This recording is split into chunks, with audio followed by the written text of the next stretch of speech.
Hello. Shadala had the Wally Botenu, Abiabu Mabias Kapabiako, Takwados, which should make a Quados, but we should make a Lamae. With Shaman Israel, Shabbat, Lasso, Shabbat, Ledur, Tambi, Olam, Beni, Beni, Israel, Otilola, Kisha, Shekmi, Masada, Shadara, Shamai, where Taharis, Ubayoma, Shabbat, Wainafash.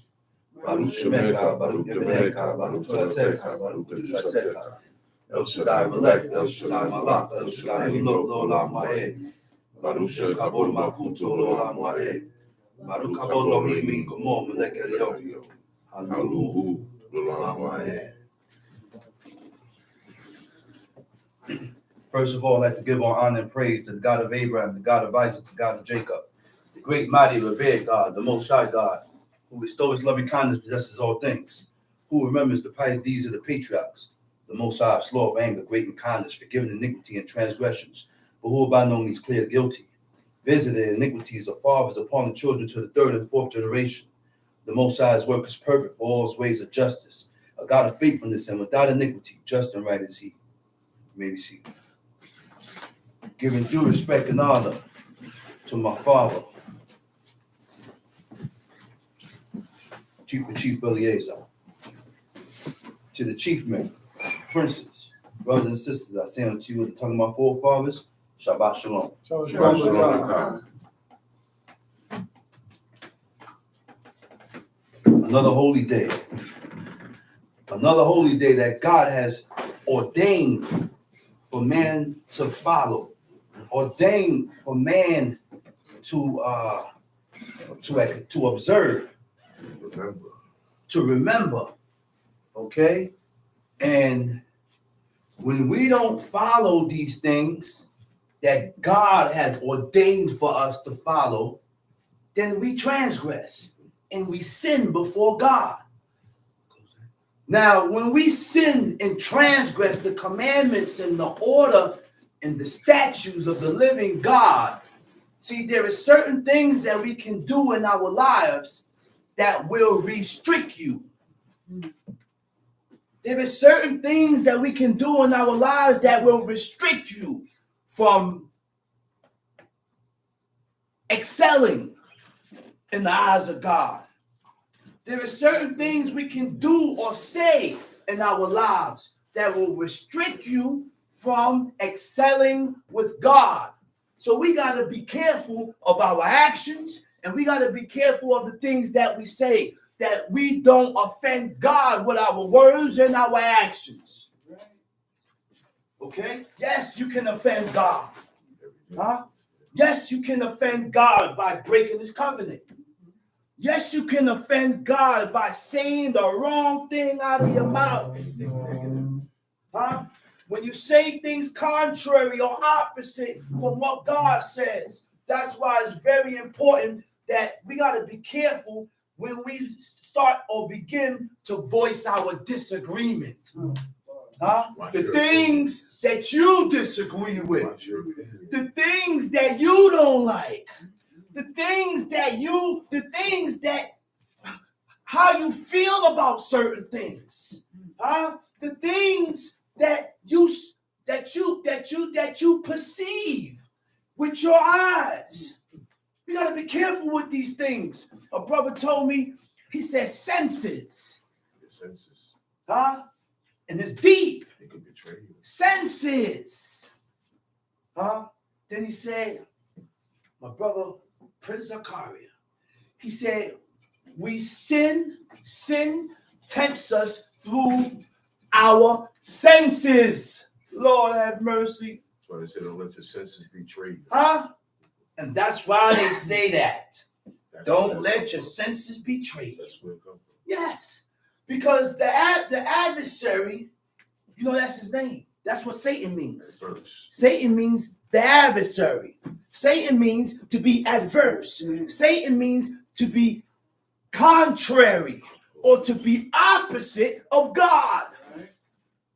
Satan is opposite of God. So when we gotta learn to forsake or abandon our senses. Huh?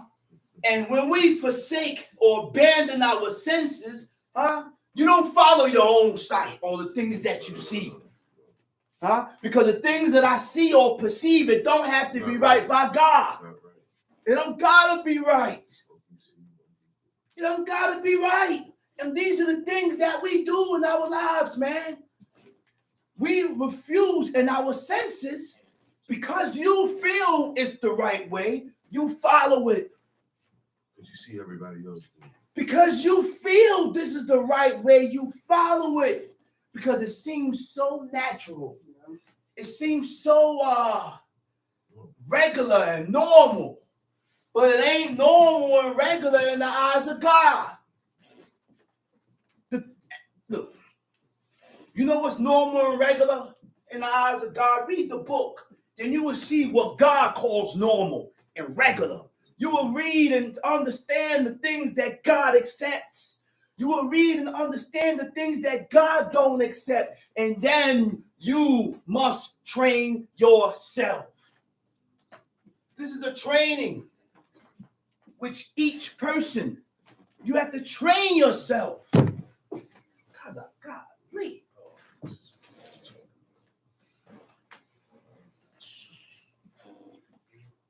You got to train yourself, man. You got to train yourself to accept the things that God accepts.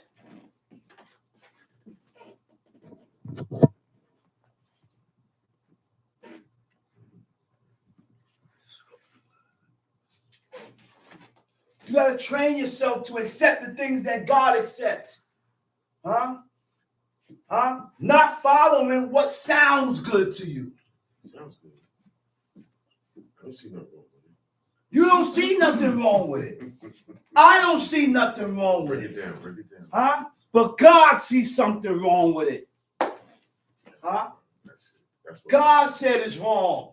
So now I have to train myself to accept the things that God accepts. This is why this is very important, man. We limit ourselves concerning how far we go with righteousness because we don't agree with everything that we read in the book. We limit and we restrict ourselves concerning how far we can go with righteousness because we do not accept or agree with everything in the book. And because it don't sound right with you, it's not right. But you have people that only have 6 months. 6 months in doing these laws. They want to tell a person that's been doing these laws all their lives and not playing with it neither. Which you're not going to have the same understanding as this person. You ain't going to see what this person sees. God is not going to reveal to you what was revealed to that person. Why? Because that person been putting in work. And God deals with time. I have more timing of not profaning the Shabbat day. I have more timing of wearing fringes. I got more timing of not eating blood and fat. I got more timing in fulfilling these laws, commandments, and statutes. So guess what? You and that person is not the same. You're not in the same bracket. Huh? What you say? Not like us. Huh? You're not like us.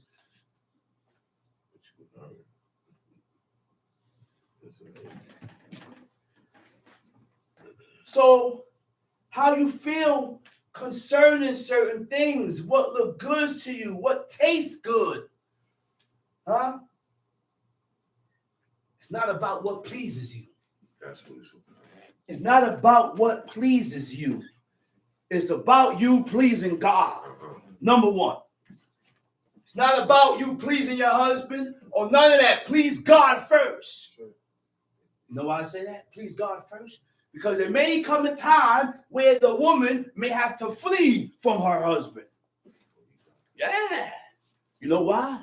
Because this man that you done took or you have been with try to detour you or pull you away from God. I've seen and that. Vice versa. I've seen that. And vice versa. I've seen men do that. Yeah. So when you see a man or a woman try to pull you away from God, run. Yeah, run. That's right. He's going to tell you can't congregate no I more. can't serve God. He's going to tell you, listen, man, it's time to eat Pelagonia bread on Passover. Huh? No more teaching. Let's go into the church. You better not. Run. You don't have to do that. Run. Let's go into the law, man. Let's go into Numbers 25. Numbers 25. He said King David behaved himself wisely. Huh? So if King David has gained the attention of God by behaving himself wisely, there are a lot of keys and a lot of things that King David did that draw God's attention towards him. And these are one of them. King David has gained the attention of God by behaving himself wisely. Now, what does behaving yourself wisely? Behave. Wait a minute. You mean I ain't talking about what you're doing? Oh, I'm doing this, I'm doing this. You mean I ain't talking about what you're saying out your mouth? Now I'm going to behavior patterns. Now there's a certain behavior pattern that comes with serving God. What you think and we think we know it all. Oh, I watch what I say. Oh, I watch what I do. But are you behaving yourself wisely so that you can attain and gain the attention of God towards you? So let's dig in deep of how you behave yourself wisely. The word for behaving yourself wisely is yaskil. It means to act circumspectly or prudently. To act circumspectly. You know what act circumspectly means? Careful to consider all circumstances and possible consequences. Was it specific? No. Did it give you any specifics? No. It says, I'm going to read that again. Careful to consider all circumstances. So when you're careful to consider all circumstances, you're going to watch what you do and say. Because if I do this and say this, what can come out of me doing and saying this? What comes out of what you do and what you say? Especially what you do. Both and what you say. Because we pull ourselves away from God by doing these things. Okay? Consider all circumstances and possible consequences. This could happen if you do this. If I do this, this may happen and trigger a whole stream. If I say this, this may affect this, and this. Now, in order to do this, you have to have a caring eye. You got to have a caring eye. Because if you don't have a caring eye, then you ain't going to consider by what you do and say it may affect you. Learn righteousness. Learn how to be righteous and godly before God. And stop stepping up and, what's wrong with y'all, man? What's wrong with y'all? To act prudently. Capable of exercising sound judgment in practical matters, especially when concerning one's own interests. When it's concerning you, are you able to back down and say, I'm wrong? I have sinned. I have violated. When Nathan the prophet approached King David and gave him that scenario of the lamb, of the sheep, the rich man's sheep, and the poor man's sheep. And when he put the scenario to him, he said, that man shall die. Nathan said, you the man, you the guy. Sometimes you need to put the situation in a different way that fits the violator so he can see his own self, his own violations. Because if I would have came straight up, you would have fought and argued and went back and forth with me. Yeah. Huh? Okay. So to behave yourself, to behave wisely, is when you act and conduct yourself in a specified way. In a specific way. What is the specific way? See, we will never learn what is the specific way of behaving ourselves because we're only looking for one thing. And we have tunnel vision. Israelites had tunnel vision when they read the book. Yeah. They don't have various directions to point it out and look at it in every different aspect. Okay? Taking it for themselves. Okay? Especially towards others. I said especially. Just read it over, man. Yeah, please. To behave wisely is when you act and conduct yourself in a specified way, especially towards others. Especially towards others. You ain't gonna do it to yourself. I said especially towards others. So be careful That's anybody. when you are offensive. God speaks about offensive treatment. Why do you continue to voice and say things? What I'm going to do and what I'm going to say and what I'm going to do, but what I'm going to say. No matter how many times King David got offended by others, he never offended them and went back at them. That's right. But we want to gain the attention of God. But you're not going to gain the attention of God being this way. Got to move like David, bro. You got to move like David. Abba said, this man has gained the attention of God. And I want to gain the attention of God. And he stayed in Samuel. 1st and 2nd Samuel. To see the things that he did. To see the things that he didn't do. To see how he react concerning certain things. To see the things that he did to attract God to him.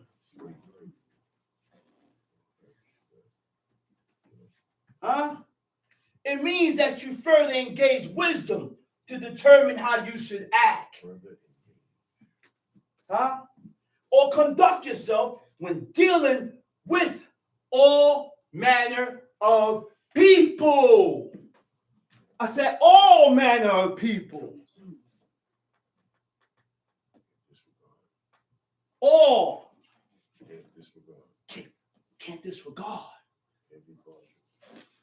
You can't. And this is what we don't understand, man. Let's read Numbers 25. And Israel abode in Shittim, and the people began to commit whoredom with the daughters of Moab. Numbers chapter 25. I said Israel abode in Shittim. Right? Shittim is a place, is a town in the plains of Moab where the Israelites camped before crossing the Jordan. Right? A place of Israel's encampment between the conquerors of the Transjordanic region and crossing the Jordan into Canaan. So now they abode in Shittim, and what? And the people began to commit whoredom with the And daughters the of people Moab. began to commit whoredom with the daughters of Moab. Now we're going to learn and we're going to understand certain things.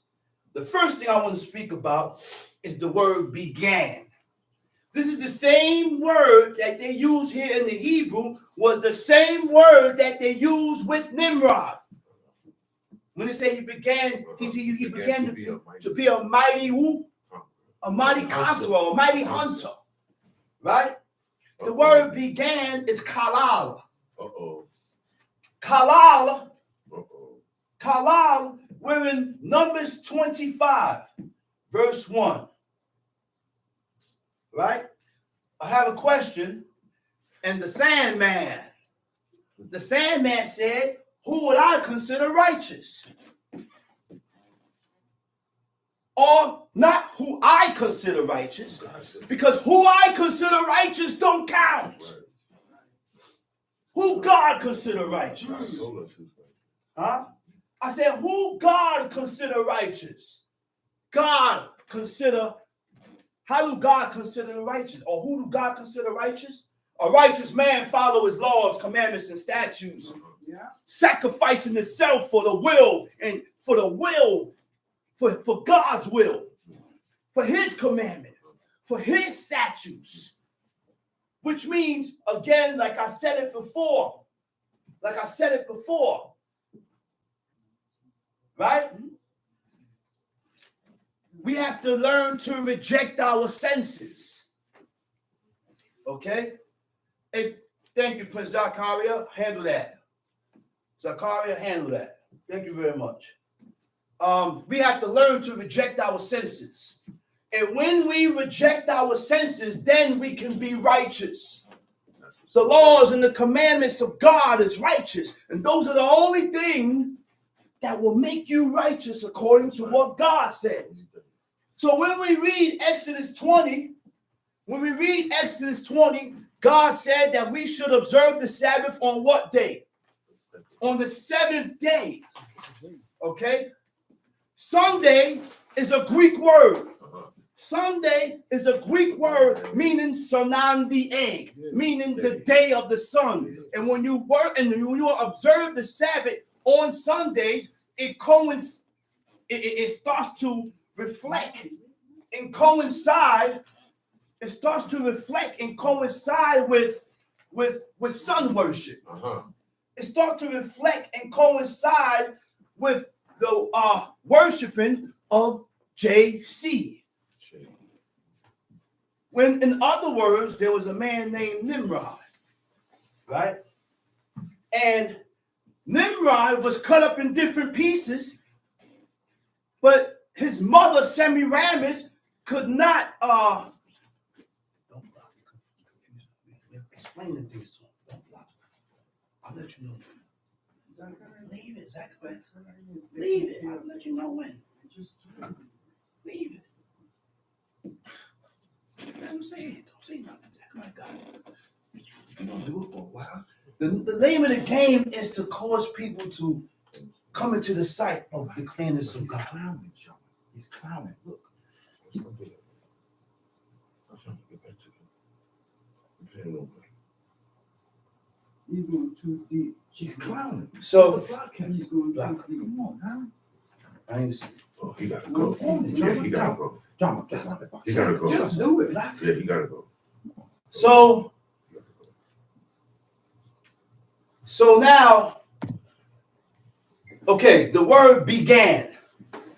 The word began is kalal. It means to profane, to defile, or to pollute through sexual rituals. Through sexual rituals. And when you defile or pollute or profane yourself through sexual rituals. So these are the things that the nation of Israel started to do when they committed whoredom with the daughters of Moab. All right? Now the word for whoredom, the word in the definition of whoredom is zana. Zana means what? And what is the definition of zana? Right? It means whoredom. Okay? Right?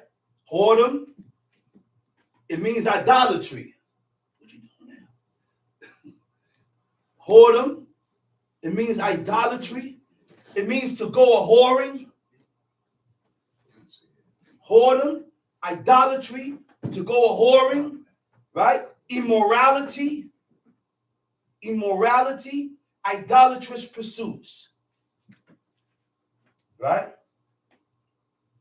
Idolatry is excessive devotion. So we got to be careful on the things that we are so devoted to. When you are so what devoted means to be attached.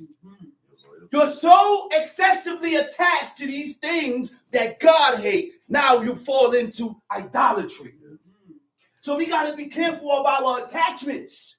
Because if you are attached to something that you can't break, you fall into idolatry. You fall into worship.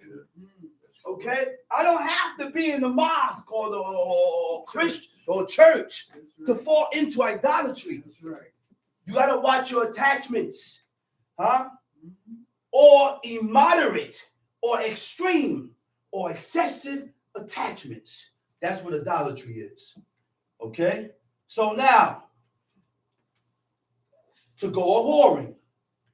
Immorality. Immorality is behavior that is wrong. Your behavior that is wrong or go against the standards of God, of what is acceptable. You know how easy we do these things? Man and woman. We hear the law, we read the law, and we read the things and read the law and read the law, and then we pick out the things that we disagree with and we can't accept. Then we pick out this and say, oh, we accept this, and we pick this out. Oh, I like this, I agree with this. Those are called immoral. You have immoral acts, right? And because you have these immoral acts in you, it won't allow you to agree with everything that God says. Huh? These things will allow you to go in and out with God. These things will allow you to go in and out with God, which means you accept this, you go into this, then you won't accept the other. You accept this, then you won't accept the other. Because you have immoral acts. Now, immorality is behavior that is wrong or go against the standards of God or what is acceptable. Idolatrous pursuits. Go ahead, Tom Shee. And they called the people unto the sacrifices of their gods. And they called the people to the sacrifices of their gods. Be careful of what you attend. Okay. Be careful of the things and the celebrations that you attend. Because if you attend these celebrations, then guess what? You are being called to their sacrifices. You are being called to their social occasions and their celebrations that God... Listen, the book gave us a description of all our celebrations and things that we celebrate. Right. So when we don't see a celebration or appointed time that we read here, and we start to observe it and celebrate it, then those are not God's celebrations. These are not the things that God said that we should be acknowledging. Right. Why? Because the heathens, the nations acknowledge it. So how in the world did we ever begin to start to attend or to observe or acknowledge things that the heathens acknowledge? Our laws are holy. Different. Our laws made us different. And when God gave us these laws, commandments, and statutes, guess what? These are the things that differentiated us. These are the things that separated us from the world. From the world. That's right. Time sheet. And they called the people unto the sacrifices of their gods, Mm-hmm. and the people did eat and bow down to their gods. That was 2, right? Yes. Uh-oh. It said, and they called the people unto the sacrifices of their gods. Who did the calling? Was it man or woman? Man. No. The woman. The Moabite woman. Yeah. And that answers when we read the sacrifices of their gods. So when you know Hebrew, you will understand what makes a word feminine or masculine. Right? When it says their gods, Elohim is God. Elohim, Ham is masculine. Elohim, with a noon at the end, is feminine. Oh, man. In the Hebrew, it says they called them to the sacrifices of their gods, Elohim, with a noon at the end, which means the woman's God. Baal Peor is a woman's God. It means Lord of the opening. Huh? It means Lord of the opening. And even so, up to this day, we have people that argue the fact of oral sex. Oh boy. Why? Because they can't let it There's a go. lot of argument going on. There's a lot of argument and discrepancies within the They nation don't want to let that go. that women and men cannot let go of oral sex when God created sex to procreate and have babies. And you can't have babies having anal and oral sex. No way. Those were things that was done among the nations in serving their gods. Okay, now let's get into it. The 6-point star, also known as the Star of David, which means I never even read in the book where King David had a star. Okay. Never. And then people go into sages and in this book and in that book, but the only book that was given to us and solidified was this book. And then brothers go into other books and say, well, in this book, it doesn't correlate with what we read here. David never had a star. That's right. It say he had brazen shields. Mm-hmm. The 6-point star, also known as 666, is a satanic symbol. The 5-point star is a satanic symbol. And both of these symbols are used in witchcraft. 5-point star, 6-point star. So when you buy Converses, it behooves you to cut out the 6-point star. When you buy clothes and things like that, it behooves you to get rid. Don't buy clothes with stars in it. Don't buy clothes with Nike swoosh. And the sneakers, the Nikes, those are all Greek goddess. You might as well bring a cross and bring the head of JC in your house. It's the same thing. Baal, idol god, worshipped in many ancient Middle Eastern communities, especially the Canaanites, which was a fertility deity. Peor, the root word for Peor is Pa'al, an idol of the Moabites in whose worship female prostituted themselves. Now, mind you, we never had prostitutes and whores in Israel. Right. Because God behooved us and corrected us and told us, there shall be no whores of the daughters of Israel. Right? No whores of the daughters of Israel. Brother said you shouldn't even buy it. Facts. You shouldn't even be buying these things. The Yeezys that everybody like to wear is a representation of JC. Christian sneakers. So Israelites should not be wearing Yeezys. He made that. And even though you tell the Israelites about what this sneaker represents, they still walk around with it and wear it. Why? Because they put fashion above what God says. Yeah. I said they put fashion above what the laws and the commandments of God. He made that in worship to his God. Okay? That's right. The worship of Baal Peor, Lord of the opening. Peor, root word, Pa'ad, means open wide, the cleft, the gap. In ancient times, Baal was considered a sun god. The cleft or the opening to which Peor referred was the woman's private part. The counterpart to Baal was the goddess Ashtoreth. Semiramis. Ishtar. In other words, Easter. Yeah. Easter in ancient times was called Ishtar. The coloring of the Easter eggs was actual blood. Yeah. All these things have a history, a pagan history about these celebrations and observance. Pagan origins. Okay? The counterpart to Baal was the goddess Ashtoreth. The temple of Baal was a wooden pole, right? Called a stripper pole, with the carvings of a female goddess either in it or next to it. In this way, the female principle, which is Asherah, and male principle, which is Baal, was represented. While all sexual immorality gives homage to Baal, worship of Baal Peor was most obscene.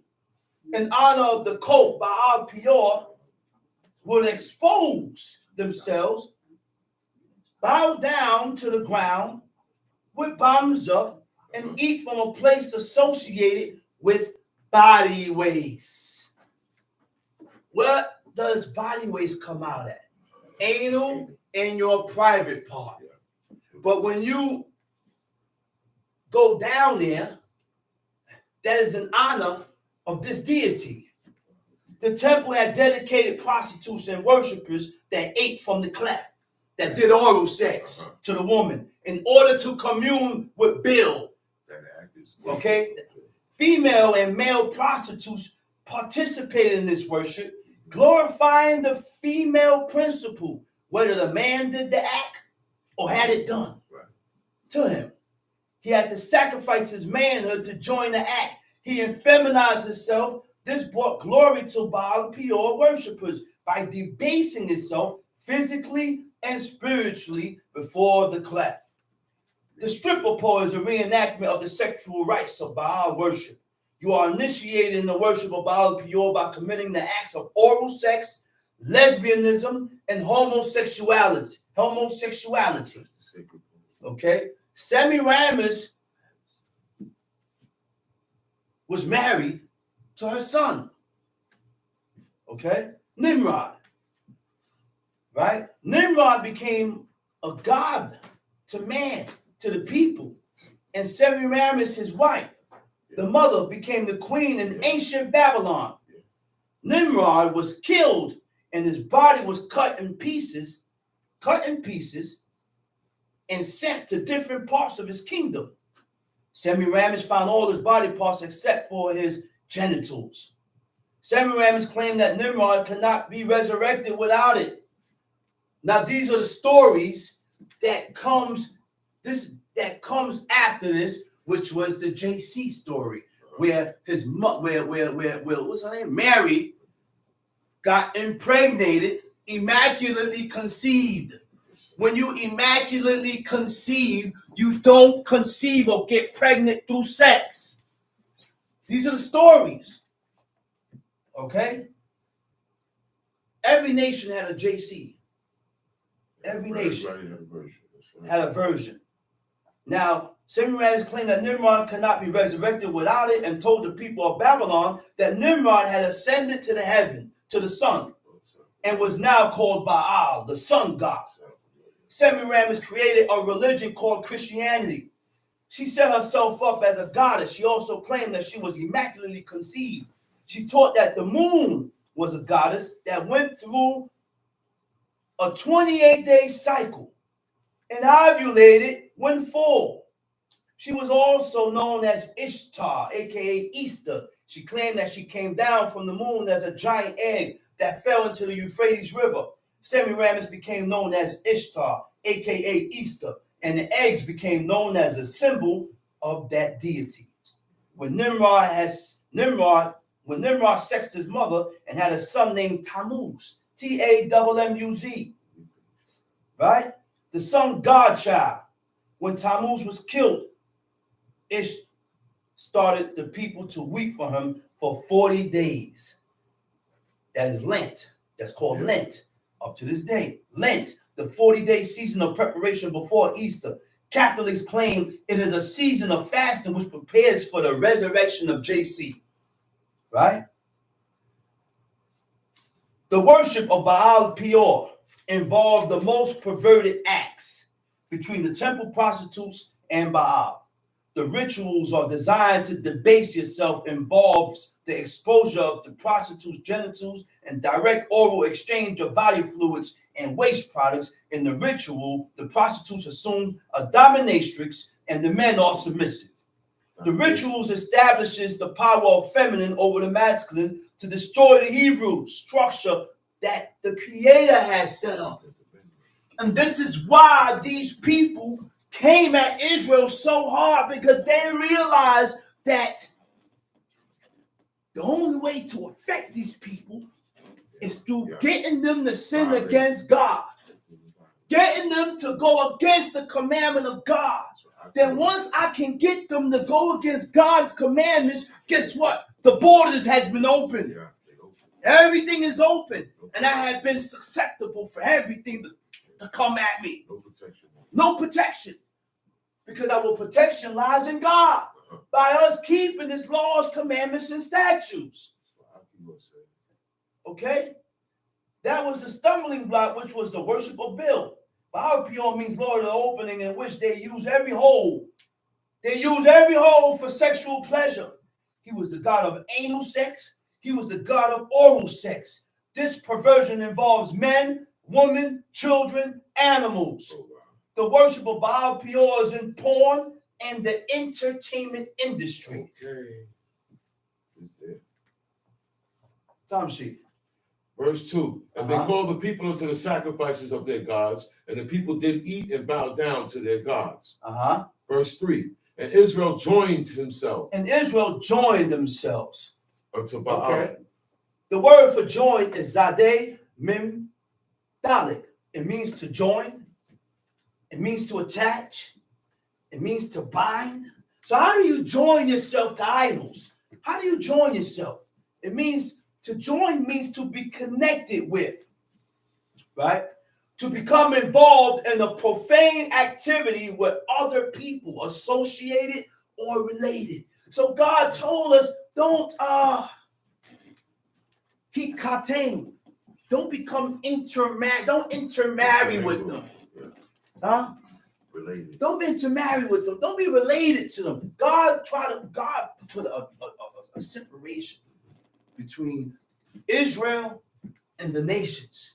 Because in marrying into these women, they're going to cause you to serve their gods. Oh, no, yes, she will. God said it. God said it. And if you feel what God said don't stand, then go ahead. And she's going to pull you away from God. She's going to have you doing things that you would not normally do. Not all the way. Little by little. You're not even going to acknowledge it. The things you start accepting, the things you start allowing, little by little. Little by little. Go ahead, read. And the anger of the Lord was kindled The against anger Israel. of God got kindled. Tom Sheep. Verse 4. And the Lord said unto Moses, take all the heads of the people and hang them up before the Lord against the sun. Take all the heads of the people and hang them before the sun. Because those were the ones that started. Just like today. The heads, the chiefs, the princes, the governors. They was the problem. And just like today, those are the same people that are the problem now. The same people. Okay? Tom Sheep. And the Lord said unto Moses, take all the heads of the people and hang them up before the Lord against the sun, that the fierce anger of the Lord may be turned away from Israel. So how do you turn God's anger away? Judgment. How else do you turn God's anger away? Because you can also turn God's anger away from you if you consider your ways. Remember what he told Zedekiah? He said, I will turn my anger. I will turn Babylon away if you do this. And when he didn't do it, he allowed him to keep coming. Which means you can turn the decision of God with your actions and the things that you do in life.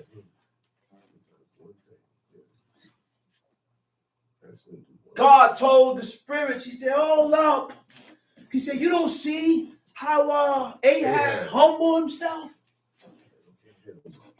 He said, nah, don't do that now. His actions don't call for it. We're dealing with a just God, man. I say your actions, if your actions don't call for it, God ain't going to do you in, man. We're dealing with a merciful and compassionate God. God with pity and compassion. So one of the things that we can do to change certain things is by acknowledging your fault. Saul portrayed and showed guilt. Like he was sorrowful for what he did. And how he portrayed and showed God that he was sorrowful for what he did, he started to afflict himself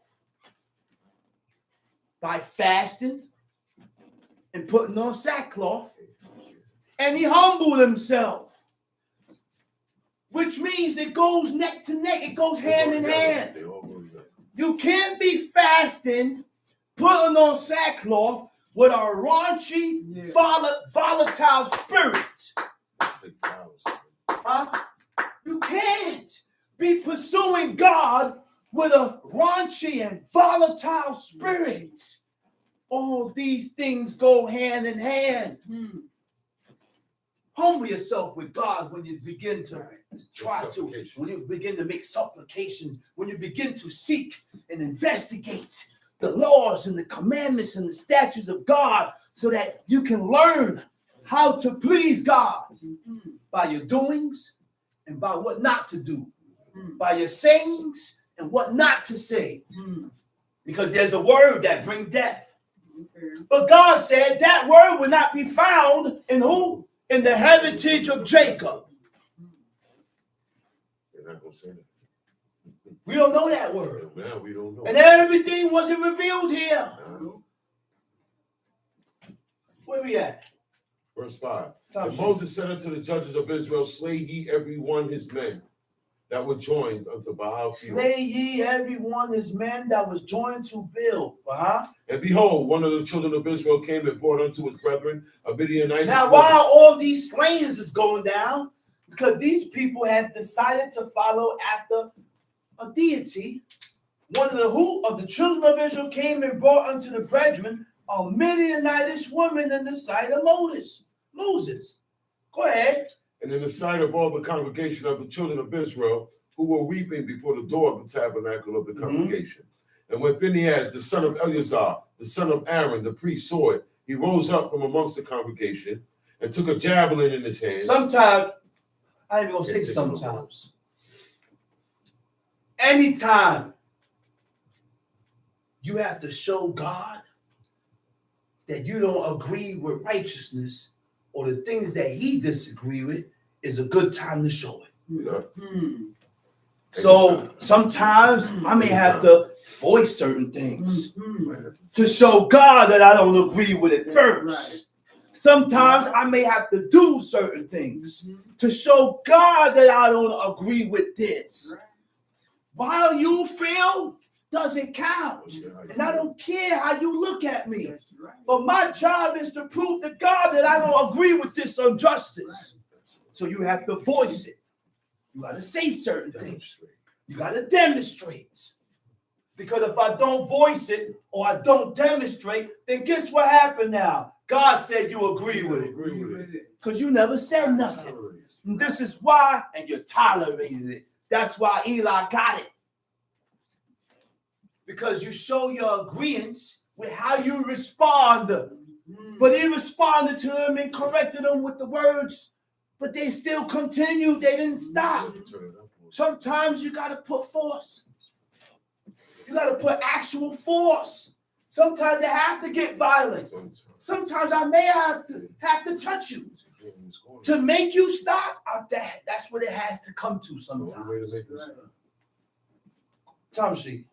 And he went after the man of Israel into the tent and thrust both of them through, the man of Israel and the woman, through her belly. So the plague was stayed from the children of Israel. And those that died in the plague were 24,000. The plague was stayed in Israel by a man doing the judgments of God. So sometimes you can put a stop on what God planned in store for you just by instituting judgment and putting and showing God, listen, I don't agree with this. Get rid of the source of this. I don't agree with this. Okay?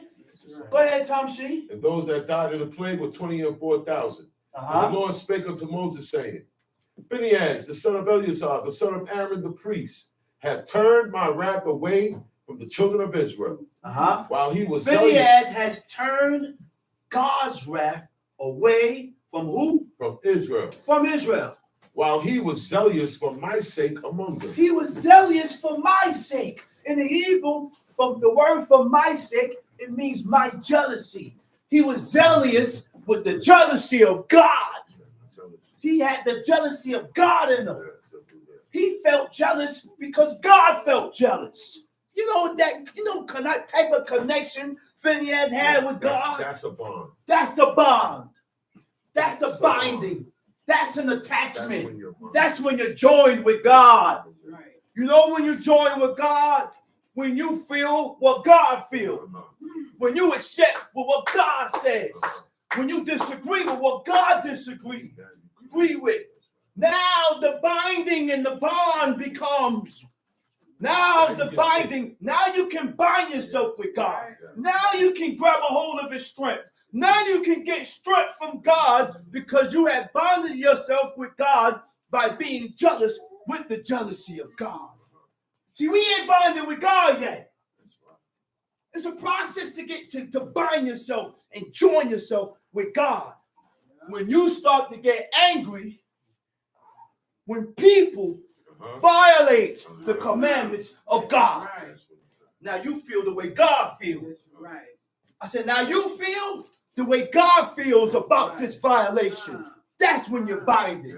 Don't tell me you bind it and you have joined God if you don't feel the same way God feels.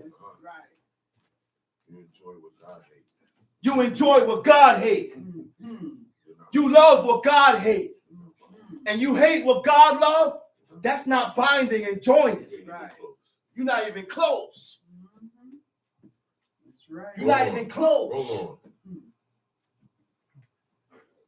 You don't see how they attach themselves and bind themselves to deities and idols? Because these are the things that they loved and they delighted in. So once you delight in something, those are the things that you are binded in. Those are the things that you are attached with. And these are the things that people can't let go. Hard attraction.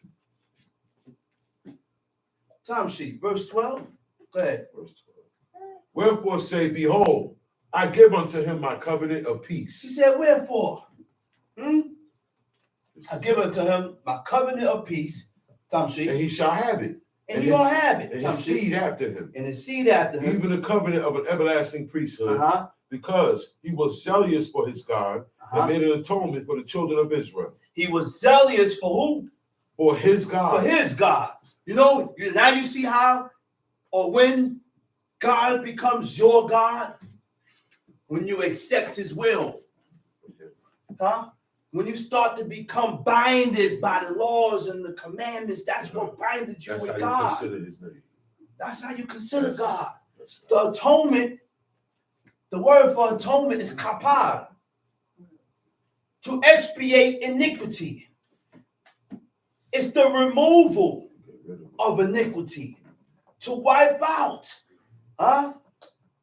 Okay? Yom Kippur is coming up.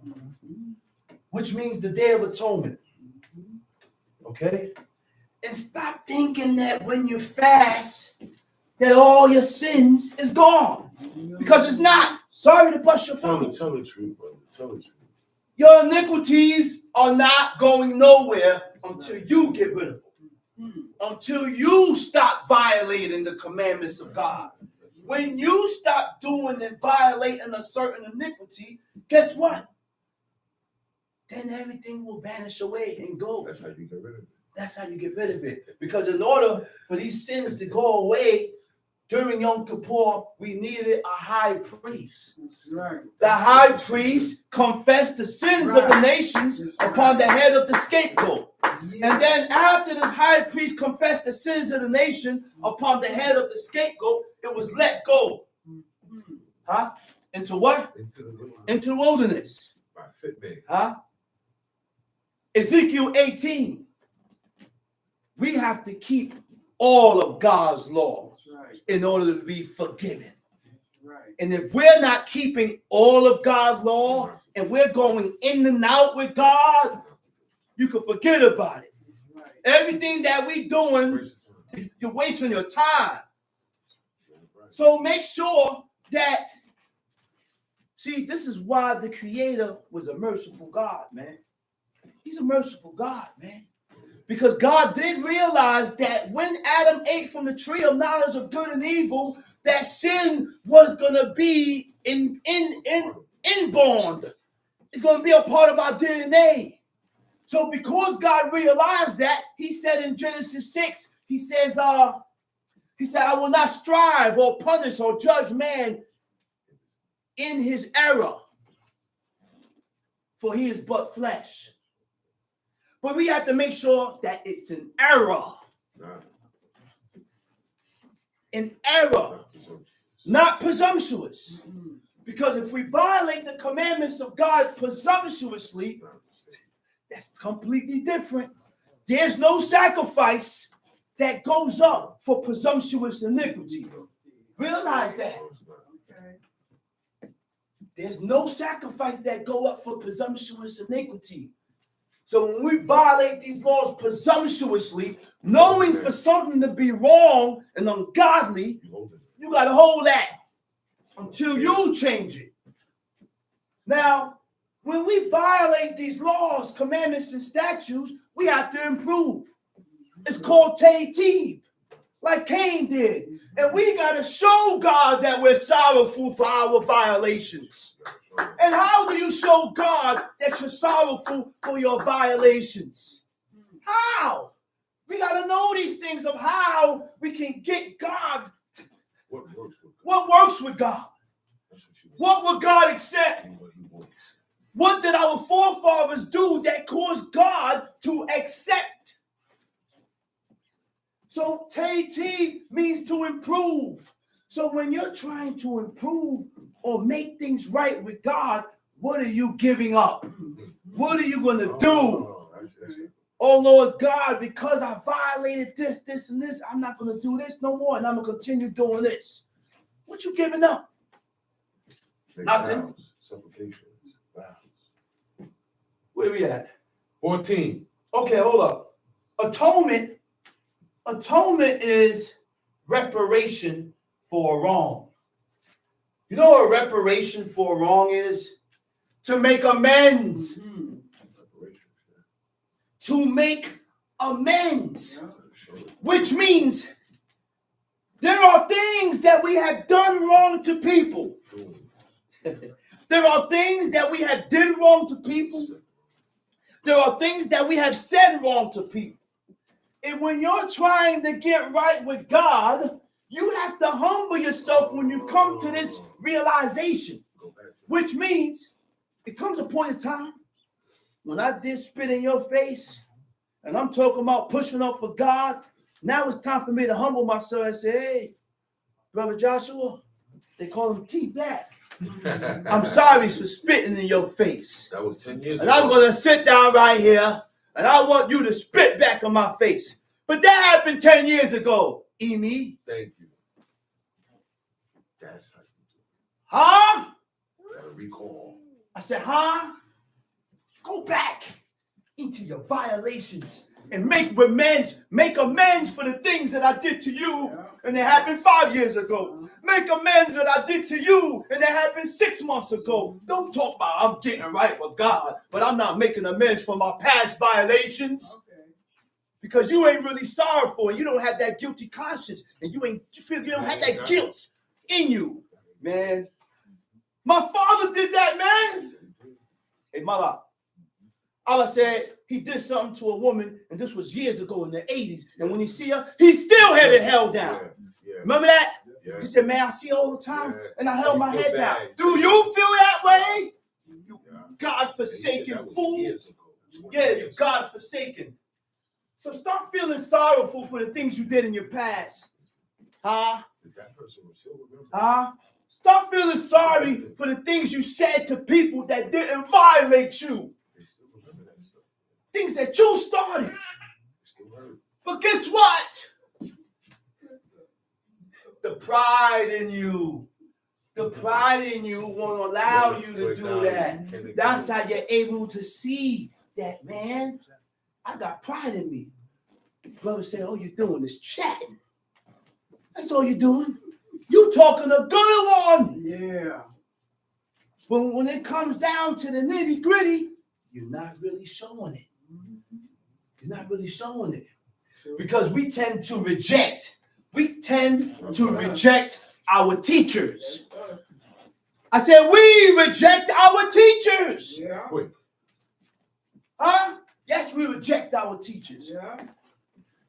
We can't have self-made teachers. No. You can't have people that go, oh, I'm a teacher. Well, who made you a teacher? Who validated? Who validated that? Yeah. The one that validates that has to be a head. Head indeed. And a head indeed. He said, known to be. Just like you had self-made prophets. Yeah. He ain't went through no consecration. God didn't come. I said he ain't went through no consecration. God God never came to him, but he was a self-made prophet, Chief. That's what he called himself. A self-made prophet. Okay. Talking about thus saith the Lord. So God said, when this prophet or this dreamer of dreams coming to you, talking about thus saith the Lord, and they don't come to pass, he said, kill him. Talking about he had a dream. He had a dream. Don't come. And God came to him and told him this, and this. And it never happened. We got a brother like that amongst us. He said, God came to him and said, you are like to me, like Abraham was to me. I looked at him. What kind of dreams you have? But the brother don't observe no Shabbat. At all. He don't wear no fringes. At all. He eat unclean. All of this. But he said he had a dream that God said he's to him like Abraham was to him. I said, well, brother. Marvin said, well, brother, what are you doing that caused you to have these dreams, man? I want to know. I want to know. Why you having them? Busting my butt. I'm over here killing myself, washing chairs, getting unclean, trying to figure this whole thing out. And I ain't had no dream like that. That's the prophets. These so-called prophets and dreamer of dreams that want to come to you with some type of insight. You can't be bald-faced and bald-head talking about you had a vision. You can't tell me you had a vision and your face is bald. Okay. No way. You can't tell me you had a vision and you getting haircuts. Let's be for real. Let's be for real. I'm not going to listen to these visions. That's right. I'm not going to listen to these dreams. Chief Prince Governor, he bald. What's wrong with us, man? Priest was involved. What's wrong with us? High priest. Hey, Don Blanco know who I'm talking about, too. I ain't saying no names. He called my other brother Mikiel. That's what he called him. I said, man, the brother name not Mikiel, man. It's Mikael. Not Mikiel. The brother, every time we see him, he got something to say. Talking about dreams. Every time he come, he said God came to him. He wear mingle apparel. He don't do no law. Man, go ahead, man. Go ahead, bro. Since the 80s. Where we at? Verse 14. Now the name of the Israelite that was slain. Now the name of the Israelite that was slain. Even that was slain with the Midianitish woman was Zimri, the son of Saul, a prince of a chief house among the Simeonites. Go ahead. And the name of the Midianitish woman that was slain was Cosby, the daughter of Zur. The daughter of Zur. He was head over a people and of a chief house in Midian. The Lord spake unto Moses, saying, vex the Midianites. Time out. Again, when we read, this is why my father was guided by God. Thank God. Thank the Most High God. And I thank God that I was his son, because by me being his son, it gives me a chance to save myself, because I realized that God was working with him through these laws. Yes. Right. Because he went into covenant with God, and he said, oh Lord God of my fathers, deliver me. And if you deliver me, he said, I need you to show me everything. Show me these laws, and I'm going to do it. And if I don't do it, he said, remember my sins in what? In the day of my death. He said, remember my iniquities in the day of my death. And this is how God deals. We gotta make a pact with God. Wow. I said, we got to start making pacts with God and start binding yourself by the laws and the commandments of God, so that when you start to bind yourself according to these bindings, God gonna come at you now.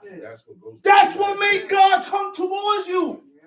This is what drew God's attention towards you. When you start going into vows and making promises, where you ask God to show me your laws and teach me your ways and guide me in thy truths and show me. And if I don't follow or do according to what you show me, you see, don't put me in the hands of the oppressor. I need you to judge me and punish me, oh Lord God. I need you to remember my iniquities in the day of my death, oh Lord God.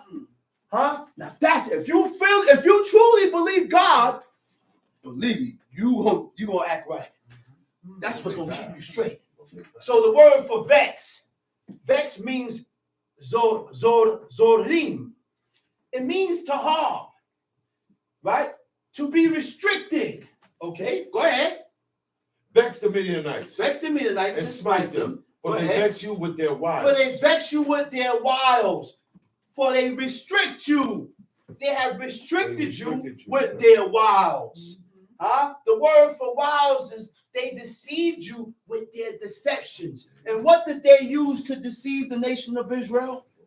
The woman. They used the woman. And this is Israel's this is how Israel always come up short. We refuse. I said we refuse to look for a woman within our culture. Okay.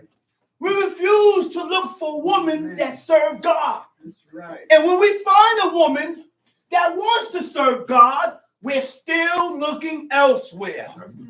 I have a woman here that wants to serve God and keep God's laws, commandments, and statutes, but you so promiscuous that you continue to have wandering eyes. You're looking all over. Yeah. Now you see Betsy, Lucille, and Mary Lou, Right. and she got her pants on That's for right. her voluptuous shape. But you got that at home. Maybe your wife at home ain't as shapely as her. But guess what counts? She serves God. That's right.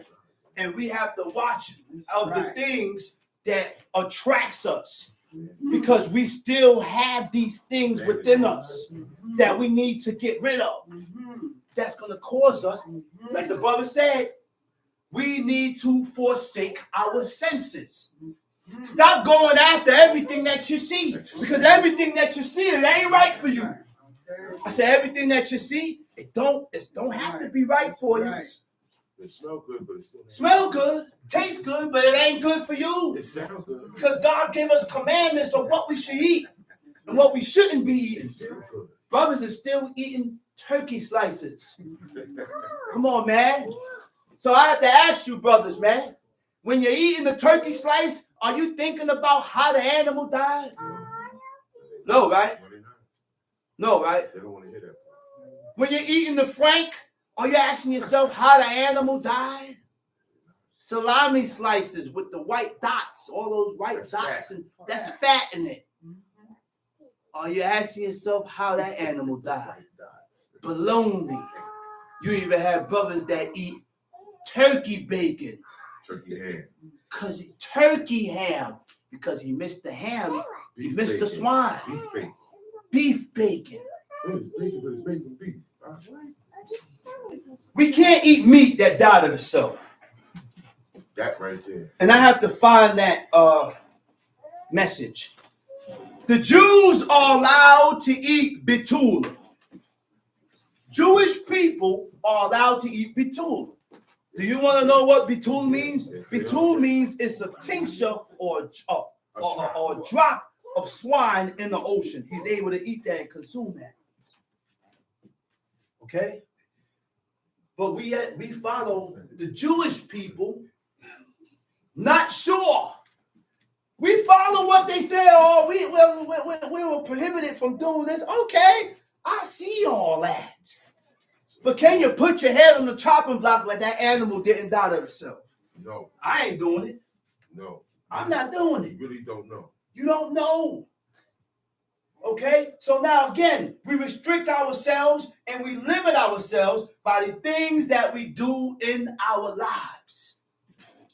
We restrict ourselves and we limit ourselves as far as excelling in righteousness by the things that we do in our lives, man. Leviticus 17, verse 15. And every soul that eateth that which died of itself, or that was torn with beasts, whether it be one of your own country or a stranger, he shall both wash his clothes, bathe himself in water, and be unclean until the even. Then shall he be clean. All right? That's a procedure. That's something that has to get done. All right? So now, people say, oh, can you eat roadkill? Well, roadkill wasn't attacked or died from another animal. And it wasn't torn by beasts. Roadkill. And it didn't die of itself. Roadkill, it died, but you don't know how it died. It's an animal that died. Sometime it got ran over. Sometime another animal hit it. Sometime it died of its own. I don't want to eat no. That's what roadkill is. I'm not killing no. I'm not eating. That's an animal you find. If you want to eat roadkill, then you go ahead. Animal that's ran over by another truck. That's a southern. I'm not eating. That's a southern trend. You can eat it if you want to eat roadkill. Huh? And the brother said, "Betul is a Yiddish term that means equivalent to a drop in the ocean, whether blood, fat, or unclean derivatives." That's a fact. Derivatives that they put in there. Derivatives that they add in. Ingredients that they add in. Come on, man. Brother said, train yourself to forsake your senses. That was the realest thing he said. Let's go into Deuteronomy. Deuteronomy 22. Now I can't find it. Come on. Oh, there it is. Let's go to Deuteronomy chapter 22.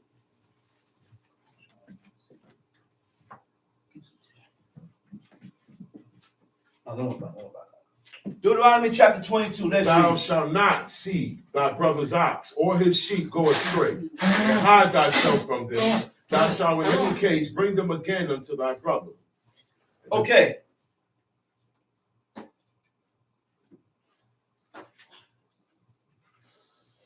Brother said, I said a lot of things. Everything you said is deep because concerning God. God is deep. God is deep. That's right. Deuteronomy chapter 22. Read that over. Thou shalt not see thy brother's ox or his sheep Thou go shalt astray. not see thy brother's ox or his sheep go astray. It ain't your ox. This ain't my ox. But God said, I can't see your ox go astray. Which means if I can't see your ox going astray, you can't be selfish. I said you cannot be selfish talking about you're going to serve God. Huh? You cannot be selfish talking about you're going to serve God because you can't serve God being selfish. And when you're selfish, you can't fulfill these laws. You can't fulfill these commandments. You won't be able to fulfill these commandments. All right? When you're selfish, you lack consideration for others. You don't consider other people. Why you think God said, love your neighbor like you love yourself? By me loving my neighbor like I love myself, that is consideration. That is keeping me from being selfish. I will be selfless and more for you, concerning you. If it's cold, I'm not worried about if I'm hot. I'm worried about if you cold. Right. That's what leaders do. I'm worried about if you hot. I'm worried about your well-being, and I sacrifice me for the betterment of you. I stay uncomfortable as long as you're comfortable. Learn the ways of God, man, how our forefathers was. Right. Huh? Come on, man. Tom C. Thou shalt in any case bring them again unto thy brother. And if thy brother be not nigh unto thee, If your brother be not nigh unto thee, or he ain't close by, read. or if thou know him not, or you don't know him, then thou shalt bring it into thine own house. And what you do know is that it ain't yours. It's not yours, right? That's What you do know that it ain't mine. That's one fact you know. That's one fact you know. So stop dealing with it like it's yours. Right. Because it ain't yours. It belongs to somebody. It's never yours. Right. And when it ain't yours, you can't use it for work. I can't claim it. I can't have it in the field working. I have to put this thing here in the secluded area because I don't want nothing wrong going on with it. I don't want nothing happening to it because it ain't mine. And I got to hold it down because this belongs to my brother. Go ahead. Then thou shalt bring it unto thine own house, and it shall be with thee until thy brother seek after it, and thou shalt restore it to him again. In like manner shalt thou do with his ass. In like manner shall I do with his ass. And so shalt thou do with his raiment. And so shall I do with his raiment. And with all lost thing of thy brothers. And with all lost things of thy brothers. Which he hath lost. Which he had lost. And thou hast found. Shalt thou do likewise. Thou mayest not hide thyself. Thou shalt not see thy brother's ass or his ox fall down by the way, and hide thyself from them. Thou shalt surely help him to lift them up again. So if my brother's ass fall down because these was burdensome animals. These were animals that you can put and load them up and they'll travel with your burdens. But sometimes the burden is too hard and too heavy for the ox. Yeah, they get tired too. They get tired too. And sometimes we don't have this consideration with others. This brings about a way of thinking. Have you ever considered the next person and say, well, you know what? Let me give him a break. He always do it. No, Ema, I got it. Malak always do this, so I got it. Sometimes Malak want to go out and enjoy himself. He didn't want to be cooped up in the house all day. So it's my job as a brother to say, hey, I know you're here all day, man. You want to go somewhere and relax, go out and chill out with your Isha and relax and go like this to release your neck. Hey, Aki, I'm going to stay here with you. And you can go and stretch your neck out a little bit. Y'all. But guess what? Godly people don't consider that. Oh, Malak's there. I ain't got to go there. Man, what do you mean Malak is there? You there too. Can you go give him a break? Maybe he want to go out. I can't even go in the park and work out. Because I'm the only one here. Ain't nobody else here to relieve. But only godly men consider these things. And if you're pursuing godliness, it's going to come to your mind. Huh? That's a fact. It's going to come to your mind. And then guess what? I ain't need nobody to tell. You ain't had to tell me that. Ain't nobody had to tell me that. You know when it came to my mind, big came to my mind. And it came to my mind now to talk about it. Because when things like that or godly things comes to your mind, I need to say sometimes, some things may come to your mind, it ain't come to me. But God used you to voice it to get me back in line. That don't make you better than me, and this don't make me better than you. Right. No, that don't mean that we're better than each other. We're here to pull each other's coat and help each other excel in righteousness and begin to start thinking and having this mentality to serve God. That's the mentality we need to acquire, man. That's the mentality that we need to have to serve God. And when we don't have this type of mentality, guess where you're going? Down. You're going down. That's where you're going. There's a mentality that we need to acquire to serve God. And if we don't acquire this mentality, you are going down. Let's read. Thou shalt not see thy brother's ass or ox fall down by the way and hide thyself from them. Thou shalt surely help him to lift them up again. Read. The woman shall not wear that which pertaineth unto a man. Okay. The woman shall what? shall not wear Shall not wear. that which pertaineth unto a man. Okay, now, verse 5. The woman shall not wear. Lo yihye keli gebed al isha. The woman shall not wear. Concerning. Together with means al or upon, right? Woman shall not wear that which pertaineth unto a man. The word for pertain is keli. It also goes into keli is a utensil, a tool, article, vessel, container, dress, or garment. The things that men had, women didn't use.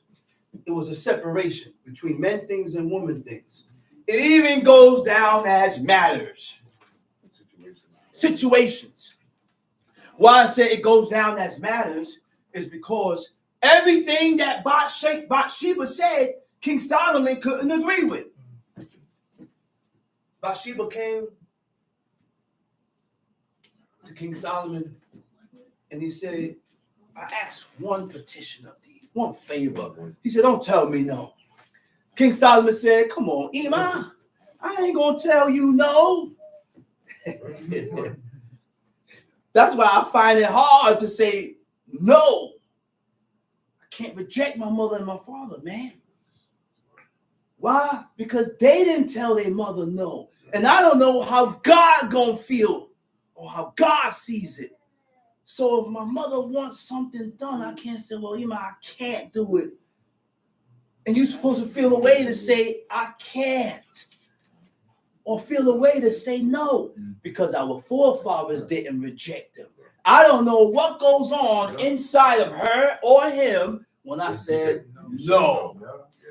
I don't know how they feel inside and how God gonna look at me for making them feel that way by me rejecting them and telling them no.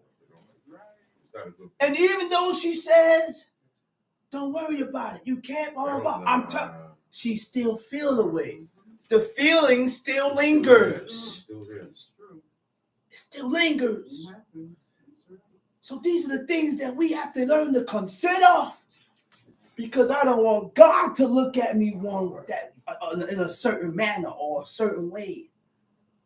So now, matters.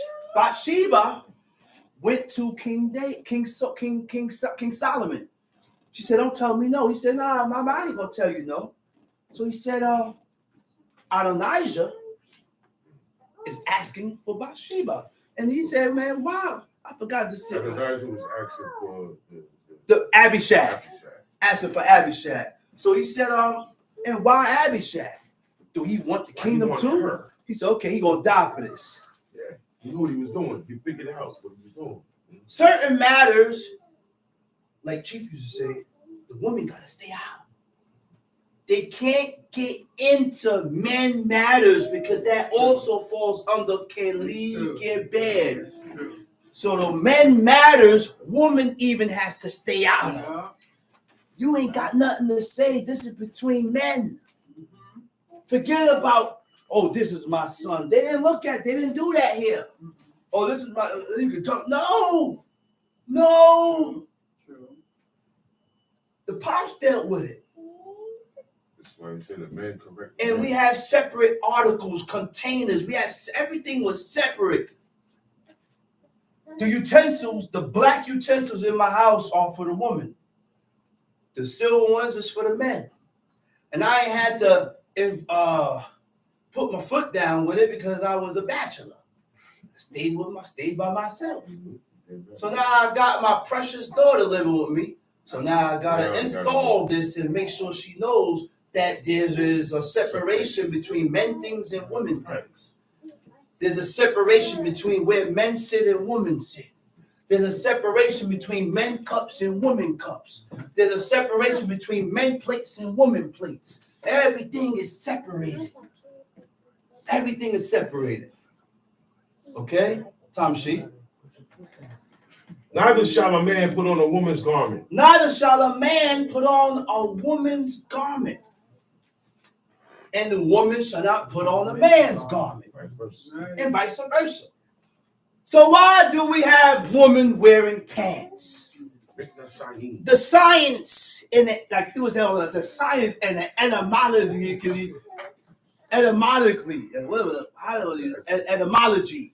of Hebrew. And if you know that, then you'll know miknasayim is a masculine word, and there's no feminine word for miknasayim, which is pants.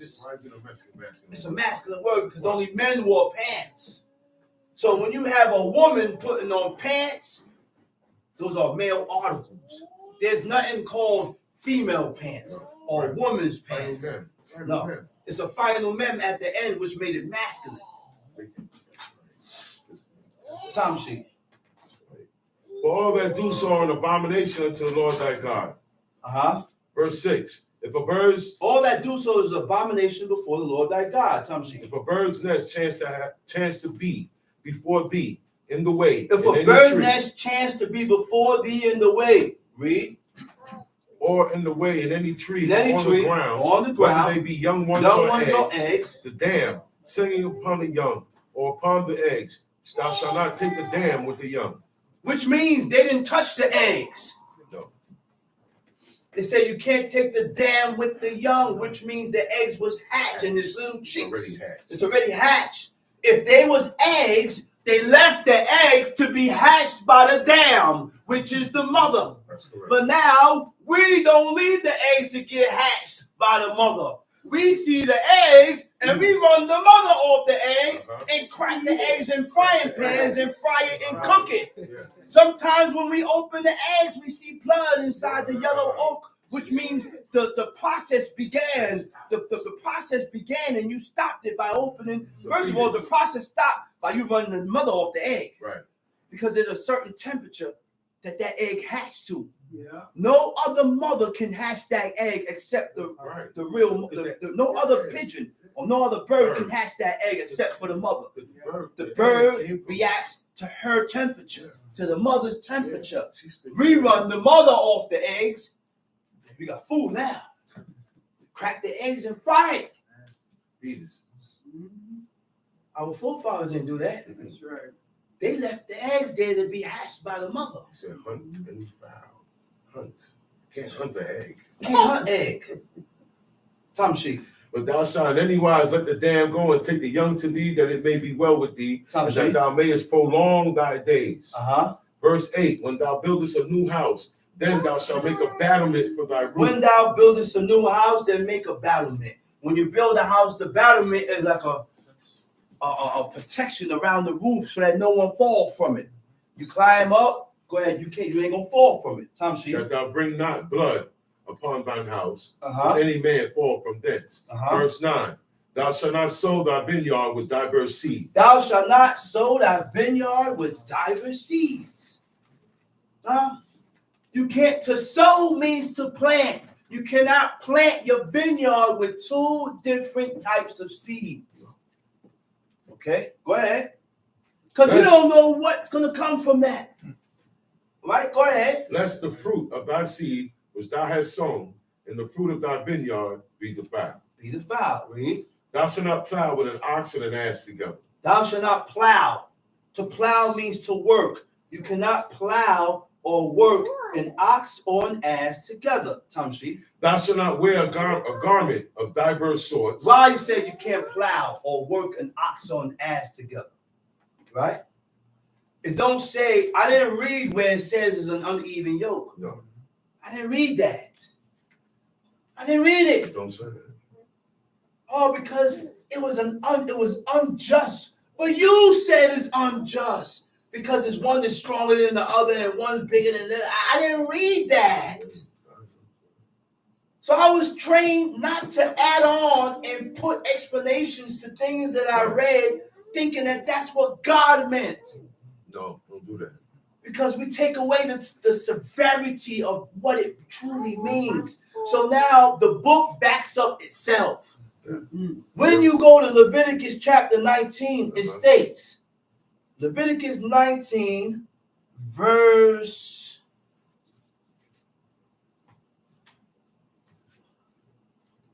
8. verse. Vineyard, steal, defraud. Trying to find that part here when it's talking about the animals. There it is. Leviticus 19, verse 19.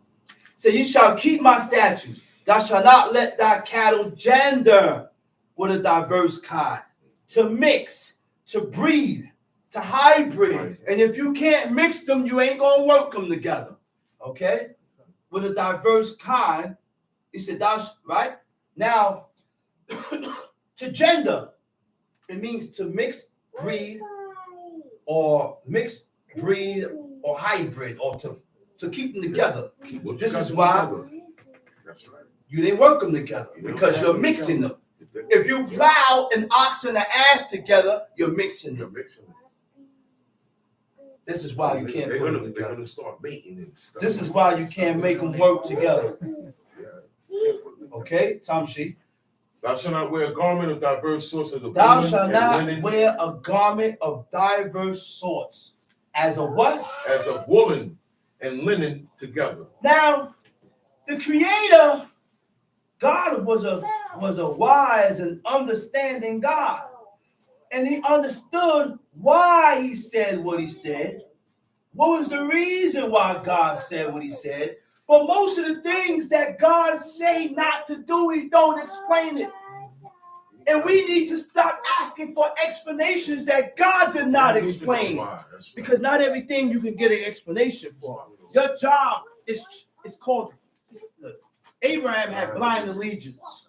Blind allegiance means whatever God explained to him, he okay. Whatever God didn't explain to him, he still hearkened to it. And didn't look for an explanation. But these people today, that shows that we don't believe God and we are wicked and evil. Because everything has to be explained to you. And what happened when it get explained? Everything. You still reject it after you get explained to it. Okay, now. Why we should not wear mixed fabrics. Okay? A doctor named Heidi Yellen did a study on fabrics, and this was the conclusion. The human body has a signature frequency of 100, and organic cotton is 100. Therefore, you don't want to wear a garment under 100 because it's not matching your frequency. Okay? That is lower than the frequency of the human body. A sickly, nearly dead person has a frequency of 15. And materials such as polyester, rayon, silk, and spandex register at a 15. Science proved that any fabric worn that has a frequency less than the 100, our bodies puts a strain on us, which causes diseases, inflammation, and other sicknesses. The only super fabrics are wool and linen. Notice that that's all our forefathers That's what he said, as a woolen and linen. Woolen and linen, because cotton didn't grow in Israel. They didn't have cotton. He said both measuring in at 5,000, which energizes the body and help fight diseases. As for linen and wool, they have the highest atomic frequency signature of any fabric, totaling 5,000. So when you combine the two together, they cancel each other out. This is why you can't mix fabrics. You can't mix material. All right? Where we at? Verse 12. Read it over. Thou shalt make thee fringes upon the four quarters of thy vesture. Now, hold on right there. Go back to that verse and hold it there. Now, when you gender or mix or hybrid animals, right? Interspecific hybrids are bred by mating individuals from two different species. When you male two different animals, this is what happened. Normally from within the same genus, the offspring display traits and characteristics of both parents, but are often sterile. So when you mix these animals, the animal is sterile. Sterile, which means what? Preventing gene flow. You can't have babies. They can't produce. They don't live long either. Between the species. So and they don't live long neither. That's right. So when two different species mate, their hybrid offspring can be unhealthy or sterile. Often only one sex is affected. Sexual differences, infertility follows a pattern known as Haldane's rule, which states the hybrid are afflicted more when they inherit two different sex chromosomes. Yeah. That's the same with fruits. Okay? That's the same thing with fruits, vegetables, anything that's hybrid. And this is why, as we read on later on, even the fruits that don't have seeds are more, they don't have all the nutrients within the fruits than the seed that has the fruits. Because when you have these seeds without fruits, this is what they call it. Forgot what it said. But go ahead, read. You get back to that. Thou shalt not wear a garment of diverse sorts. Thou shalt not wear a garment of diverse sorts. What verse is that? Same verse, right? Yeah, 11. 11? Go ahead. As a woolen and linen together. Verse 12. Okay. Lo tilbash sha'anetz zamer upishtim yakdal. Tilbash means what? You should not clothe yourself. You should not clothe yourself. You should not clothe yourself, right? With mixed fabrics. Sha'anetz is mixed fabrics. So we have to be really careful on the fabrics that we wear. If it ain't 100% cotton, wool, linen, or silk, throw it out. 100%. Throw it out. It needs to be 100%. If it ain't 100%, get rid of it. My father told us to get rid of everything that was mingled. And whatever we was left with, he said, you gonna wear it. He said, you gonna wear it. And there was a way to test it. He said, well, you gonna wear that until you get more. See, because when we say, little by little, you're never gonna get rid of it. You're never gonna stop. Because you're taking your time. You're taking your time with the laws and the commandments of God. Tamshi. Thou shalt make thee fringes upon the four quarters of thy vesture. Thou shalt make thee fringes upon the four corners of thy vesture. Gedilim ta'aselak al arba. Arba is four. Count four. Four corners. Ketsuka is your covering. Ketsuka is your covering. So if I have on two articles, which is my garment and my t-shirt, my garment and my t-shirt gonna have fringes. If I have on a coat, I'm gonna make fringes for my coat. And I make them small, put them on, slit the corners, make some corners, and I put them on. Everything that we put on should have fringes. Okay? Tamshi. If any man take a wife. If any man takes a wife. And go in unto her and hate her. Go into her and hate her. Now, why would a man have sex with a woman and then later on hate her? Where I never read that where it went down in the book. Where a man had sex with a woman and then despised her afterwards, only one. That was Amnon. Amnon went into his sisters, had sex with Tamar, and then after he done had sex with Tamar, he despised her and he hated her. But mind you, Amnon wasn't that way. Why you say that? I said Amnon wasn't that way. You know why Amnon was that way? Because God stirred up trouble within the house of David because of what he did with Bathsheba. Right. So God stirred up trouble within his house. He stirred up trouble, stirred up trouble, stirred up trouble. And the son, what King David did affected his children. Yeah. It affected his sons. It affected his house. Because of what King David did. Tamshi. And give occasions of speech against her. Occasions of speech. What does occasions in the Hebrew? It says alilot dibarim. Alilot dibarim is false accusations. False accusations, when you falsely accuse someone, it denotes hatred. That's what the book said. That's right. It said he hated her, and he gave false accusations. Sure they did. So when you give false accusations about a person, it You hate denotes hatred. The book tells us and shows us what words mean. Go ahead, read. And bring up an evil name upon her. Put up an evil name upon her. And say, I took this woman, and when I He came said, to I her, took this woman, and when I came to her, I found her not she a maid. wasn't a virgin.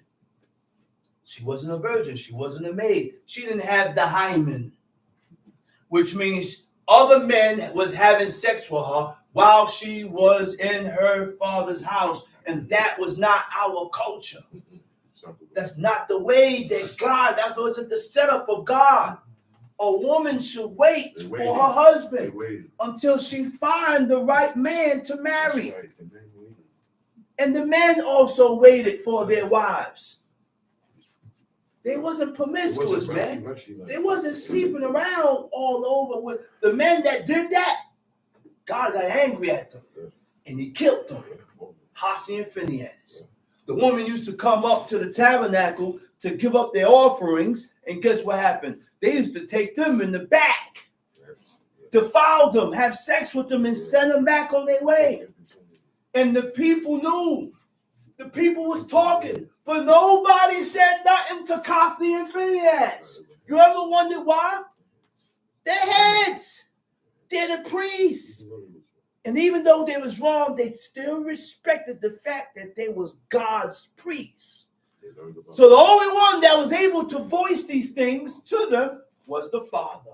I can't tell you, and I'm not going to come to you, right? But you know who can correct you? I'm going to go to who can correct you. I go to who you And want. this is how most of the time we need to do these things. That's right. Because by me coming to you, guess what? It may cause an It's gonna argument. cause an argument. It may cause a discrepancy. It may cause certain things to stir up. So I can't say nothing to you.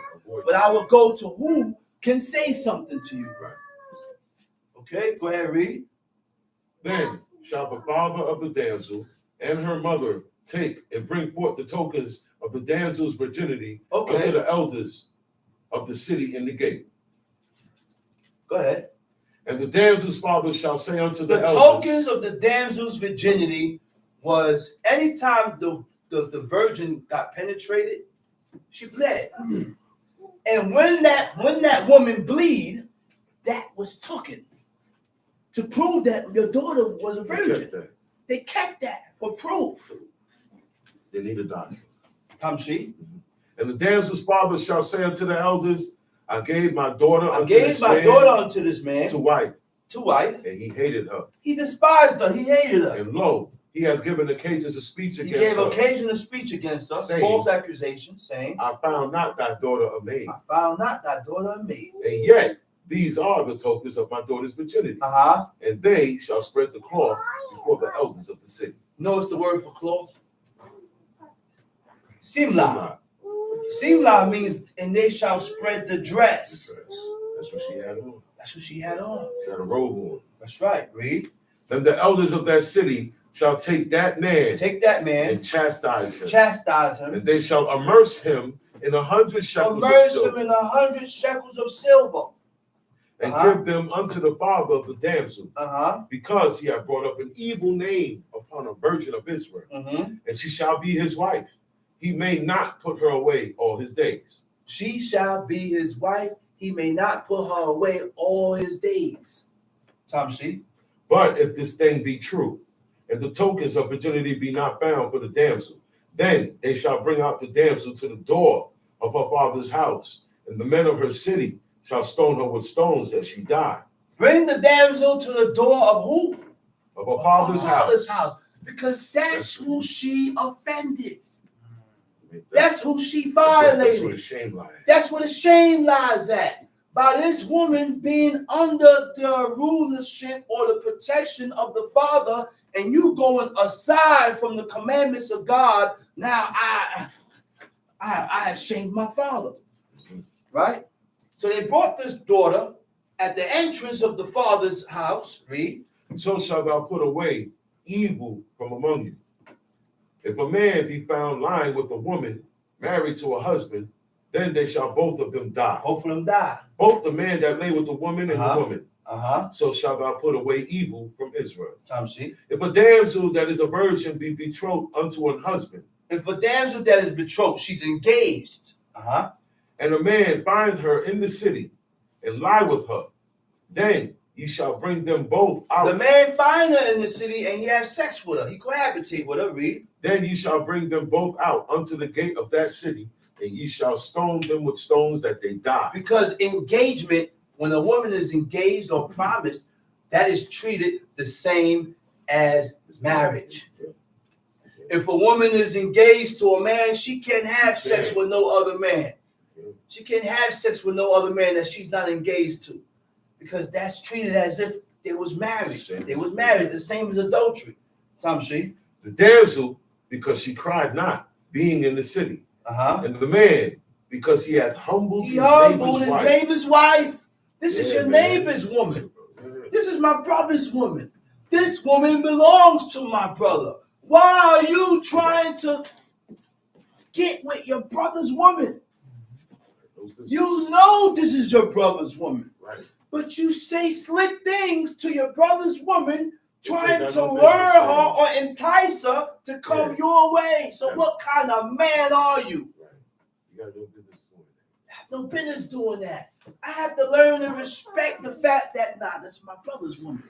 And I would never violate him by talking or trying to get with my brother's woman. I don't blame nobody.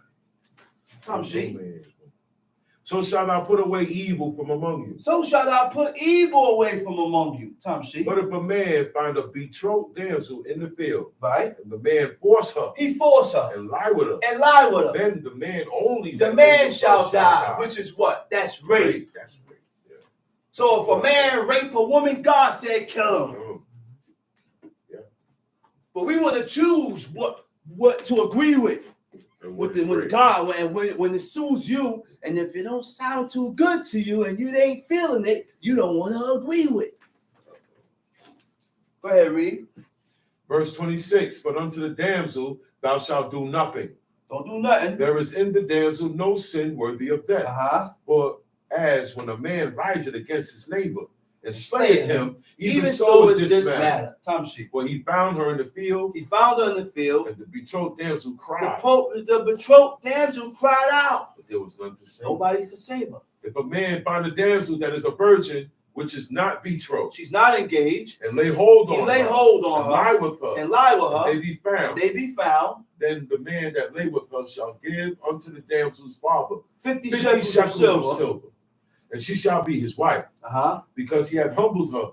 He may not put her away all his days. So if I find a woman, right, a damsel, that she's a virgin, and I have sex with her, God said that I can never put her away. I could never divorce her. And I have to pay the father a certain amount of shekels because I humbled his daughter. Yeah. Okay? Go ahead, read. He may not put her away all his days. Verse 30, a man shall not take his father's wife, nor discover his father's skirt. A man shall not take his father's wife, nor discover his father's extremity. So when you discover your father's extremity, the extremity of a woman is her thighs, her legs, her arms, which means certain things was covered up. Certain things was not for everybody to see. Right. And this is why you have Muslim women, how they all covered up, because the only one that's able to see that is her husband, is her man. That was our culture. You didn't desire the attention of other men.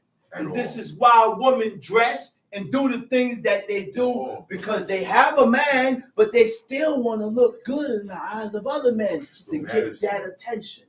Attention. Let's go to Proverbs. Proverbs chapter 14.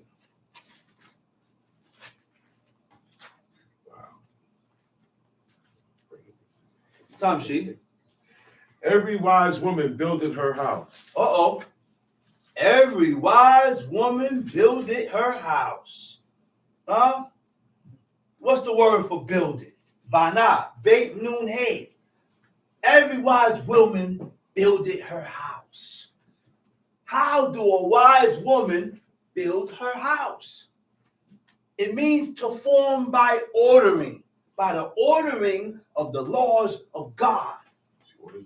She orders her house according to the laws of God. Okay? Every wise woman builded a house. And when you are not ordering your house according to the laws of God, you're breaking it down. You break it down. Which means if you have a husband that stand up for the laws and the commandments of God, and I don't have a wife that stand up for the same in that house, the house will crumble soon because it's going to be divided and we're going to be going at each other's neck. You're going to push one thing and then the mother is not going to agree with what you're pushing. Oh, the kids could do it. Why can't they do it? They need a life. They need play. And then the father is pushing something else different than what you're pushing. The house gonna crumble. Tom Sheep. But the foolish plucking it down with her hands. The foolish plucking it down with her hands. The foolish demolishes or destroys it with her hands. With her hands. Go ahead. He that walketh in his uprightness spirit the Lord. Proverbs chapter 14, verse 2. It said, he that walketh in his uprightness, with what? Feared the Lord. Fearing God. The book shows us how to detect when a person fears God. It all determines on what you do. That's why my father said, you remember he said, I don't sin presumptuously. That shows that he feared God. Right. When you begin to walk in your uprightness. Now, let's get this thing here straight now. When we begin to walk in God's uprightness, we have to check every aspect. We got to check into his ways. We got to check into his laws. We got to check into how we behave, how we act. We got to check into a lot of things. Things that we can't say, so that way we can't miss and leave a side or a section open. To walk in God's uprightness is to follow a certain course or procedure that God considers to be just and right. This is due. That's right. We have to follow the things that God said is right and just, not according to what you say is just and right, not according to what you say is wrong. Because what you say is right may not be right by God. What you agree with, God may not agree with. So we have to, we got to really check ourselves. Go ahead, Tom Sheep. But he that is perverse in his ways despiseth him. He that is perverse in his ways despising God. How are you this perverse in God's ways? What does perverse means in the Hebrew? The word perverse is nalot. Nun, lamet, kolam, zayin. It means he that departs, that is perverse in his way, is what? Despising him. Okay, so he that do not depart or turn aside from the things that God hate and despise is perverse. Tom Sheep. In the mouth of the foolish is a rod of pride. But the lips of the wise shall preserve them. Where no oxen are, the crib is clean. Where no oxen are, the crib is clean. Wait, hold up. Okay, go back. 3. In the mouth of the foolish is a rod of pride. Why is the rod of pride in the mouth of foolish or in the mouth of fools? You know what that means? It's describing how the proud speech of fools. It's describing how the proud speeches of fools hurt others and yourself. Proud speeches, things that I say out of my mouth that I'm offended to pick it. I'm offended you, And guess what? I also hurt myself, and I block myself, and I restrict myself from excelling in righteousness, because these are proud speeches. But because we are not acknowledging and we don't know what proud speeches are, we continue to do it. We continue to say whatever, not acknowledging and being circumspect with the words that comes out of our mouth. We are in Proverbs chapter 14, verse 3. Proverbs chapter 14, verse 3. Right? It said, in the mouth of fools is a rod of pride, but the lips of the wise shall preserve them. But the lips of the wise shall keep them, shall observe them, guard them. Tamshi. Where no oxen are, the crib is clean. Where no oxen are, the crib is clean. The word for crib is aleph, bet, shabuts, samik, and boots. It means trough. Where no oxen are, the trough is clean. That's the spot where the animals eat. Because when they eat, they shaking their hand and their ears a whole mess. You got to come clean it. But if the ox ain't eating it, it's clean. He said, where no oxen is, the crib is clean. But much increase is by the strength of the ox. Much increase. You will increase. You will increase by that ox working. Working and working and working and working. Tamshi. A faithful witness will not lie. A faithful witness. I said a faithful witness will not lie. This is deep, man. So when we lie, we know that we have no faithfulness in us. When we lie, we should know that we don't have no loyalty in us. When we lie, we should know that we don't believe God. Why I say this? Because the Hebrew word for faithful is emun, aleph, min, mem, nun, Sophie. It means to be faithful. It means to be loyal. It means belief. Go ahead. But a false witness will utter lies. A false witness will utter lies, Tamshi. A scorner seeketh wisdom. A scorner seeketh what? Wisdom. Wisdom. And findeth it not. All right, hold on. Okay, what is a scorner? The Hebrew word for scorner is letz, lamed zadeh. It means a scorner, or it means to mock. Now, a scorner is a person that mocks by expressing their negative opinion about what God says. You're a scorner. When you start to express negatively against the things that God accepts. God said he accepted, well, I don't accept it. God said he liked it, well, I don't like it. Oh, because you have this hedonistic mentality that stops you, prevents you from accepting the things that you read in this book.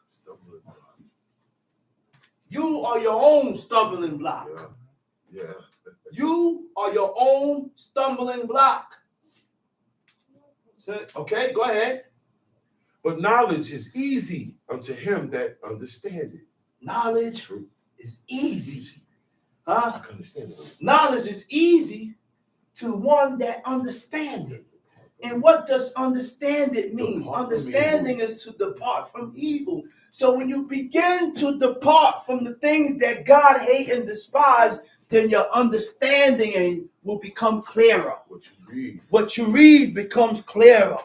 The things that you read becomes clearer. Everything that you read, God will open your eyes to it.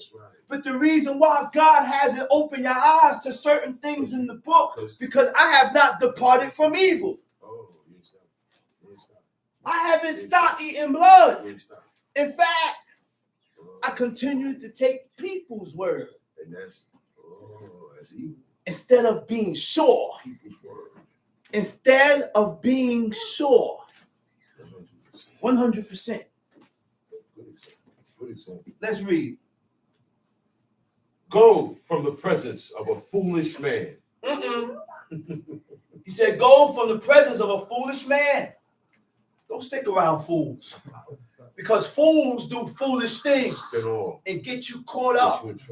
Go ahead. When thou perceivest not in him the lips of knowledge. So how you can tell when a man is foolish? By the things that he say out of his mouth. He start voicing and saying things that don't sound right according to the mind frame of God. And I see your intent is not good. Not good.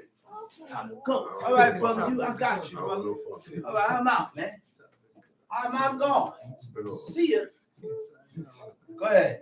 The wisdom of the prudent is to understand his way. The wisdom of the prudent is to understand. What verse is that? Verse 8. Verse 8.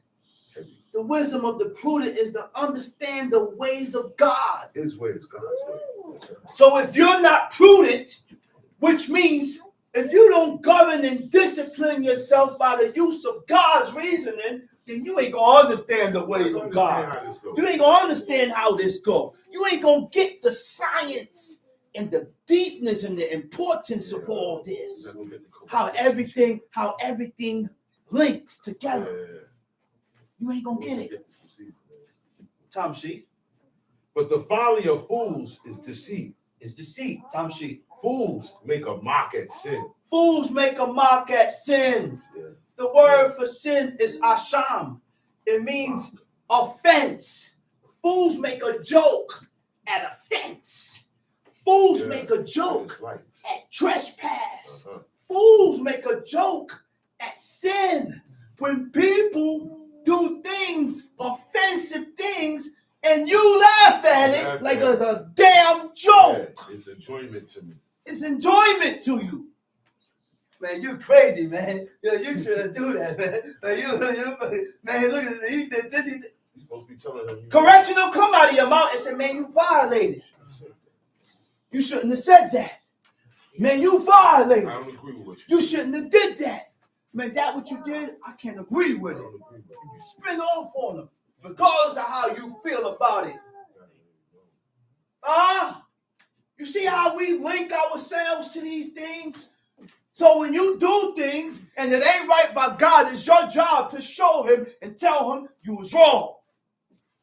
Don't leave it for one person or this one or that one to say it, but you don't want to offend him, so you don't tell him where he's wrong at. You're the person he'll listen to or she'll listen to. You out your mind? That's how it be. We are always guilty before God. When you feel that way, they wore sackcloth. Yeah. They fasted. Yeah. And they was humble. They was humble. These people had a conscience. Guilt is a feeling of culpability for offense. Culpability is being responsible for a fault or wrongdoing or things that you said. Let's read. Fools make a mock at sin. But among the righteous, there is favor. Wait a minute. Among the righteous, there is favor. There is favor. Among the righteous, razon also means acceptance. You will be accepted. Among the righteous, you will be favored. Among the righteous, God will have delight in you. Get that amongst the righteous. That's how you get God to have favor and accept you and have delight in you. You have to be following after the laws. The only thing that can make you righteous is by following the curriculum and the standards that God set. So you can't be going against the curriculum and the standard that God said and talking about God love us. No, God don't love you, Sam. God don't love you. And stop telling the people that God loves you. God hates you because you continue to go against his commandments. And love is an action word. Huh? Love what? What Exodus 20 said? Love the Lord thy God and what? And keep what? His commandments. So love, when you keep God's commandments, it denotes love. It shows that you love God. When you come out and observe the Shabbat day in its holiness, it shows that you love God. When you fulfill the laws that you know to be lawful and right by God, it shows that you love God. Love is an action word. It shows, not told. I showed you that I loved you, wife, by taking care of you, by doing this, by allowing you here, by doing this for you and this. My action shows that I love you. Because if I didn't love you, I won't accept you here in my house. Love denotes action, shows actions. And your actions can also denote hatred. That's why my mother never put me out. That's why my father never put me out. Forget about me. My father and my mother never put us out. He said, man, I would never put my kids out. I don't care if he's 60 years old. You put the cord to your back before you. I don't care if you're 70 years old. But the mentality of heathens, with that heathenistic American mentality, they look at you and say, you still living with your mother? Ain't nothing wrong with that, man. Ain't nothing wrong with that. What's evil about that? There was a man, my daughter's grandfather. He is in his 60s, going into his 70s. And he lived with his mother until the day of her death. He lived with her until the day of her death. Took care of her. He fed her. And when she got but so old to where she couldn't help herself, you know what he did? He paid for a nurse to come and take care of her. Right. May save his life. He didn't put her in the home. Nah, man. You don't put To her leave away. her in the home because they had treated like Zoak That may save his life. in the home. If you love them, you don't put them away. That may save his life. Don't put them away. Tom sheet. The heart knoweth his own bitterness, Uh-huh. and a stranger doth intermeddle with his joy. Wait a minute. Wait a minute. The heart knoweth its own You know bitterness. yourself. I said the heart knows the bitterness of his soul. You know what's the bitterness of a person's soul? The things that brought the stress and the anguish, They call it trauma. the trauma. PTSD. What caused that bitterness to you? Why am I this way now? Why am I What this made me way? this way? Why I can't let my My God. guard down? Yeah. Not able to accept one Right. that comes in sincerity and in truth. Right. Truth. Trust. In truth and in sincerity. Truly wants to love you and take care of you. But the reason why the guard is up is because of past treatment from other God-forsaken men. That's just an example. So the guard stays up. I said the heart know it, the bitterness of his soul. That's true. Man. That's true.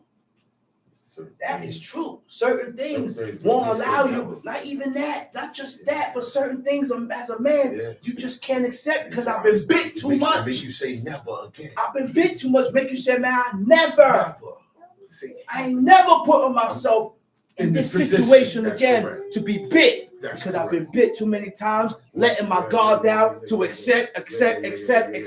And because we don't have like minds, one is pursuing righteousness and one is not pursuing righteousness, you will get dealt with differently. Unfairly. You'll get dealt with unfairly. You're not gonna like it. You're not gonna like it. Tom sheet. The heart knoweth his own bitterness, and a stranger knows his own bitterness. And a stranger doth not intermeddle with his joy. To interfere in something that is not one's concern. Read that again. And a stranger doth doth not intermeddle with his joy. Has nothing to do with you. Leave it alone.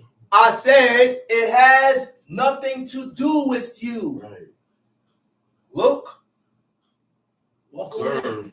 Observe and walk away. You don't need that. Leave it alone. You don't need the spotlight. Time sheet. The house of the wicked shall be overthrown. The house of the wicked shall be overthrown. Read. But the tabernacle of the upright shall flourish. Where verse you at?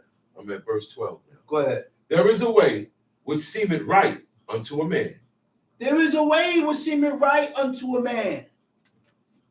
There is a way that seemeth right unto a woman. It looks like this is the right decision that I'm making. Because you're going according to your senses, and the adversary is testing you and tempting you according to your senses, making you, stirring up these feelings in you. So because you feel this way or about a situation, he moved you according to your feelings and you act on it. It don't mean it's right, man. It don't mean it's right, because we got to remember that we have been susceptible. We have allowed ourselves to be susceptible to iniquity by violating the commandments of God. Yeah. So anything can pop up in your head. Yeah. Read. There is a way which seemeth right unto a man, but the end thereof are the ways of death. But the end thereof, when the smoke clears, ask yourself, what did I do? I said, what did I do? I was better off there.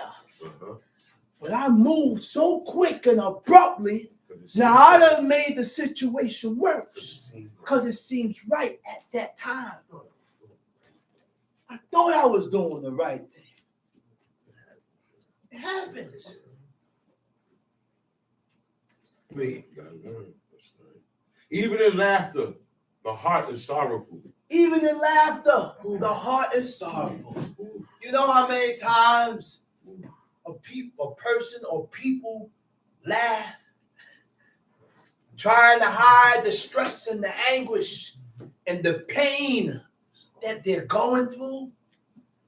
But underneath that smile, they're in tears. They're covering it. And they're hurt. Yeah.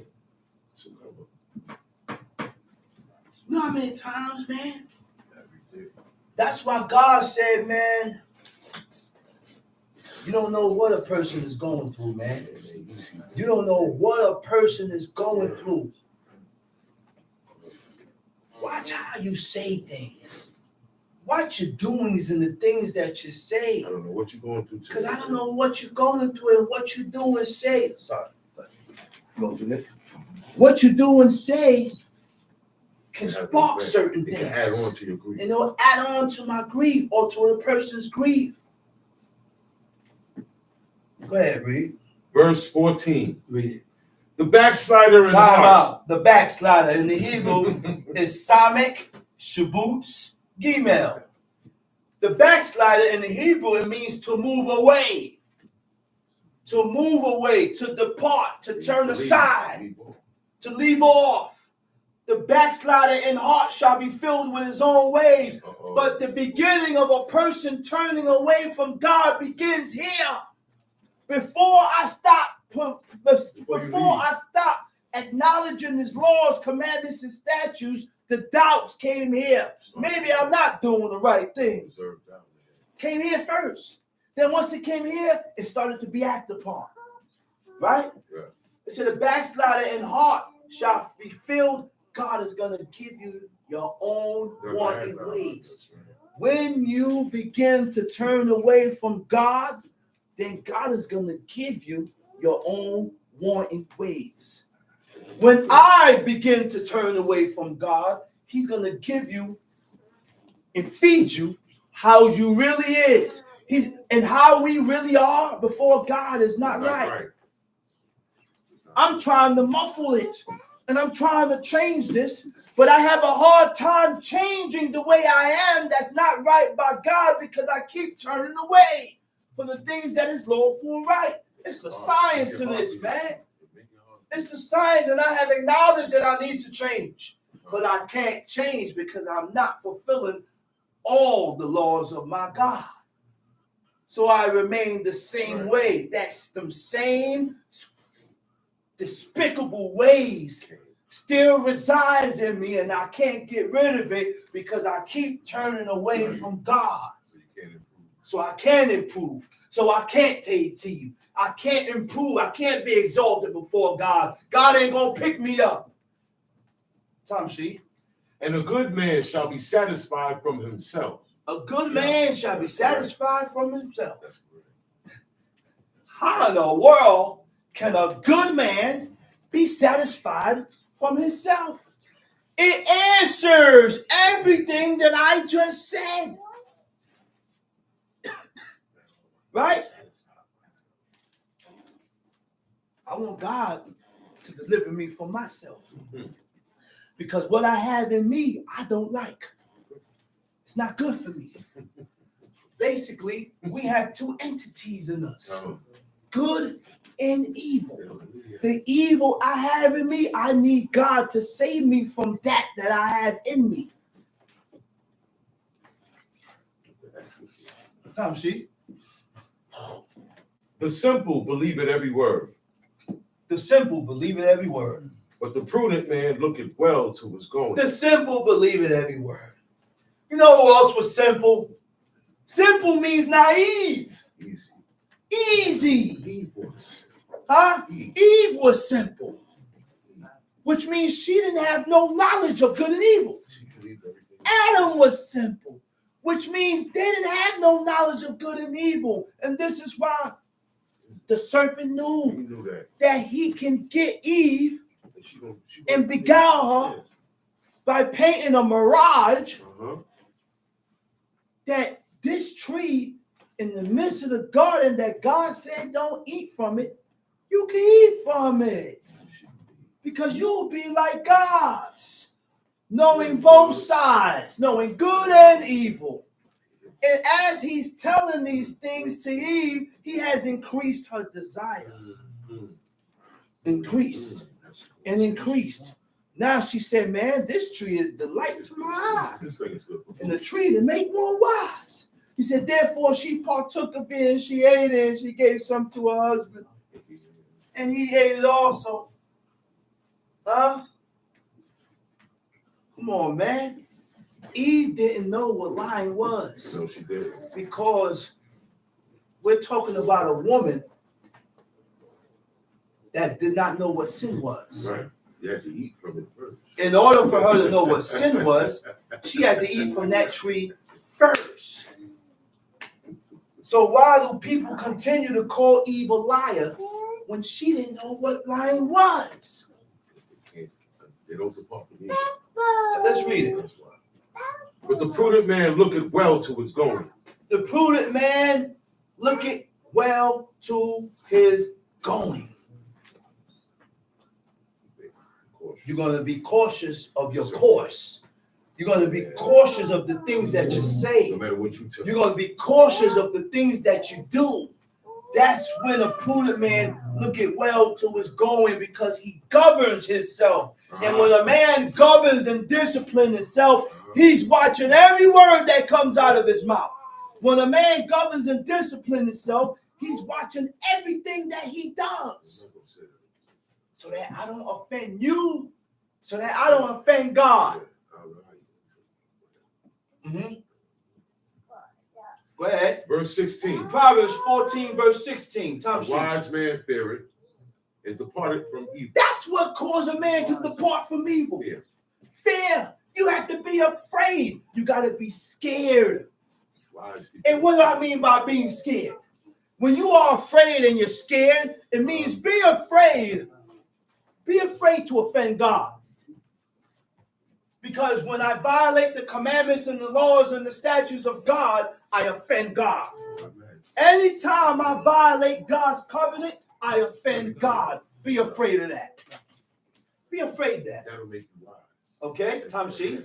But the fool rageth and is confident. But the fool rageth. The Hebrew word for rageth is abad, means to sin, to transgress. Check this out. It says the fool rageth. The fool sins, and he's still confident in his wrong. In And we see people like that.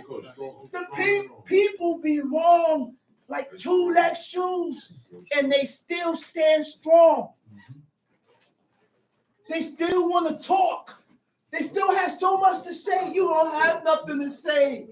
You are in violation. You are at fault with God and man. You don't have nothing to say. And that shows that that person don't have a guilty conscience. No. Bro, if I'm wrong, I ain't got nothing to say, man. The only thing you're going to hear me say is, man, I apologize. I'm sorry, man. I feel bad. I feel bad for what I did. I feel bad for what I said. Tom sheet. Verse 17. Verse 17. He that is soon angry dealeth foolishly. He that is soon angry Dealeth foolishly. dealeth foolishly. The word for anger is quitzad. Kuf zadeh resh. It means impatient in anger. Right? Impatient in anger. Okay? It said he deals foolishly.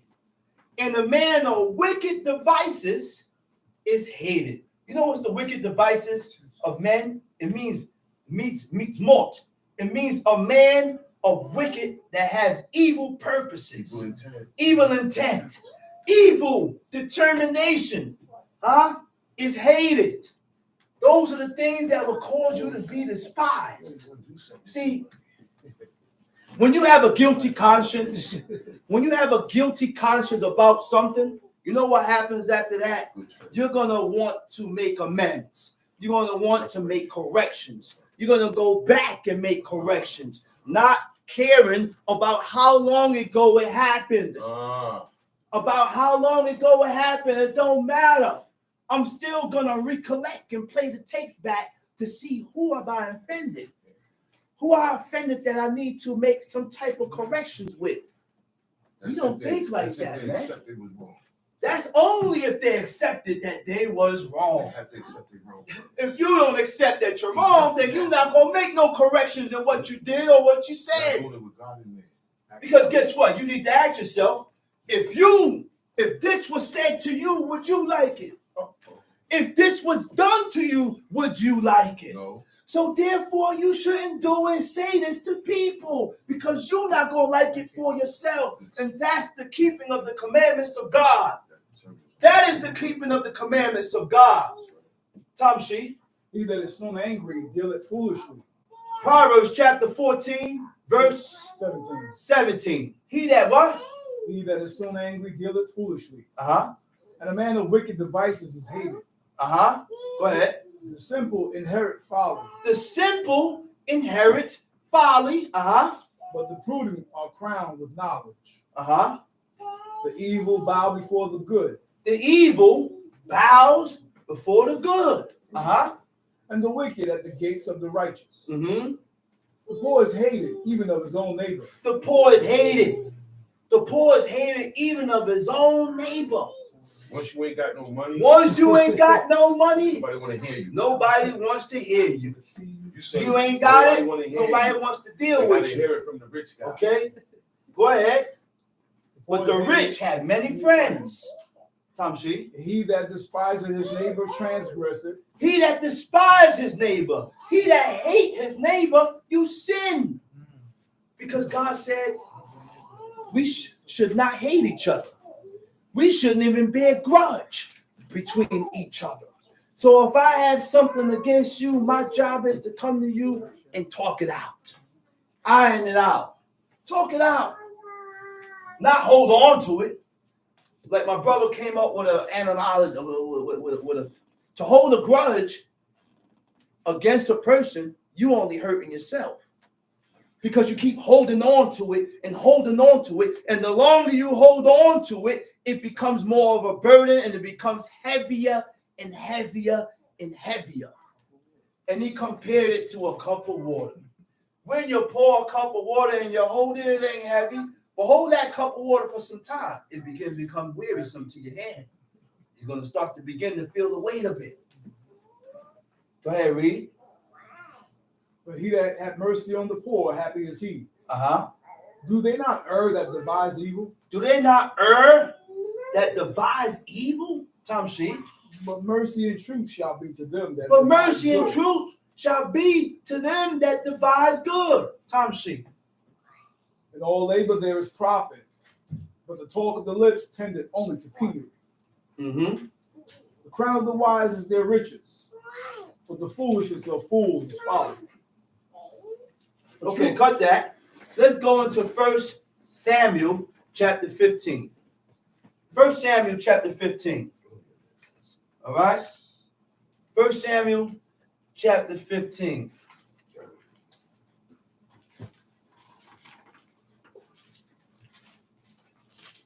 Got it? 1 Samuel chapter 15. Let's read it. Samuel also said unto Saul, Let's read this. the Lord sent me to anoint thee to be king over his people, over Israel. Now, therefore, hearken unto God has sent the prophet Samuel to anoint King Saul to be king over his people. There is an anointing process that comes with kings and the priests. So if there's no anointing process that went down for you to become a priest of God, then you are not a priest. You can't call yourself a priest. You can't say you're a high priest. Kohen, Hagadol. You're not a high priest because you have not went through the consecration and you have not been what? Anointed and went through the procedure to be a priest or a king. Tom Sheet. Now, therefore, hearken unto the voice of the words of the Lord. Uh-huh. Thus saith the Lord of Hearken hosts. to the voice of the words of God. Go ahead. Thus saith the Lord of hosts. Thus saith the word of I hosts. remember that which Amalek did to Israel. Uh-huh. How he laid wait for him in the way. God ain't forgetting. God said, listen, man. He said, I remember when what? I remember that which I Amalek remember did what Amalek did to Israel. to Israel. How Now, he- mind you, Amalek was not the white man. That was Make it Esau's clear. grandson. Make it clear. Let's learn this and understand this because remember, Esau and Jacob was brothers. That's correct. They're from the son of one man. So if Jacob is Shemitic, Esau is Shemitic. Automatic. Esau just had the word Esau just mean red or reddish brown. He was a black man, but he had a reddish brown complexion. Right. Red hair. He also had red hair. Yeah, right here. Okay? So now we look at Esau and say he's the white man. The coloration and the people start losing the pigmentation in their skin when they moved into the cold region, which was in Europe. And they still wasn't the white man.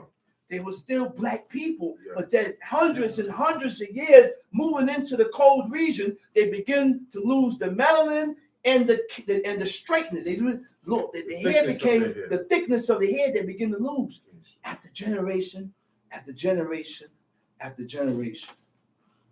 That's how the color changed. Okay, go ahead. How he laid wait for him Uh-huh. in the way which he came up from Egypt. Uh-huh. Verse 3. Now go and smite Amalek and utterly destroy all that they have and spare them not. Okay. Now, he said how he laid wait with them, right? Now, all humans, gotta read this again.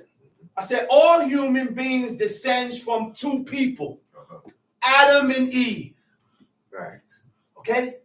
Everybody come from Adam and Eve. 1,600 years after was a global flood. God flooded the whole earth. Only 8 people survived, who was Noah and his family. Few generations after was the building of Tower Babel, right? And God has scattered and confused their language to disperse them. Why? Because they was building a tower to reach up to heavens, up to God. That's what man wanted to do. That's what man wanted to do. So God seen it and he confused them. God seen it and he confounded them. Everybody made them diverse. Everybody started a different language. And by them having a different language, they can't dwell together. So that becomes the scatter, disbursement. Boom, boom, into different regions.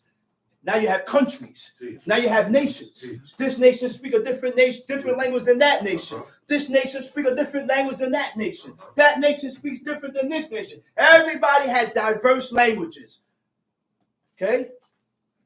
So now the Tower of Babel is in the middle, and all people migrated from that location. Where do races come from? This is where races come from. Science proved that your child inherits 50% of the DNA of each of your parents. So I have children, my twins. My son and my daughter have 50% DNA of me. My son and my twins have 50% DNA from their mother. This is why God was so... He was dead on. When he said, listen, man, to keep this thing here strong, to keep this seed holy, to keep these atrocities and these abominations away from the nation, you got to stop marrying into these women. These strange women that don't want to serve your God. Because when you have children, guess what? She's gonna cling, your child's gonna cling a little bit to your ways, to the godly ways, and then you're gonna have one that cling to ungodly ways. But you ain't gonna know. They're gonna keep it to themselves. They're not gonna tell you, and that's because we decided to mix and have women and children by men and women that don't want to serve your God. That's what happened. Bring that element in. You bring it all in. You bring it all in. Go on. He said, so the DNA of each of your parents means you have 12.5% from your grandparents, 6.25% from your great-grandparents. And the percentage get lesser and lesser as you go back. This is why God was against mingling the holy seed. Because every generation, you get less DNA from your ancestors. You get less DNA from your ancestors. Water down. Okay? The conflict of race has no genetic basis. No. I said the conflict of race has no genetic basis. Okay? But the genes that explain the phenotypic means the way things look. Phenotypic means the way things look. Differences between population only represents a tiny part of our genes, confirming that the concept of race from a genetic standpoint is abolished. Don't hold no grounds. It don't hold no grounds. It don't hold. DNA technology proves that there aren't much difference from people across the world. Adam and Eve was not white. Moses was not white. None of those men was white. He said that skin color is a mutation of broken gene that can't produce melanin. That's what it is. If people are so different, you wouldn't be able to have an organ transplant. Right. Okay? Now, the example was, it was two people, two guys. One was black, one was white. One needed a kidney transplant. They got tested and found a match between the black man and the white man. How in the world can you find a match between a black man and a white man? It's the blood. Huh? It's in the blood. Blood type. Okay? Now,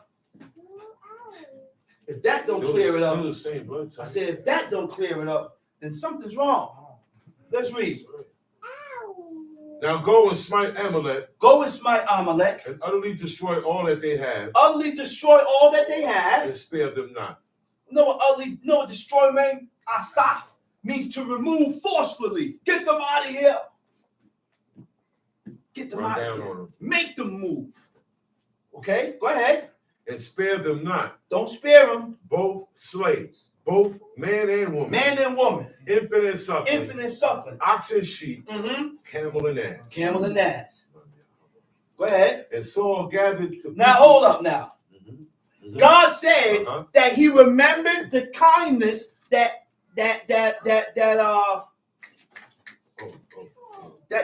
I'm jumping the gun. Right? You didn't get to that, right? No, not yet. Go ahead, Tom Shake. Now go and smite Amalek, utterly destroy all they have, spare them not, but slay both man and woman, infant and suckling, ox and sheep, camel and ass. And Saul gathered the people together and numbered them in Telaim. Telaim, that's Tel Aviv. Tel Aviv. Tel Aviv. 200,000 foot. 200,000 foot, man. And 10,000 men of 10,000 men of who? Of Judah. Of Judah. Tamshi. And Saul came to a city of Amalek and laid wait in the valley. And Saul said unto the Kenites, Go, depart, get you down from among the Amalekites, lest I destroy you with them. For ye showed kindness to all the children of Israel. Okay, how did the Kenites and what did the Kenites do to show kindness to Israel? Do we know that the Kenites rode with Israel? Yeah. Straight through. All the way. Right? The Kenites rode with Judah and Simeon, right? To get their portion. Right. And was given an option to return to their land and stayed. Right? Jethro showed Israel kindness, and King Saul didn't forget it. Those are godly ways, which means the kindness that a person do for you never dies. 1,000 years later. 1,000 years later, it never dies. That's right. Talk about That's why Solomon didn't kill Abiathar. That's why. Because Abiathar, in time, turned against King Solomon and started rocking with Adonijah. Yeah. King Solomon looked, he said, man, the only reason why I don't kill you, he said, because you rolled with my father. What my father went through, you went through, and you supported my father. And I honor that. And these are things that we need to honor. I said, these are things that we need to honor and respect. Because you went through the same thing that my father went through. But you deserve to die. And it don't die. No matter what the Kenites did, you can't go against that. You can't forget that. Okay? Okay? Yeah, they're family than Abraham. But that wasn't why they were saved. That wasn't why they were saved.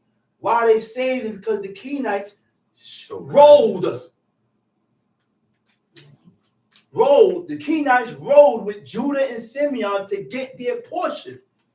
Judah and Simeon go in the war. The Kenites went with them. He said, all right, we're going to hold you down. Allies. There are allies. Which means there's a brother named Malachi that held my brother down. There's nothing that Malachi could do, Chief Malachi could do, that I'm going to go against him because he was there with my brother during times of war. Facey. Yeah. There's nothing that a brother named Face could do that had me turn against him because he held my brother down. My little brother down when I was locked up. All of us was locked up. All of us locked No up. help. This is the godliness that God is looking for. And this is why God said, don't destroy the Kenites. And because of that, we didn't wipe them out. There's nothing that Prince Akaria, a.k.a. Don Blanco, could do that would have me turn against him. Because there was a point in time when all of us was locked up. And guess what? Snow, 6 feet, my Abba told me. I said, my Abba said it was 6 feet of snow. And when you get up, he can wake the brother up in his sleep in 3 in the morning, and he'll ask him, brother, can you go to the store for me and get this and this? He wake up, wipe his eyes, put on his shoes, and go to the store. And come back. That's right. With no complaints. So that's why there is nothing that certain men can do that had me to turn on them because these are the traits and the godliness of God. Yeah. And that's why the Kenites did not just get destroyed. And Saul didn't say, man, forget that. I ain't worried about that no more, man. I ain't worried about that no more. Because you see what he did? You did this. Man, forget about that. Right. They did this. That stands. That stands. Go ahead, let's read it. So now, kindness. Hold up. Let's learn what kindness is. The word kindness is kesed. Generous. Considerate. Kindness is being selfless. I said kindness is being selfless. Kindness is being caring. Kindness is being compassionate and unconditionally kind. Somewhat like the word love. It takes time to understand and feel it. We share love with others through kind acts. That's how you show your love for people. That's right. By doing kind things for them or to them. Okay? Go ahead. Get you down from among What the verse you at? Amalekites. Go ahead. Tom, read. 6. Go ahead. Lest I destroy you with them. For you showed kindness to all the children of Israel when they came up out of Egypt. So the Canaanites departed from among the Amalekites. And Saul smote the Amalekites. Saul smote the Amalekites from Havilah until thou comest to Shur, that is over against Egypt. And he took Agag, the king of the Amalekites, alive, and utterly destroyed all the people with the edge of the sword. All right, hold that right there. Kindness is also disposed to be helpful and solicitous, a forbearing nature, characterized by sympathy or forbearance. Disposed means what? You're more inclined. You're more inclined to, okay? Okay? You're more, a person that has kindness or he's kind, he's more inclined to help. He's more inclined to be solicitous. Solicitous means full of concern. You'll be concerned more about you. I will be more concerned about you. It's actions that come with being kind. That's right. It's a forbearing nature. And what does forbearing nature means? A person with a forbearing nature is patient. Forbearance. That's Moses. I said a person with a forbearing nature is patient. That also comes with a kind man. He has a lot of patience. If you're not kind, you don't have patience. Okay? A person with a forbearing nature is patient and shows sympathy towards other people. That's right. Especially when they have done wrong. Especially when they have done wrong. Are we this way? No. You know who was that way? Moses. Right. You see how I'm walking with a limp? I said Moses was that way. That's right. Moses was that way. Even though you did wrong, I feel sorry for you. Man, listen, man. Even though the nation did wrong, Moses felt for them. I need to get that way. God, please, I want to get that way. And look, man, and we're not that way. So that's why it's hard for God to come with us, because we have ways in us that God look at us and want to spit on you. I want to be that way, man. I got to get these stinking ways up out of me. What is sympathy? Feelings of pity and sorrow for someone else's misfortune. Not my misfortune. I said, not what I went through. You went through it. And I show pity and sorrow for what you went through. We got a long way to go, man. Yes, we do. We talk too much, and we haven't even scratched the surface. You need to shut up. That's right. You need to shut up. I don't talk much, man, because I know the job that I have. I ain't scratched the surface, man. I ain't scratched the surface. Let's read.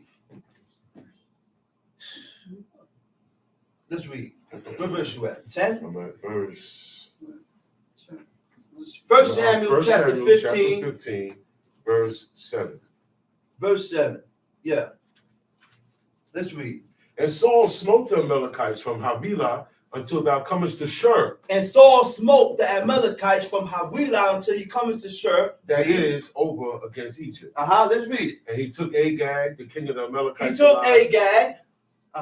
And utterly destroyed all the people with the edge of the sword. But Saul and the people spared Agag and the best of the Saul sheep. and the people spared Agag and what? And the best of the sheep. And the best of the sheep. And of the oxen. And of the oxen. And of the fatlings. And of the fatlings. And the lambs. And the lambs. And all that was good. And all that was good. And would not utterly destroy them. And would not utterly destroy them. Now that right there affected King Saul. I said it affected the king until the day of his death. Big turning point in his life. It made a big turning point. Big turning point. Now, the difference between King Saul and us, Tell the difference. he was able to perceive where and why all this went down. Because I violated.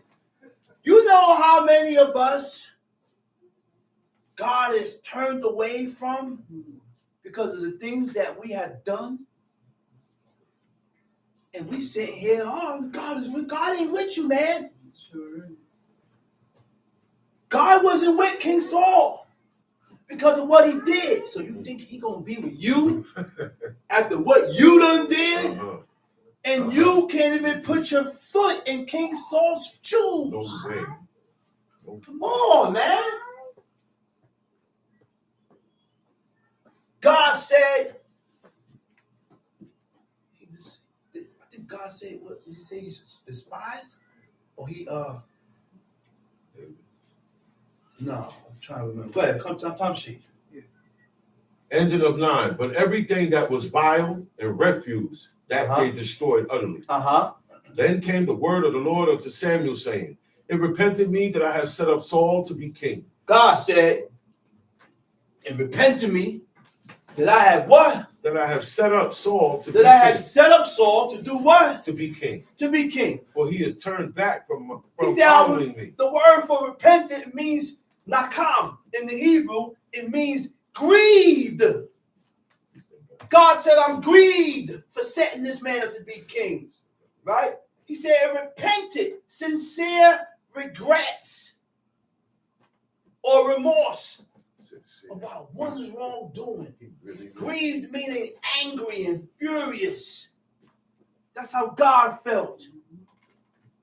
All because King Saul couldn't honor and respect the commandment of what God said. Okay?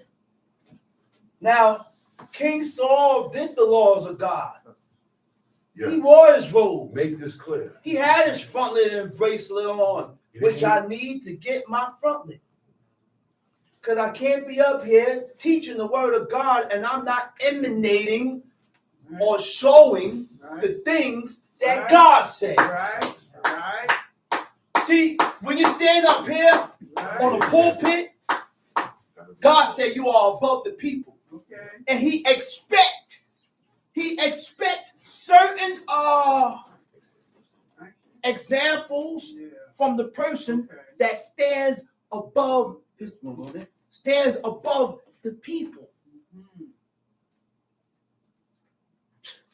Yeah. It was a joke, man. It's true. I think it's a joke. It's true.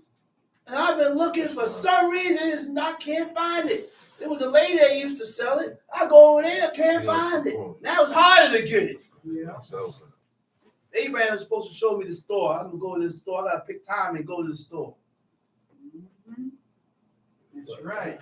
And people say, "Oh, you ain't gotta wear no frontlet." It wasn't talking about an actual frontlet. It was talking about to keep it in your mind. Where you get that from? We come up with so much explanations and reasons not to fulfill the commandments of God. That explanation you just told me, I didn't read it there. You came up with that. You came up with that. You said that. So I had to tell the person, man, where you see that explanation at in the book? Find that. Right. Because if you don't see that explanation in the book, you hide, right? The people hide. No. God's on hide. Cut on the AC, John. Yeah, I'm hot too. Chief Malak hot. Everybody hot. Hey, hey.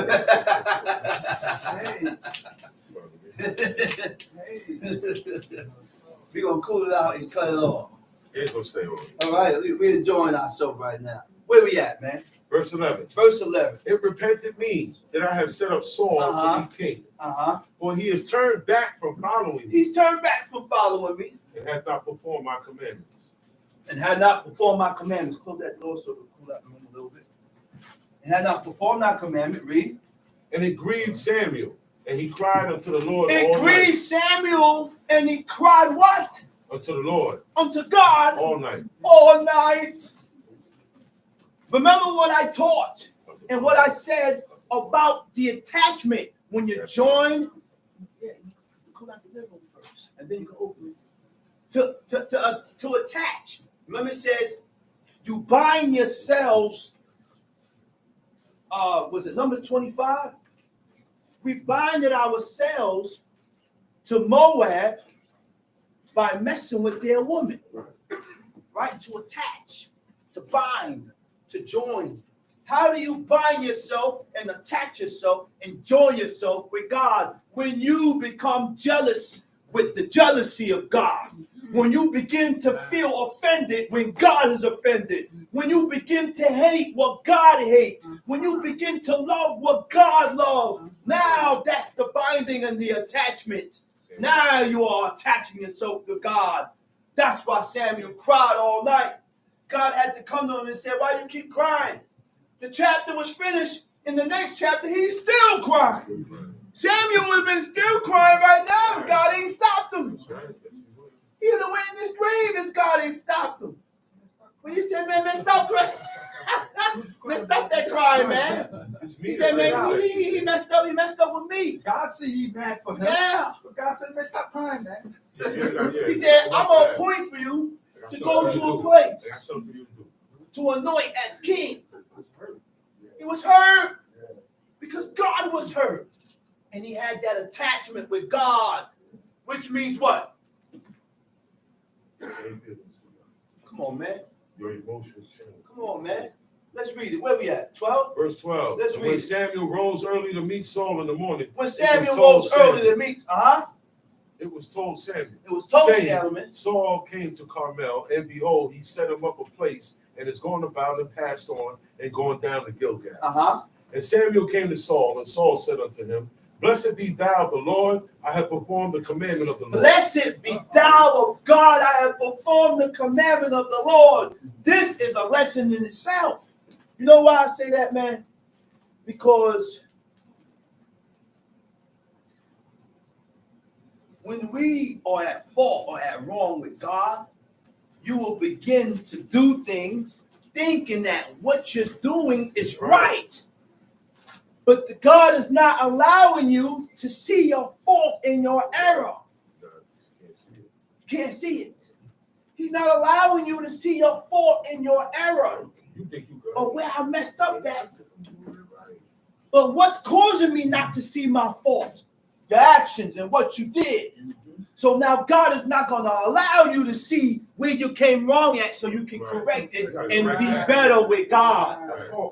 Because sometimes that's right. Sometimes with certain actions and things that we do, Ain't no coming back. we said, Ain't no coming back. ain't no coming back. There was no coming back for Saul. It was over. The priest couldn't set up no offering. No. There's no Prophet couldn't atonement. speak No for him. atonement made. God won't answer. He wasn't right. That's the word. He wasn't acknowledging nothing. Once you start talking up for Saul, God ain't want to hear You it. couldn't inquire. You couldn't fast. You couldn't inquire. You fasting, putting on sackcloth. It was nothing. Eat your last meal. Eat. But guess what? Saul didn't fast, and he didn't put on sackcloth. There was no, listen now. There was no coming back for Ahab. But because he humbled himself, fasted and put on sackcloth, he still got punished for what he did. And it saved him at that time. Right, at that time. That's why he stopped the spirit. He said, who won't be a lying spirit? He said, no, he said, the spirit was going to go at him. And God stopped him. He said, you don't see how he humbled himself? Right. But Saul didn't do that. No, he didn't fast. Yeah, He fasted. Yeah, he did fast. But I don't know what it was, man. Maybe it was just. He fasted. He didn't have on no sackcloth. And It was pressing him to eat. I don't know, man. He wasn't gonna eat. I guess God, he's take going care of to, that. God take care of That's that. something God That's something that I'm not going to bust my brain But about. look, this ending is with Samuel. Yeah. Out of Yeah. all of that, Yeah. Samuel said, you and your sons gonna be eating. Yeah. Let's read it. Where we at? 14. 14. What Samuel said. And Samuel said, what meaneth then this bleating of the sheep in my If you ears? fulfill the commandment of God, then why hear all these sheep? Go ahead. And the lowing of the oxen which I hear. And the lowing of the oxen that I hear, Saul said, they had brought them from the Amalekites. they brought them from the For the Amalekites. people spared the For best the of the people sheep, spared the best of the sheep of the oxen, and of the oxen the sacrifice unto the Lord to thy God. sacrifice unto God. And the rest we have utterly destroyed. And the rest we have utterly destroyed. Then Samuel said unto Saul, stay, and I will tell He you. said, oh, wait. What you did? You did that, and that. He said, all right, hold on. Stay right there. He said, I'm going to tell you what God said to me, yesterday? Go ahead. Tonight. And I will tell thee what the Lord has said to me this night. This night. And he said unto me, say on. He said, say on. He said, all right, I'm listening. Go ahead. And Samuel said, when thou wast little in thine own sight, wast thou not made the head of the tribes of Israel? I learned something, man. When you're a scorner and you can't accept rebuke, that's a problem. Because rebuke, chastisement, reprimand does what? It allows you to change and be better with God only if you see and acknowledge you're wrong. Only if you see and you acknowledge you're wrong. I gotta see that first. Go ahead, read. And the Lord anointed thee king over Israel. And the Lord sent thee on a journey and said, go and utterly destroy. Go and destroy what? The sinners. The sinners. Wait. I got my favorite part. He said, go and destroy the sinners. So you think God gonna save you? You a sinner? You think God loves you? You think God's attention is towards you and you're a sinner? It don't go like that. It don't go like that, Sam. It don't go like that, man. It don't go like that. God said, destroy the sinners. I don't want to be destroyed, so I need to stop being a sinner. Okay. Right. And the only book that shows us and describes to us and explains to us what is sin is the Old Testament. You're not going to find it in the Mishnah, the Shooter Kangaroo, the Talmud, the Quran, the New Testament. You're not going to find it in none of that. The kangaroo. You're not going to find it in none of that. None of that. All right? Tom Street. And the Lord sent thee on a journey and said, go and utterly destroy the sinners, the Amalekites, and fight against them until they be consumed. Fight against them until they be consumed. Read. Wherefore then didst thou not obey the voice You of the didn't Lord, obey the voice of God, but didst fly upon the spoil, but you flew upon the spoil, and didst evil in the sight of the Lord. and you did evil in the sight of God. Read. And Saul said unto Samuel, yea, I have obeyed the voice He's of the Lord. still saying that he obeyed the voice of God. Still in And I'm scripture. over here correcting you and trying to show you where you did wrong.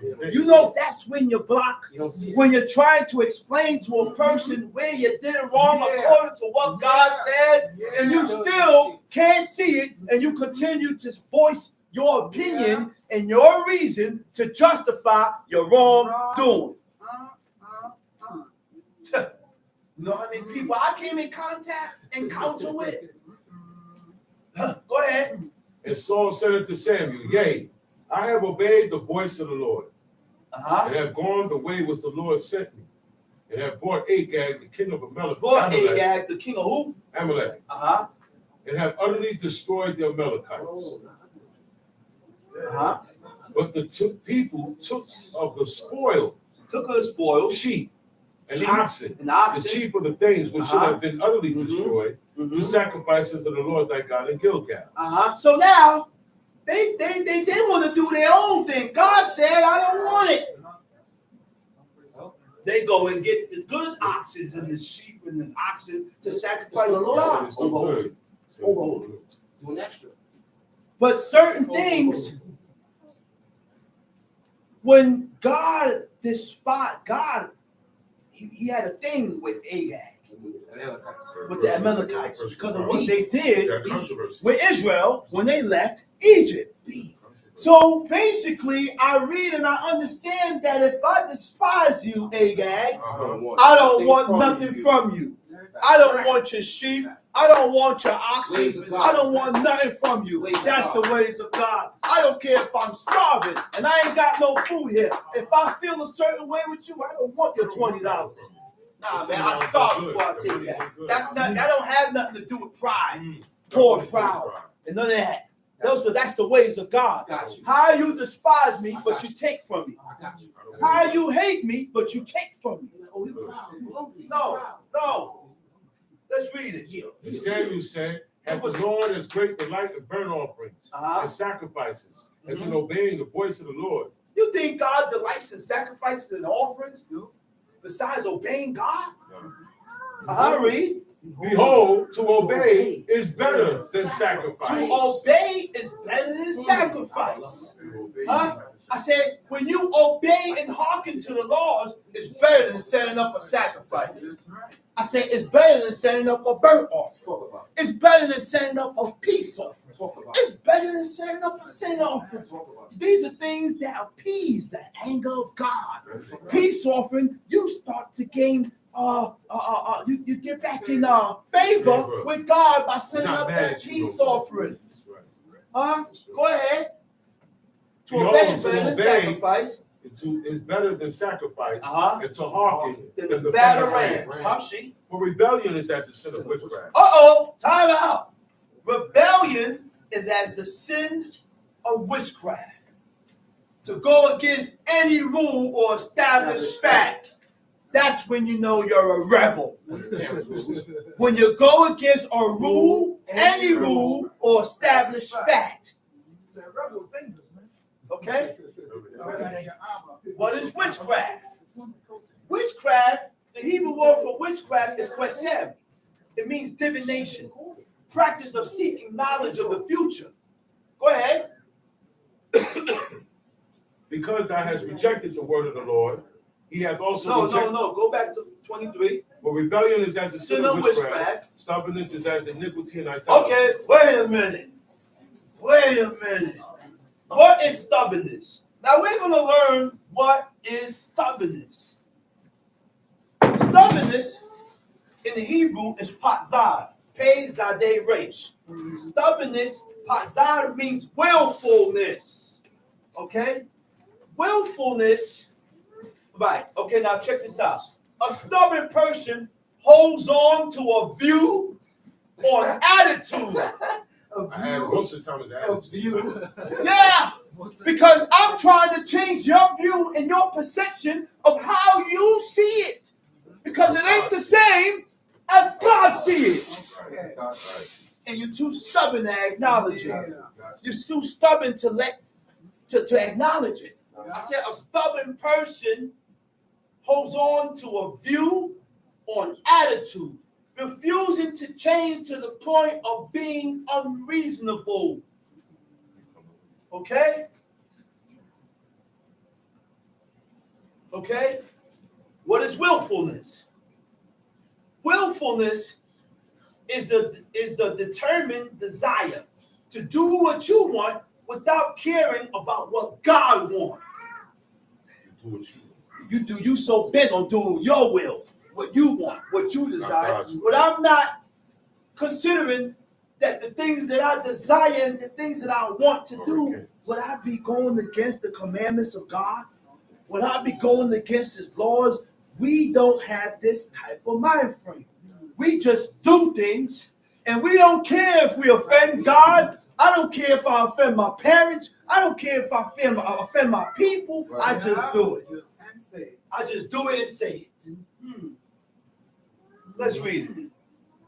Now, hold up. He said, witchcraft is as a stubbornness. For rebellion is as a sin of witchcraft, and stubbornness is as iniquity and idolatry.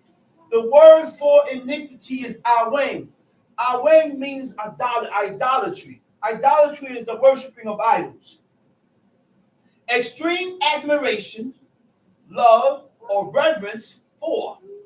Now, the word for idolatry is teraphim. What is a teraphim? Teraphim are domestic gods. Why do they call it domestic gods? They are domesticated. They're household gods. They're kept within the house. That's why it's called domestic gods. Domestic gods of human figure. So they had these gods or deities, but they was in the figure of humans. Action figures. Don't that remind you of G.I. Joe figures? Dolls, Ken, Barbie, teddy bears, because you have these figures, but they're in the form of humans. But we say, oh, we can have it because I'm not praying to it. You add that to it. I said, you said that. You said that. God said don't have it. Now, the custom of the teraphim is that the gods would be treated as members of the family and invited to join in meals or be given offerings of food and drinks.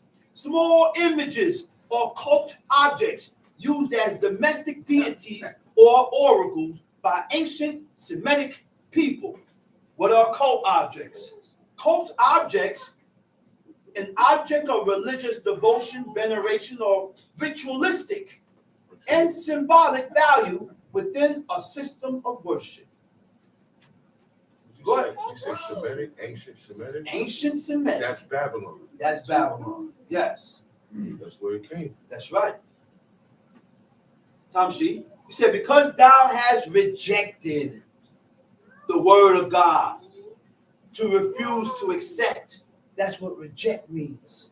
He had also rejected thee from being king. Verse 24. And Saul said unto Samuel, I have sinned, for I have transgressed the commandment of the Lord and thy words, because I feared the people and obeyed their voice. Now therefore I pray thee, pardon my sin and turn again with me. See, the sister said toys, teddy bears. Oh, we can't have none of that. Okay.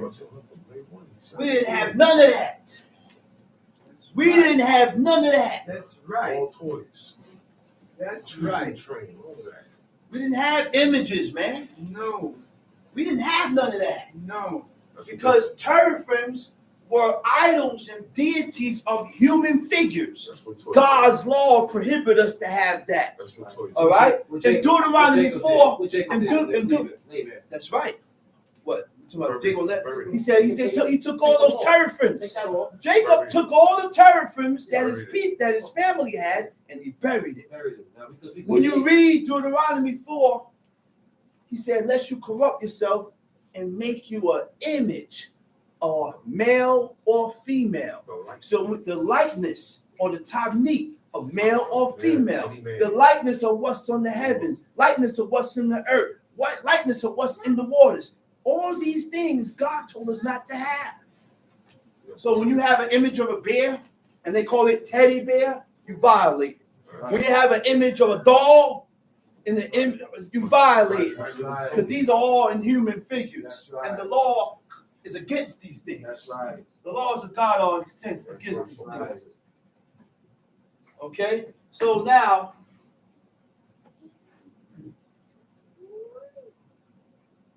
in Deuteronomy 4, right? Yeah.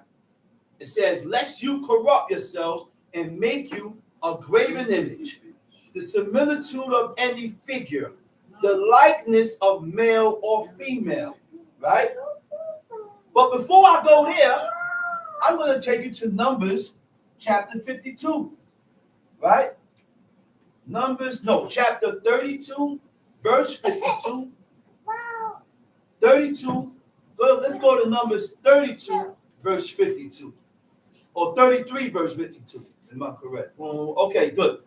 In chapter 33, Numbers chapter 33, verse 52. God ain't going to tell you to destroy something that you can have. Facts. I said, God not going to tell you to destroy something that you can have. Facts. Numbers chapter 33, verse 52. It says, Then he shall drive out all the inhabitants of the land, Tamshi, from before you, and destroy all their pictures. Close the book. Okay. Close the book. And destroy all their pictures. And destroy all their pictures. And what else? And destroy all their molten all images. their molten images. And quite pluck down And all quite their pluck down their high high places. Okay. Okay? pictures. Those are images. In the Hebrew it says temuna. In the Hebrew it says temuna. Images. Dolls are images. Dolls are images. That's right. Teddy bears are images. That's right. Talk about That's right. Okay? Deuteronomy 4, it states, he says, lest you corrupt yourselves and make you a graven image. Right? Break it down. The similitude of any figure. So now we're going to go into this. Right? Peng tashkitun where asitem lakem fesel, right? Which is fesel temuna kal samel. Temuna is an image. That's right. Image or picture or likeness, right? Of any figure, the likeness of male or female. God said you can't have that. The likeness of any beast. You know what's calling the beast? Bears. Bears is the beast. Animal. And when you have a teddy bear, those are the likenesses of beasts. That's right. All right? That is on the earth. The likeness of any winged fowl. I can't have images of birds. That's right. The likeness of anything that creeping on the ground. I can't have images of roaches and spiders and okay? Yeah. The likeness of any fish. I can have likenesses of goldfishes No. and salmon. And have a picture of Okay? Nemo. You can have a picture of these things. Nemo. And let's start, okay? So, okay, let's go back to 1 Samuel chapter 15, verse 24. And Saul said unto Samuel, Saul I said have to Samuel, sinned, he said, I have sinned. for I have transgressed the commandment You know of the that's Lord. the difference. That's the difference between Saul and us. Yeah. He truly acknowledged his violation before Yeah. God. Yes. Yes. And he went to God and said, I have sinned. Yeah. King David did the same thing. He said, I have sinned. We got to learn to begin to acknowledge our fault with God. That's right. So that we can become better with God. Right? He said, I have sinned and I have transgressed the commandment of the Lord and thy word because I feared the people and obeyed their voice. Tamshi. Now therefore I pray thee pardon my sin, and turn again with me that I may worship the Lord. He said, now therefore, he said, pardon my iniquities and turn with me. So here read. And Samuel said unto Saul, I will not return with thee, Uh-oh. for thou hast rejected the word of the Lord. Samuel said, I can't return with you. I can't worship with you because you rejected God and God has rejected you. So therefore, we have to watch with who we walk with. We have to watch with who we pray with. We gotta watch with who we take to ourselves because we begin to take people and agree with people, walk with people, pray with people that God despises and hates. Okay. Facts. Okay. Facts. Tamshi. For thou hast rejected the word of the Lord, and the Lord has And we rejected continue thee to from walk being with people that reject God. Facts. We continue to walk with people that despise God. Facts. Eat blood and fat. Yeah. We continue. Yeah. We can't walk with these type of people. Yeah. Bald heads, shaved faces, eating blood and fat. They do work on Shabbat, carry burdens. I can't walk with you. Birthday celebrators. Right. Tamshi. And as Samuel Birthday turned niggas. and as Samuel turned about to go away, When Samuel was leaving, he laid hold upon the skirt of his mantle. He laid hold on his mantle. And it rent. And it ripped. And Samuel said unto him, the Lord hath rent the kingdom of Israel from thee this day, and hath given it to a neighbor of thine that is better than thou.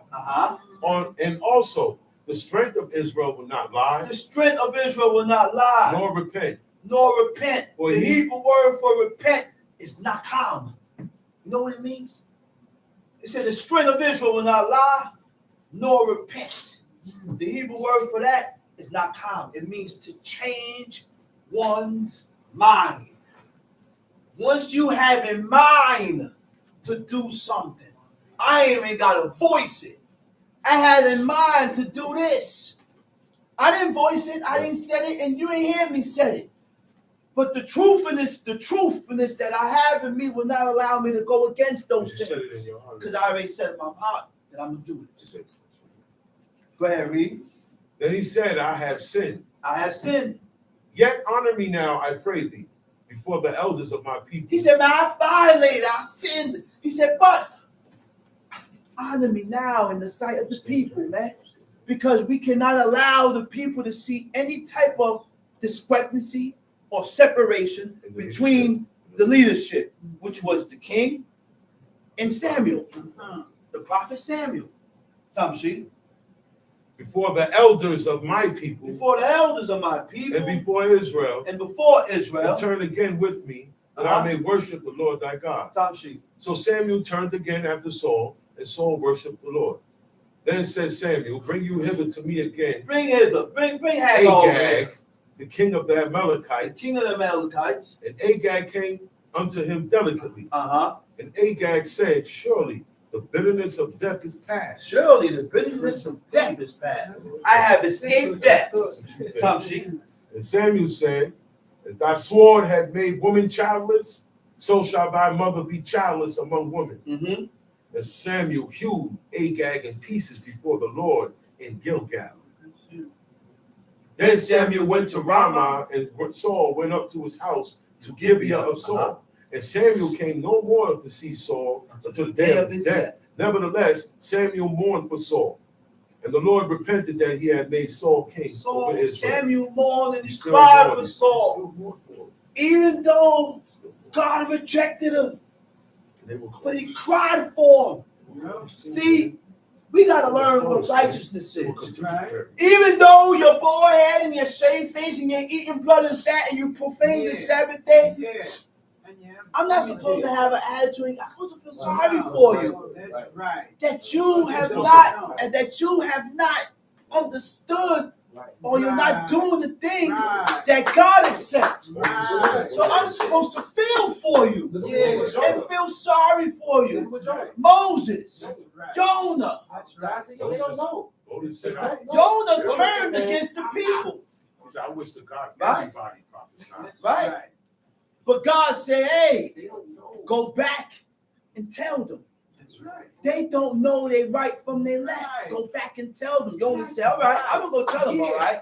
He took a ship and went to Tarshish. And because he went and took a ship to Tarshish, he caused an uproar within the ocean, which caused him to end up in the water. Jonah said, listen, I serve the God of the sea and the dry land. He said, if you take me and toss me over, the sea will be calm. When he took him and tossed him over, his faith in God was 100%, and he didn't fear death. Who wants to go in that sea? That large body of water. Jonah said he chose that. Jonah said, I'm dying.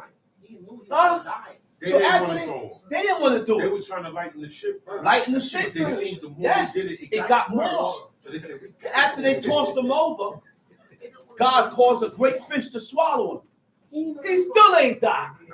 Then after he recognized while he's in the belly of the fish, he acknowledged his wrong with God. I said he acknowledged his wrong with God, which God caused the belly of the fish to spit him out. Guess what? After he spit him out, he didn't spit him out in the water.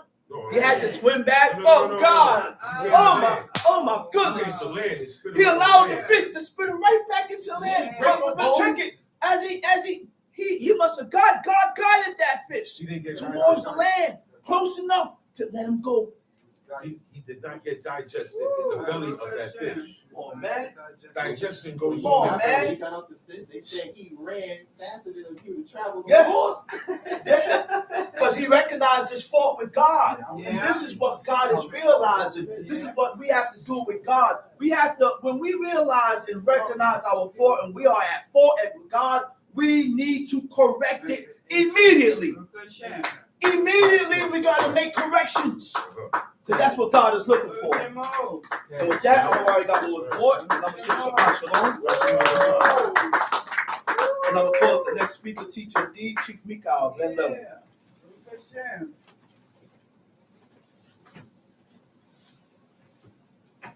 Giving all praises to the God of Abraham, the God of Isaac, and the God of Jacob.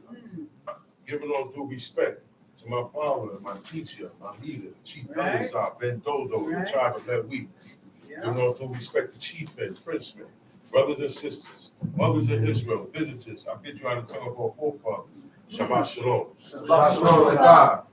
I would ask for everybody to please rise and repeat after me the saying of the 10 Commandments.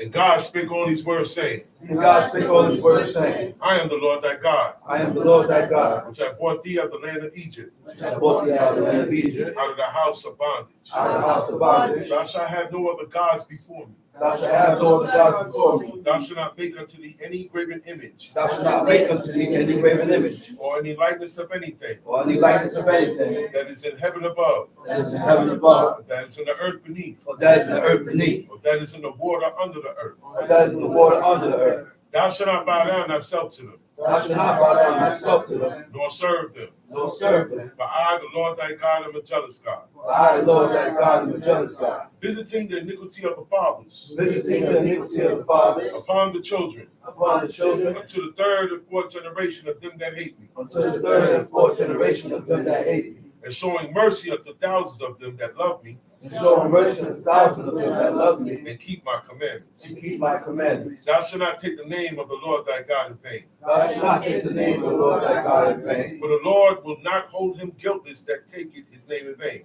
For the Lord will not hold him guiltless that takes his name in vain. Remember the Sabbath day, Remember the Sabbath day, to keep it holy. to keep it holy. 6 days shalt thou labor, 6 days shalt thou labor, and do all thy work. and do all thy work. But the 7th day is the Sabbath of the Lord thy God. But the 7th day is the Sabbath of the Lord thy God. In it And in it thou shalt not do any work, thou shalt not do any work. thou, Thou, nor thy son, nor thy son, nor thy daughter, nor thy nor daughter, thy manservant, nor thy nor thy manservant, maidservant, nor thy nor thy maidservant, cattle, nor thy cattle, nor thy stranger that is within thy gates. nor thy stranger that is within thy gates. For in 6 days the Lord made heaven and earth, For in 6 days the Lord made heaven and earth, the sea and all that in the midst, the sea and all that in the midst, and rested the 7th day. and rested the 7th day. Wherefore the Lord blessed the Sabbath day, Wherefore the Lord blessed the Sabbath day, and hallowed it. and hallowed it. Honor thy father and thy mother, Honor thy father and thy mother, that thy days may be long upon the land which the Lord thy God giveth thee. that they may be long upon the land which the Lord thy God giveth thee. Thou shalt not murder.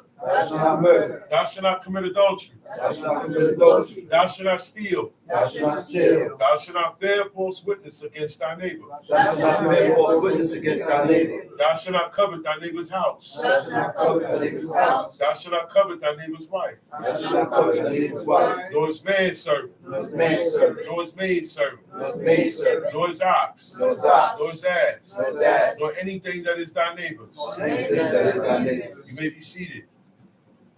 And all the people saw the thunderings and the lightnings and the noise of the trumpet and the mountain smoking. And when the people saw it, they removed and stood afar off. And they said unto Moses, Speak thou with us, and we will hear. But let not God speak with us, lest we die.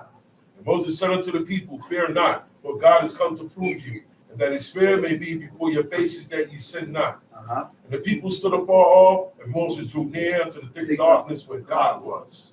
And the Lord said unto Moses, Thus thou shalt say unto the children of Israel, Ye have seen that I have talked with you from heaven. Ye shall not make with me gods of silver, neither shall ye make unto you gods of gold. An altar of earth thou shalt make unto me, and shalt sacrifice thereon thy burnt offerings and thy peace offerings, thy sheep and thine oxen. In all places where I record my name, I will come unto thee, and I will bless thee. And if thou wilt make me an altar of stone, thou shalt not build it of hewn stone. For if thou lift up thy tool upon it, thou hast polluted it. Neither shalt thou go up by steps unto mine altar, that thy nakedness be not discovered thereon. Well, Chief Shama covered Proverbs 14. I was bringing Proverbs 14 and 15. He covered that very well. That's why I couldn't keep my mouth shut. I couldn't keep my mouth shut when he was hitting that 14 because I had a lot of points in there. So we're going to continue into Proverbs 15. And while we're getting that page, I would like to make an announcement to anybody who disagrees with what's being said from here. Please have respect unto God, the God and creator of all. If you disagree with what you hear, you don't have to listen. If you disagree with what you hear, you do not have to get in the chats and say your own opinion. If you go in our chats and you disrespect our God, you will be deleted. You will be blocked. We have the choice to do that. The same way you have the choice to say what you want to say, we have the choice to stop you from saying what you want to say in our chat room concerning our God. It is disrespect. We don't go to nobody's place of worship and tell them anything about who they believe, what they're doing. We're in our own places, okay? We're in our own houses. We have our own places where we call upon. We're not going and forcing this on nobody. We don't go around the corner. There's 4 churches around the corner. I do not mess with those people. I say, hi, how y'all doing? They say, God bless you. I say, God bless you too. And I keep moving. I leave that alone. It's not for me to force anybody to serve God. I am not supposed to stop anybody from serving God. Okay? So please, if you were sitting amongst the House of Representatives, you know who that is? That's the ones who run this country. That's the politicians. They're the ones that say what's good and what's not good. Whether you believe it or not. You would be quiet sitting there. You would not disrupt. So please don't disrupt. If this is not your God, you don't belong in our chats. Okay? I want to make this clear. Now, we're moving along to Proverbs chapter 15. Okay. Baruch Hashem. Today is the Most High Day. Today is not our day. Today is the day for us to observe. All right? It is God. God made this day. Okay? Before any other law was instituted. All right? That's his day. We have to honor it. It's the 6th day to all our labor. Do your work. Thy work. Do your work. The 7th day. But today is shut. And that way, that's why certain matters ain't supposed to come up today. Because it's not our day. That's why certain things can't be talked about today. Because it's not our day. Certain things not supposed to be talked about, period. Because it's not correct before God. Certain conversations, you know what? Let's change this conversation. That's what we got to start doing. All right, we already know how they get down with this. Let's change the conversation. That's what we got to do in order to stay right. Yeah. Tom sheet. Proverbs chapter 15. Proverbs chapter 15. Soft answer, turn it away wrath. Not today. People take you for a joke. You try to reason with people, right? You try reasoning with the person, and they get, oh man, listen, I'm trying to reason with you. I'm trying to show you maybe there's a better way we can do this. I'm trying to show this way is not working. Let's try this way. But you're getting frustrated. So I don't say nothing. Leave the situation like that. We still have a problem. But I'm trying to reason with you. I'm trying, wait. You know what? Hold on. You're right. But you got to calm down. I have to tell people, you're right. But you're not going right by being right. You are correct. But this is not how you handle the situation. Right. Okay? And you had people. Come sheet, keep going. A soft answer turned away wrath, but grievous words stir up anger. These proverbs were made by righteous men that serve God. And they only work with righteous people. These are warnings. There's also warnings in there to tell what to look for. There's characteristics in there to tell you what makes you evil, what makes you right. Tells you the first step to wisdom. So it's telling me there, I don't have to always answer with a rough answer. That's right. Right or wrong? I don't have to always, yeah, but look how you took that. I said, no, look, y'all gonna be here all day rough answering each other until something happens. Somebody gotta take the soft shit. That's right. And look, that person said, well, look, man, it looked like you got a problem more than him because you're more upset about this situation with him than he is with you. So that's where you're gonna get it. He said, no, brother, right? He said, no, man, it wasn't like that. He said, it only does work with the righteous. And it's some wisdom. If you sitting back, this guy's raging, you keeping your cool, your answer with curses in order, and he's out of order. You know what people gonna say? You know what, man? I'm a side with him because of his behavior. Right or wrong? Right. You're not gonna want to listen to it, but guess what? That guy is wrong, but he's behaving correctly. He'll get over. You're right. You're correct, but you're behaving incorrectly. That's what makes. You understand where I'm coming from? What I'm saying here is right about it, right? But I went about it wrong. That's what we make mistakes. That's where we err. That's where we mess up at. Okay? So man, if you raging and you get a soft answer, calm down. There may be something we didn't get to tell you yet. I didn't get to tell you this part yet because you keep going. I gotta go like this, yo. Put you in the room and say, look. Oh, okay. See, that's what I was telling you. That's why we have to listen to each other. Right. Sometimes I get in the rage. And they say, no, Nick, no. I don't know what you're about to tell me, but I'm in so much of a rage. I don't want you here telling me nothing. So I go on. And then they say, no, Nick, no. So, I ain't know. Yeah, that's why we was trying to get your attention. My woman did that to me too. I can't get your attention when your wrath is My up. woman just did that to me. No, it And happens. she waited. She said, no, I was saying, I think I forgot. No, it happens. A lot of times. I'm like, oh, my I had fault. an Isha. I'm sorry. You get beside yourself as men. We all get like that. Our anger gets the best I of us. apologize. But then now there's a part that has to be told to you that we're not giving a chance to be told to. Y'all understand? So you can be right, but the method you go about can be wrong. All right? Chanshi. The tongue of the wise uses knowledge or right. The tongue of the wise. If this guy's wise, he's not going to say what everybody else is going to tell you. He's going to tell you the wise thing, which is according to departing from evil. What is wise? Anything that he says towards God, that will be wise. Okay? Anything that, any advice, any counsel, anything that prefers you going towards God's way, that is a wise saying, that is wise counsel. I just generalize wise. Okay, because people want to say what wise is and what wise is. Wise is anything towards the Most High God. However you get it, however it came to you. That's what wise is.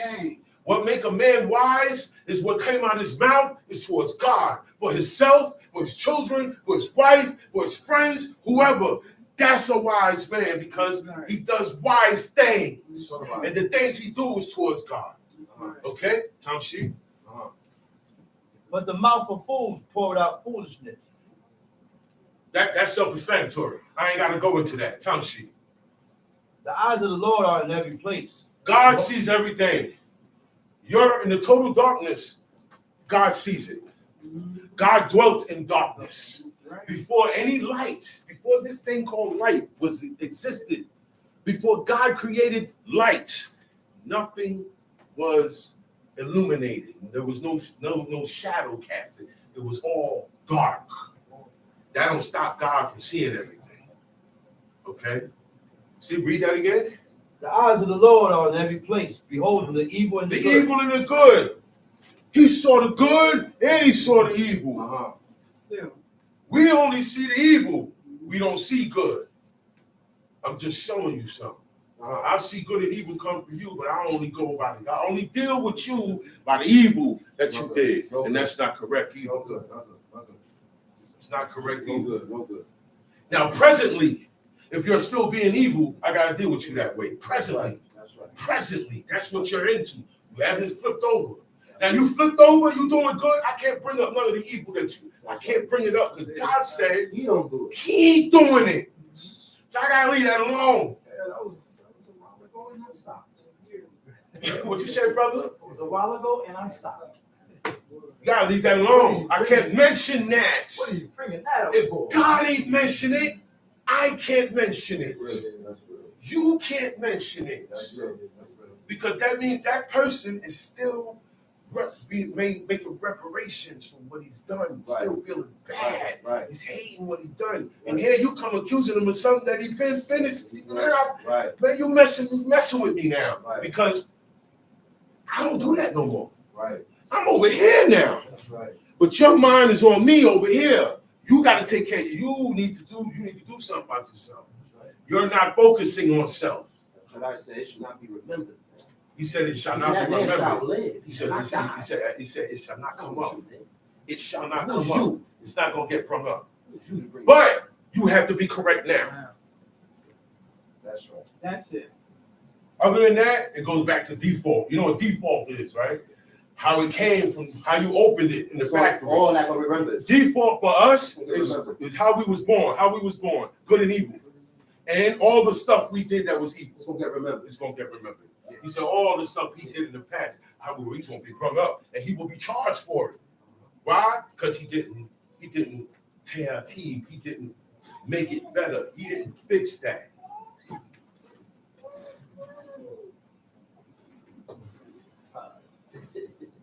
Well, man, verse 4. A wholesome tongue is a tree of life. A wholesome tongue is a tree of life.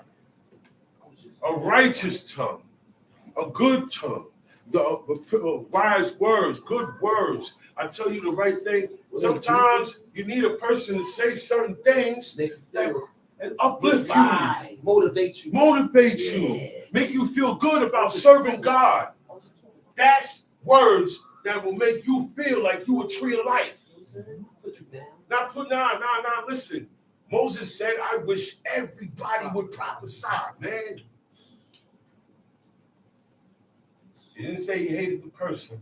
He said he hated the things he did. He said he was evil because of what he did. He didn't say, oh man, Saul is an evil person. He didn't say that. You got to read this book and stick exactly what it says. They mess up, they're good. They did evil things, but they're still good. Whether they fasted or not, okay? Those people are different. Those were God's people. And don't forget the valley of dry bones. Don't forget that vision that he showed Isaiah and what God said he's going to do in the latter days, which has not yet came. These bones, he's going to say, I'm bringing them back. Israel that served God before God is coming back to life, whether you believe it or not. You ain't gotta believe it. Hey, you don't believe in death either. Word. That's why you don't believe in the life that God gave you. You know what I mean by that? The life that God gave you, he gave you this life so you could believe him. Okay? But you didn't get nothing else to believe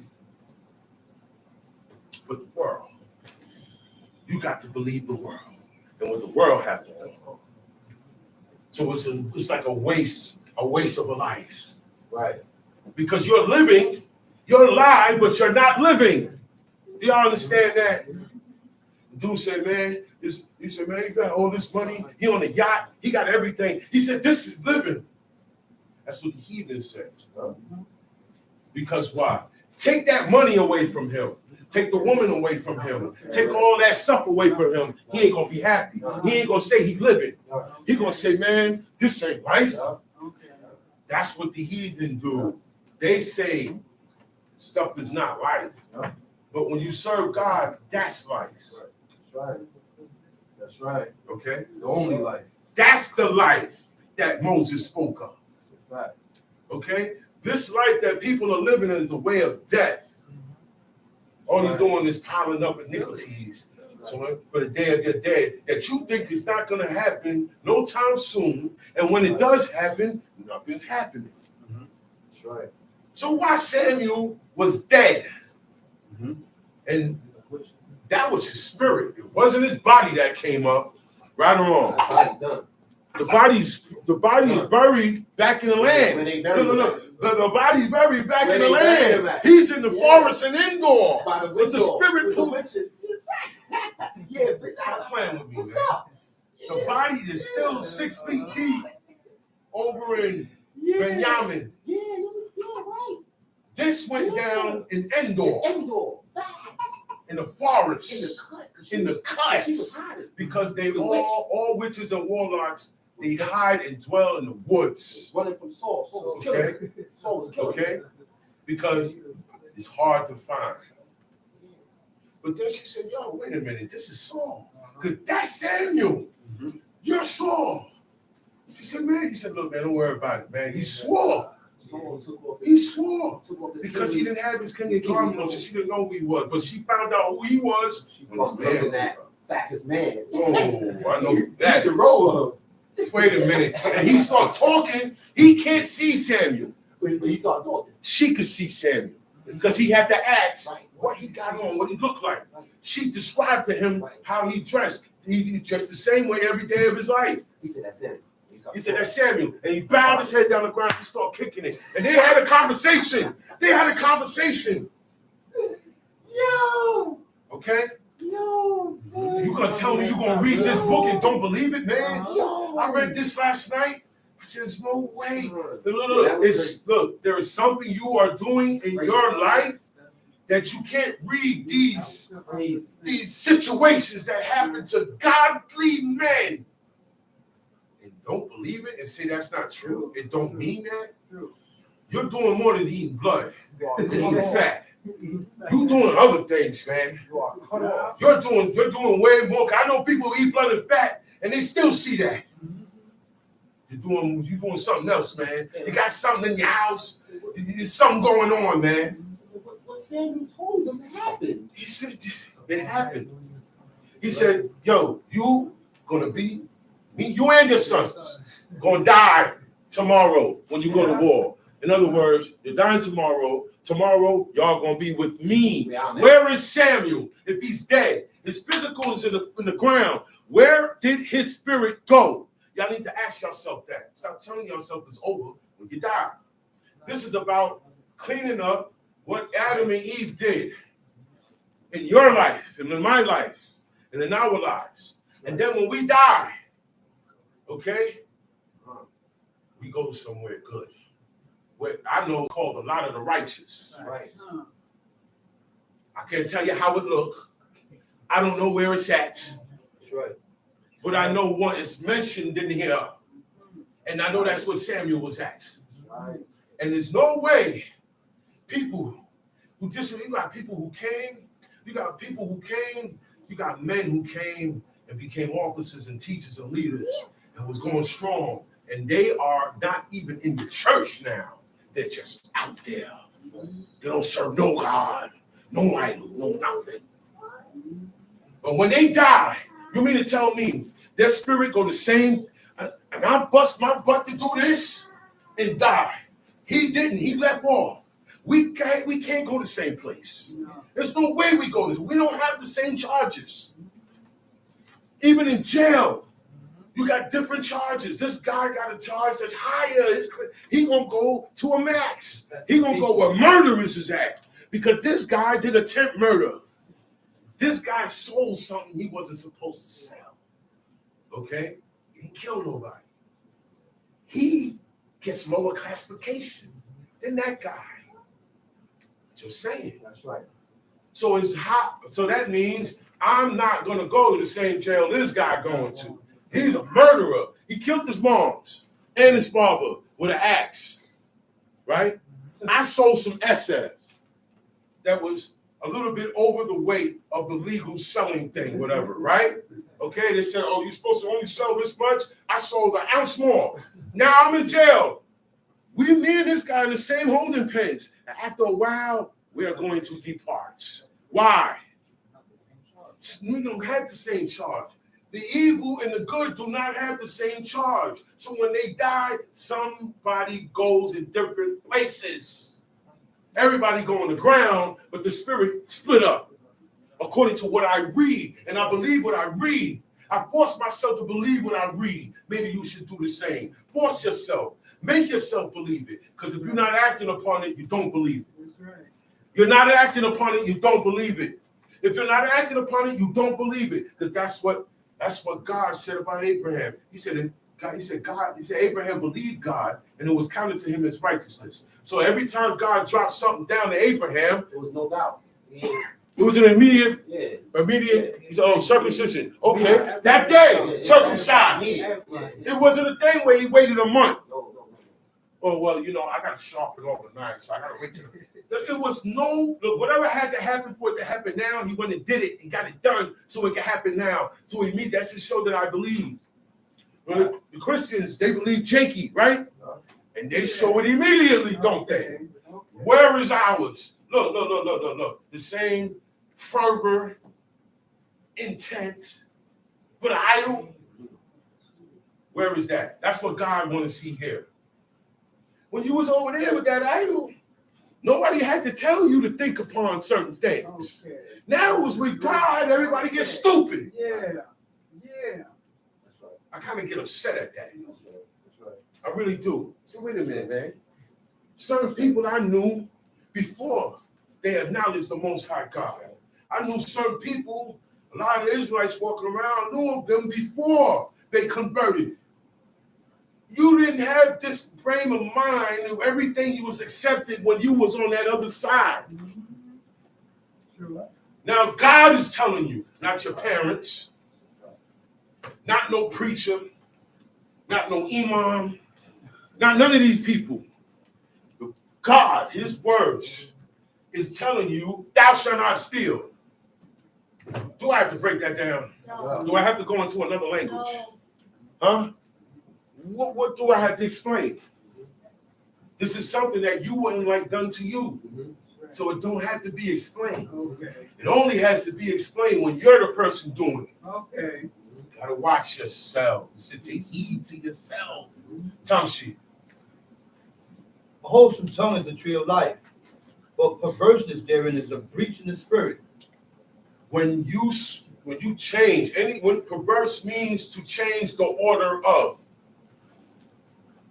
To change the natural order of. Right. Those are the two meanings of. Okay? Now, to change the order of is these commandments. The order is these commandments. When I break them or go against them or allow someone or force someone to break them, I'm a pervert. I have been perverse. And now, as an opening in my spirit where more can come in. A breach is an opening. A breach, man, we breached the walls, meaning we got a point. The army, they was holding it. But we kept going at them, We got an opening in their wall. Now there's an opening in your spirit. All the little evil soldiers, all the little evil spirits could come in and inhabit your kingdom, which is you. I spoke metaphorically. Metaphorically means to have something, to compare something in a different form, but meaning and the intent is the same. Like the land flowing with milk and honey. That's metaphorically. It's not milk and honey flowing. It's not milk and honey, but meaning it's abundance. It will bring a lot of milk and honey. It flows. You ain't gonna go there and see milk and honey. A lot of fruit, a lot of. Yeah. Where I'm at, verse 5. A fool despises his father's instruction. Oh, hold on. I didn't finish my first. First meaning was perverse. Right. Change the order of. Okay, so I changed the order of. I changed God's commandments, the rules. I break them or change them, I'm a pervert. Now, the other meaning for pervert is the natural order. I changed the natural order. Right. I don't want to be a man now. I want to be a woman. I changed the natural order of things. I don't want a woman. I want a child. I changed the natural order of things. I want a cat. I changed the natural order of things. God set orders and natural orders. Meaning naturally, you come out a boy, you stay a boy, you stay a man. That's right. That's what natural means. That's right. Okay? Everything has sex with its kind. That's why Adam looked. Everything was named after this kind. Everybody had a partner. He grab an animal. That's why God said, say that again. He didn't go into the animal. So I'm going to take this animal to wife. He looked and said, this is not me. When he saw, this is bone of my bones and flesh of my flesh. This is my match. This is my counterpart. Okay? She looked like a version of me in female form. That dog looked like a version of that male dog in female form. So no, listen. Look up the word familiar tonight. Look up witches familiars. Just look it up. You'll see about man. Listen, time sheet. A fool despises his father's instruction. A fool, you a fool. Look, the best instruction you're going to get on this planet is from your daddy and your mama. Whether you agree with it or not, whether it sounds good or not. Living off his instructions right now. His instructions, your father's instructions save lives, save your life, and save the life of your son's sons. Those instructions gets passed down so that the same standards the father had and the same curriculum his house had, right? He dead. He passed it to his son. His son do the same thing. He dead, right? His son have a son. That son, that great-great-great-grandson. He is going to be thinking and ordering his household and the commandments the same way the father from the beginning. That's Abraham. All right? Abraham. Isaac, Jacob, 12 sons, nation. The same laws that God gave Moses to give to the nation, that's what Abraham was living. Okay? Without a nation, without a priest. Nobody was making atonement for his sins. Y'all got to understand, that's why Abraham is like that. He's the top dog in a world where nobody wants to serve God. He had a characteristic that was he was able to serve God, which was, when I speak to him, he gonna believe me. What makes that? What makes you like that? Practice. How you get that practice? How you get that practice where you can believe everything God said? Because he believed everything his father said. Yeah. My God. If you don't ever believe nothing your father say or your mother say, you're not going to believe God. These people came from a household, I don't care how idolatrous they was. The most idolatrous household in the ancient world did not turn on their parents. They didn't. And those same people were people who burnt their children in fire to their gods, and it was accepted amongst their people. So I don't want to hear nothing. I don't want to hear nothing about abuse. I'm tired of hearing it. If I'm correcting you, I'm not abusing you. If I'm correcting you, I'm not trolling you. You know what trolling is? It's an internet word. It's a social media word. See, there are ways. And there are ways of the social media we got to watch too. There are ways in that social media world that is not godly. And they got a thing called trolling. Trolling is when you keep bothering somebody. You keep messing with them. You keep messing with them. Everything you say is intent to get to him. You speak subliminally. I don't say your name, but everybody know I'm talking about you, Chief Kazan. Like the troll in the first half. Okay. Now now when you come on our chat and speak against what we're teaching, you're trolling. That's what they call trolling. Okay? That's a fancy word for interfering. That's what you're really doing. You're interfering. But we're not doing that when we correct each other. We're not doing that when God's commandments is being pronounced. I'm not trolling you, sister. I'm correcting you so you can do the right thing. Right. This is not right how you're being done. However you was taught, this is not how it goes, sis. And I'm not trying to get in your pants either. Trust me. Because that's not my style. Trust me. I'm not trying to get in your pants.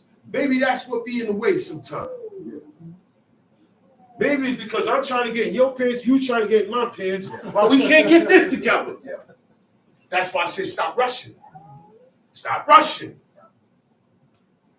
Practice make perfect. If that woman don't have a house that she come from where she had somebody over her and she had to listen to, she's not going to listen to She you. ain't gonna listen to you. No. She's gonna take it as you trying to.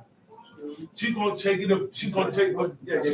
She's going to take offense. She's going to say like, "No, you're trolling me, or you're saying this, or you're just saying this, and it's not that." One sister said, she said, "Why? All I hear you guys talk about is blood and fat and honoring your parents. Is that all what we talk about?" No. But when that situation get hot, it get a little hot. You know why? Because people ain't doing it. Right. It bothers you when we mention it. Well, I mention other things. Kalika bed, nobody got bothered with that. We mention other things, nobody get bothered with that. But why you get bothered when we mention this stuff? Now I bring this up. This is because of uproar because it's being done, and it ought not be done. That's what's going on. Time sheet. But he that regarded reproof is prudent. Him that takes attention to reproof. Look, you could be getting reproof from this guy. I got nothing to do with it. But look, I'm listening to the reproof, and I'm gonna take it from me. If I want to be correct, yeah. I'm talking to you too.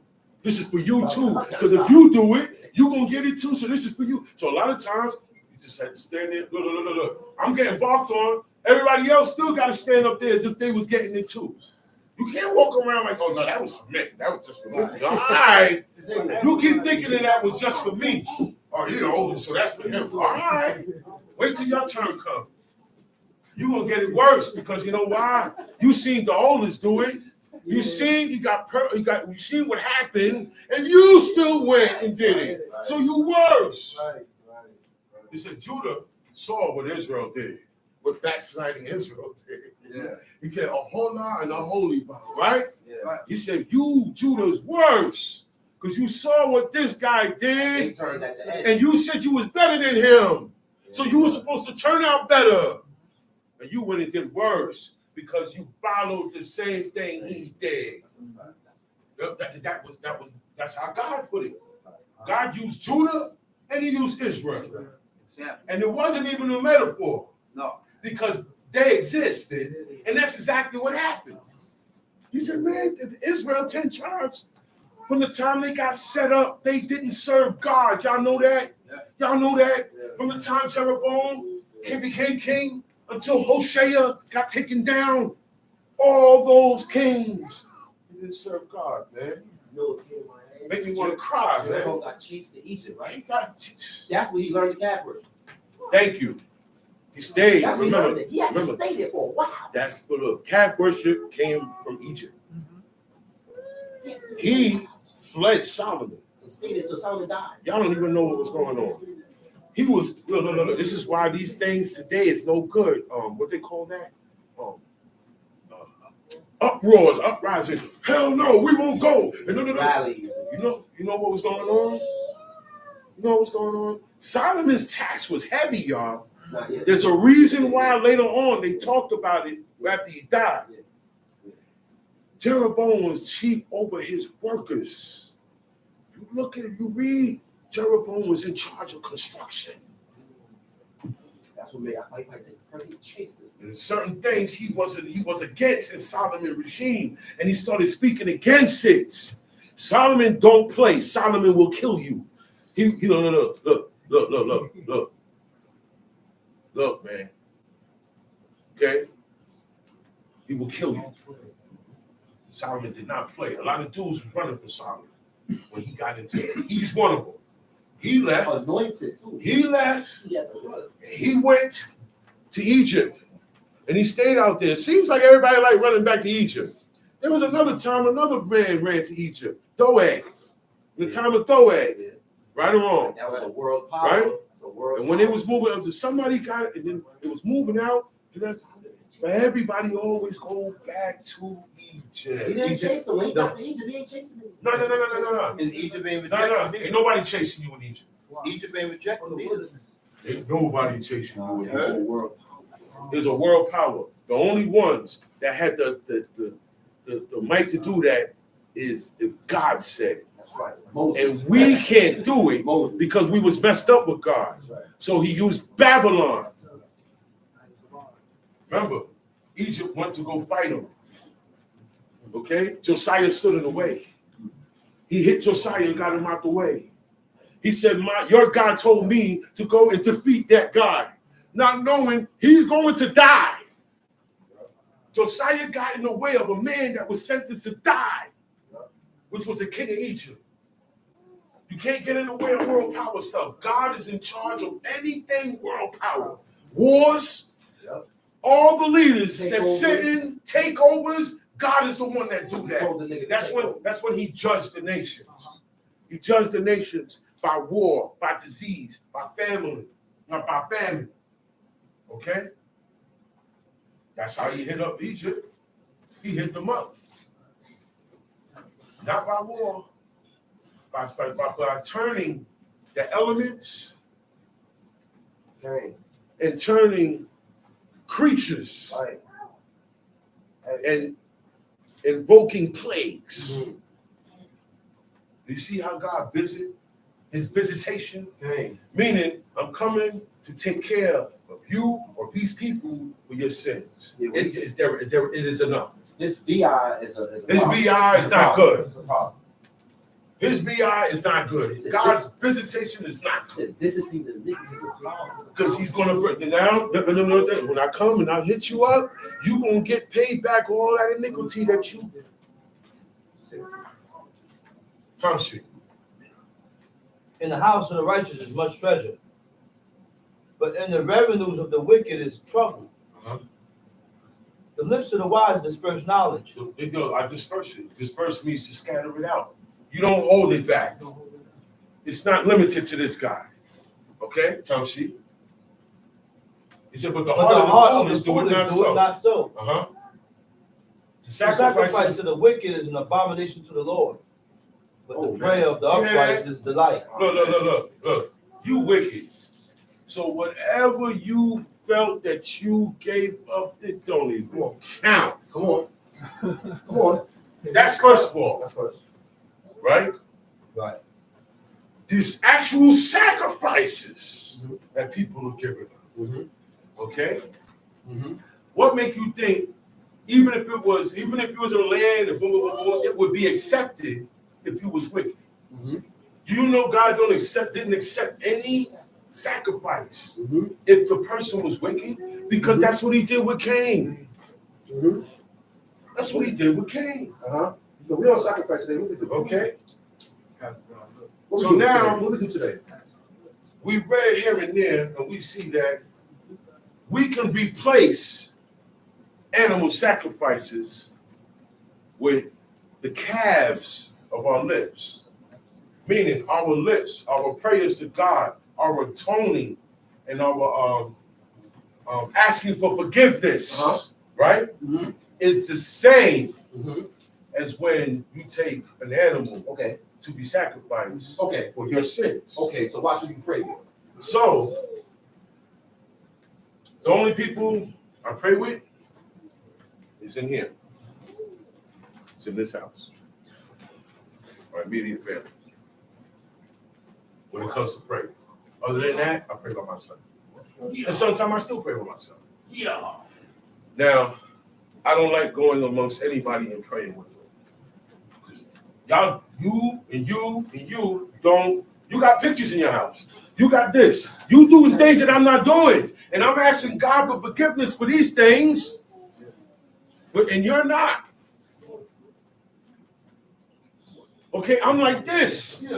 I'm like this with my hands stretched towards the heavens, like Solomon said, in Second Chronicles. Was it Second Chronicles? Yeah. Yeah, Second Chronicles. First First Chronicles 7. 7. Yeah, 7. chapter 7. He said, with his hands raised towards heaven, not like this. This means a touchdown. This means touchdown. This means goal. Stretch. A little lower. A little lower. Christian. You went to the Christian mode.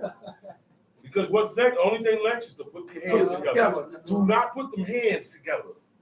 You know the heart, you know the heart that you see it on Valentine's Day. That is not how your heart looks. Your heart looks very ugly. It's a muscle, and it pumps, and it's bloody, and it got all types of stuff going on around it. It doesn't look like that shape that people do today. No. I'm not gonna do it, but people do it today with their hands. People do it today. We can't do that. So I tell y'all, man, watch it, man. Symbolism. Now people are using their hands to make the symbol. That heart is not a real heart. Okay? That is the heart of Jake. And those things about hearts, that's the heart that has to do with heavy Christianity. Saint Valentine was also a Christian, and they called him a saint. When they called him a saint is after he died. He was a homosexual. He was a homosexual. He stood up for the love of homosexuality. Okay? It had nothing to do with a man and a woman loving each other. And we took him out. Be my Valentine. Be my Valentine. Yeah. Okay? Cupid is a demon. Y'all don't even know. Going around in a pamper, hitting people with arrows. That's not how it goes. All right? That's not even how the heart looks, man. So if you got that shape in your house, if you got jewelry with a heart on it, I've seen people have frontlets and using it as a heart. And I say, yo, man, that's not a good. That's not good. No. Even before I actually found out where the heart came from, it never sat right with us, right or wrong. It never sat right with us. Now we see, and because it didn't sit right and we didn't know, we left it alone. And years later, God revealed that, it was no good. Y'all did right. My father stopped eating Oreo cookies. We still kept eating them. Look, 20 years ago, he stopped eating them. He did not know why. But for some reason, he stopped eating them. Things was happening to him in the house, and he said, man, these bad things is happening because of those cookies. But something made him say, it's those cookies. It's those cookies. And he didn't know why, so he says he stopped. He stopped. And 6 months later, I ran into it. I'm studying something else. I'm studying signs and symbols. When I run into it, I see Lorraine cross. It's certain you got crosses, and there's a title and a different denomination for each. You got Coptic cross, you got this cross, the Ankh, that Egyptian. So I ran into a cross called the Lorraine cross, and it looks like an antenna. Yeah. They got two lines. They got one line, and then one long line, and a short line. It looked like an antenna. And that's when I found out it was on the Oreo cookies. And then when I'm reading it, say, yeah, these are the same crosses that are made on the Oreo cookies. I said, what? And as I kept reading, they said, if you look closely, there's what they call them things? The 3-leaf clovers. No, we don't deal with clovers. Oh yeah, it's clovers all over it. It's clovers all over it. You got it says Oreo, they got the Lorraine cross, right? And that cross comes from France. Every nation got their own cross. I don't care what idol they serve. Even if they say they don't serve Jake, they got a cross. All right? Trust me on that. And then the cookie has a bunch of 3-leaf clovers all over it. I was saying, see, that's why when I tell y'all something, y'all need to believe me. Facts. White dude on the game said he don't eat Oreos because it's devilish. What the? That's on a video game, bro. That's on a video game. Say you don't eat Oreos. You got heathens. You got heathens What is he talking? that they look that they know what they're talking about. Certain things they be like, no, I don't mess with that. That's the devil. You better listen to what if the heathens say it. Man, you need to listen. You need to listen because most of this. Look. What she shot my red bus earlier? That this stuff here, this paganism thing here, is mainly in what? What? In porn movies, right? Yeah. You ain't gotta watch porn no more. No. It's on everything now. It's on everything. It's on everything now. Everything, man. Porn is obsolete because it's out now. It's not something that was hidden. And now it's out there. I go outside and see porn. Yeah. At night. Hey, listen.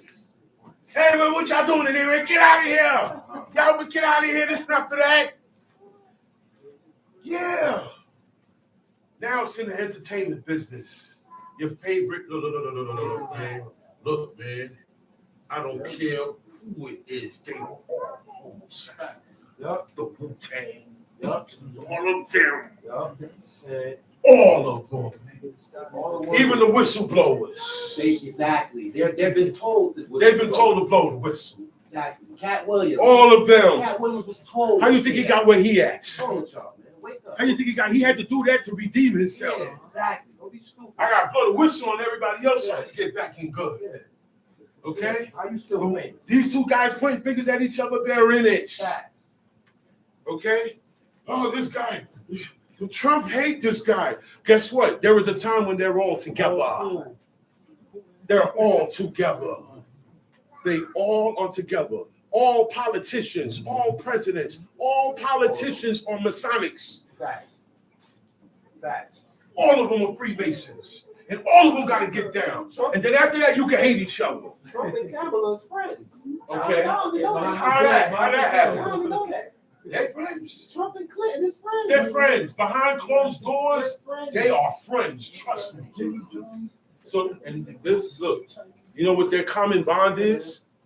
No. You know what their common bond is? Paganism, idolatry, Christmas, birthday, July the 4th. That's what keeps them all. They have something. I don't care if they hate each other and they have different religions. They all celebrate their birthdays. This is what links all nations. They're all the same. Okay? I'm just letting y'all know it's all the same. The ways of God and this Torah is the only thing that's different. There is nothing similar to this. Nothing. The ways of Ishmael, I don't care what it is.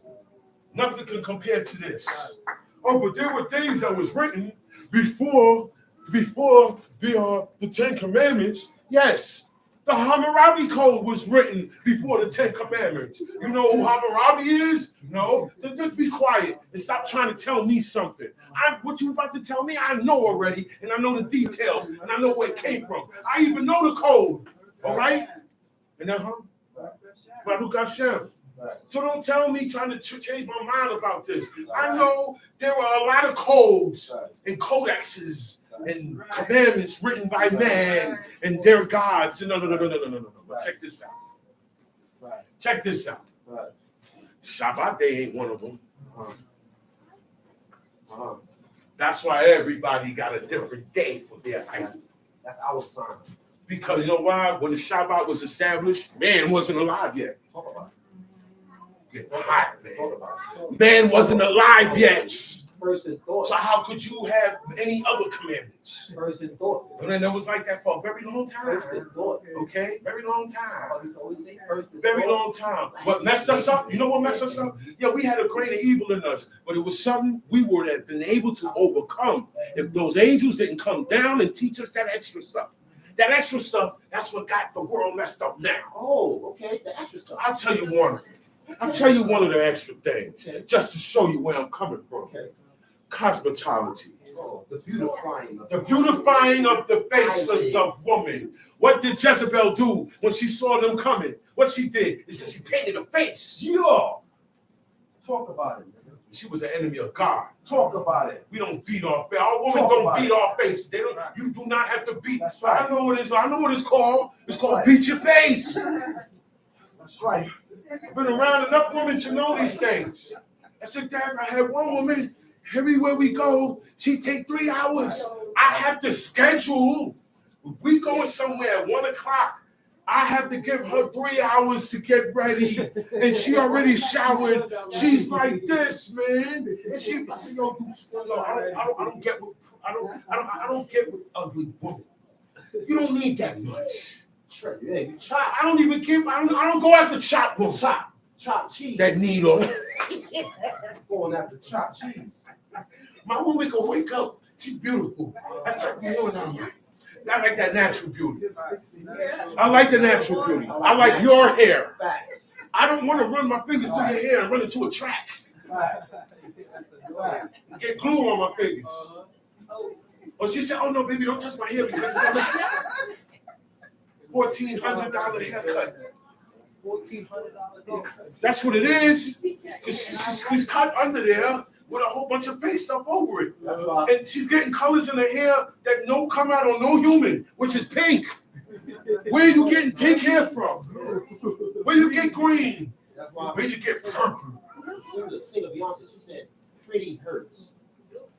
You know what she's trying to say? Because Yeah. in order for you to look pretty, you got to do all You types gotta of do all of stuff. that. That's why they say pretty hurt. But in the book, in God's book about the woman of Zion, right? They ain't gotta hurt themselves to be pretty. Right. Wrap that in. The heathen hurt themselves to serve their idols. That's why the woman have to hurt themselves to look pretty, because it's idolatrous. It's called cosmetology. Okay? Those angels came down, and each angel had a specific lesson to teach for his wife. for his wife. They didn't come down to teach Yes. men. No, He said, oh, I said, you my wife, this is what you're going to teach my son. that's You right. teach him And this. they taught And then everybody they else. taught him, and that's why we have these, Yeah. these certain Yeah, man. astrology, the astronomy, the sun, moon, and stars to worship. We wouldn't have had no birthdays. Birthdays is the #1 devil holiday. Talk about it. Those angels that came down here became demons. Talk about That's it. the #1 holiday to get you to observe. Talk about Put it. it together, y'all. Talk about it. Put it together. Talk about it. They came down here and he said they taught them things, man, to teach their sons. Yeah. God said, man, write this out. And at this rate, That's why he flooded the earth, man. they gotta go. Everything gotta go. And they regretted it. But guess what? Those angels that came down didn't die. They can't die by a flood. So God binded them. He binded them. And they are in places that are not comfortable. And their children? And their children children died, but their spirit don't go in the lot of the righteous All the wicked. or the wicked. Nah, they just He roam the said earth. they stay Roam here the earth and cause and do what? man to sin. And cause man to sin Sin. and vex man. Vex me. Sometimes they don't want you to sin. Sometimes they hate you. Some and want they you do to die. things. Some want you to die. Wake up. Yeah, I got this big bruise. Where I get this bruise from? Yeah. I got bite marks on me. No, it's real. Yeah. I've seen it. I got bite marks on me. Somebody was biting me, and they wait till you sleep. They wait till it's time. Look. God did not let them spirits go. Nah, man. He said because they were, you know why? He said because they were hybrid. He said the reason why they're going to stay here and be tormented on this planet is because there was something that I did not ordain. This was perverseness that an angel will come and go into a woman and have a child. See, the heathen today, they look at, that's who they call gods. That's right. That's who they was calling their gods. That was the first gods. Okay? Those babies that came from those That's women. right. That's right. Okay? That's They were right. able to do certain things and change Yeah, no- form and do a lot of things. That's Okay? right. They were wondrous before the people, That's right. but they were evil before God. That's right. And that's why God said, I'm destroying all of this. This is why you see people today, they worship a thing called a sphinx, which is half lion, half woman, half bird, or half eagle. People can don't have a problem with worshiping a God that is dead. How that make sense? Okay. That's what I want to know. I'm not bashing. I'm making sense of things. How? First of all, God, there's only one God, That's right. right? That's right. And let's make this clear. It's only one God. It's not gods. It's only one God. And God can't die. He doesn't die. That's right. Life comes from him. So you can't even put a word on what God is really. You gotta leave that alone. Because life and everything that we know come from the Most High God. That's right. So what is he? Something that's invaluable to your mind. Okay? He's too high. You gotta leave that alone. So that's why what those angels did was most hideous. Because they came from the office that God gave them. They wasn't supposed to be down here. The same way we ain't supposed to be up there. Right. We're making a ladder. That's what that was. That tower was a ladder to get to heaven. You don't belong there. Now these guys want to come down here and go into the woman. You don't belong there. Everybody want to get out of place. The only one that stay in place is God.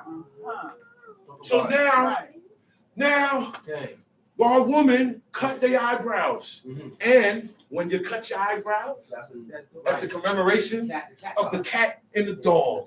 That's right. In Egypt. Facts. There was an idol of a dog and a cat in Egypt.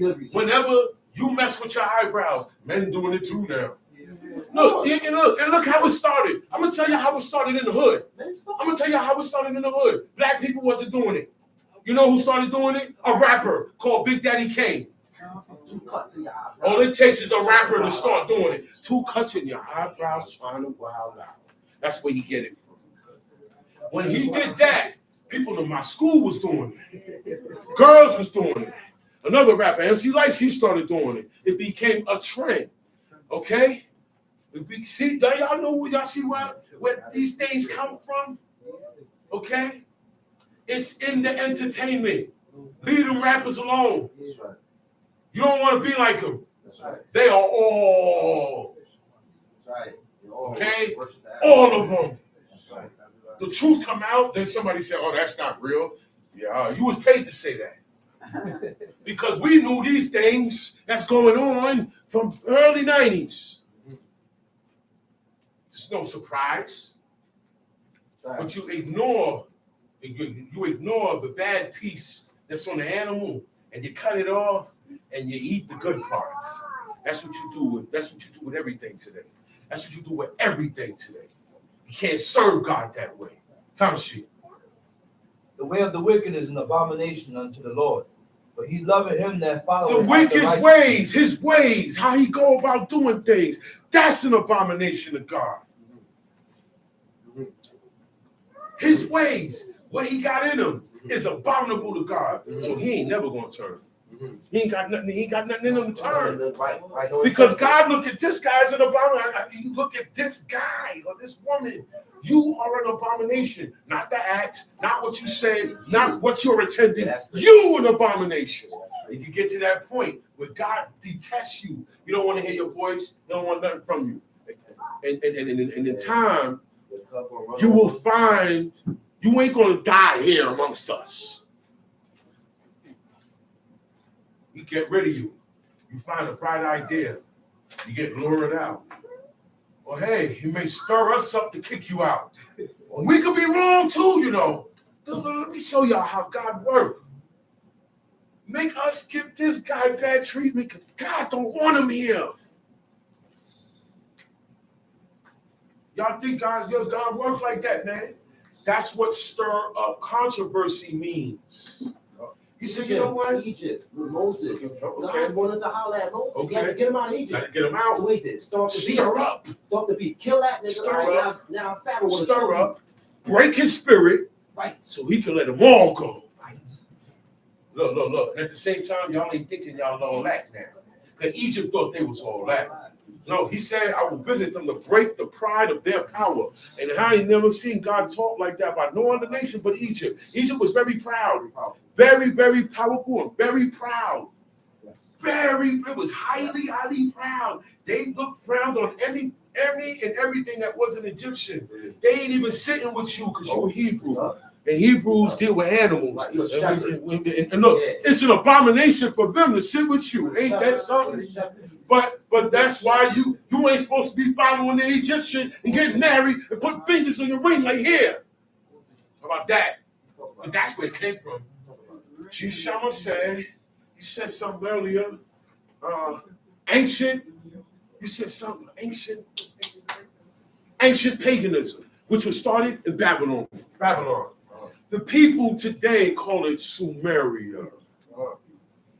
Because they say Sumeria is the oldest civilization. If you look and see where the location of Sumeria at, which is Sumer, which is Kasdim, or Kesden, okay? You want to learn? You want to really know this book? Study the archaeology of this book. Study the places and find out. Babylon, where Abraham came from. Of the Chaldees. It was called Sumeria. They took the out of Sumer. Some later on they called it Kasdim. Kasdim, the Chaldean, the stargazers, the astronomers. He came from the land of star watchers and sun worshipers. Okay? Now you had people in Babylon, the highest. Yeah, you got middle class, first class, middle class. The highest class was the sun worshipers. The middle class was the moon worshipers, and the lowest class was the star worshipers. Okay, the star worshipers were the ones that studied the astronomy, and they went by the constellations of the stars. The woman, all the women moved by the constellation and the movement of the moon, and all the men moved by the movement of the sun. And that's why the men had the power to take their children and burn them in the fire. And then what they have after that, while they're burning in the fire, they have what is called a funeral pyre. You know what that is? You see how people die? You see movies where people die? They take the body and burn it, cremate it. No good. We don't do that. That was the end result of burning your children in the fire. Tumomo. Okay, so while he's being burned or she's being burned, you know what they're saying? They're saying prayers. Yeah, they put you up high and burn you, boy. Those were the sun worship. The higher, the better, because they say you're closer to the sun and the moon and the stars, so they'll receive it quicker. That's why he said, no, you know what? We can't curse it from here. It ain't going to work. Let's go higher. Let's go to the right or wrong. Remember? He kept saying, let's go higher. Later on, God said, look, you can see the children of Israel sneak and go up in the hills, high up in the hills, and you see smoke. That's the sacrifice thing. I didn't eat nothing. He said they eat swine flesh behind the grove and come out and go, you ain't seen me. You ain't got no witnesses. That's Israelites. I haven't eaten nothing. And they said they eat the rabbit and the mouse. He ain't say nothing about blood and fat, because you keep eating blood and fat, you're going to wind up eating raccoon. You keep eating blood and fat, you're going to be eating rats. You keep eating blood and fat, you will eat anything. Blood and fat will turn you into, you will have the same digestive system as a cat or a dog. You will eat bones and hair. What you eat gets you in practice to eat sacrificial things. Now, you want to know why? I'll tell you why. I'll tell you why God gave you these commandments. Roadkill is anything you find outside dead by any means. That's what roadkill is. You don't know if it was devoured by another animal. You don't know if it was run over, or you don't know if it was sick. And sometimes it's sick, it died of itself, boom, and then it get run over. Okay? That's modern. Roadkill is a modern word for today. We didn't get more roadkill out there. When you ran into an animal, that animal died of itself. Oh, wow. Man, this guy here, he ain't chasing me. And he didn't get hit. He wasn't hunted. You know what? He died by evil disease.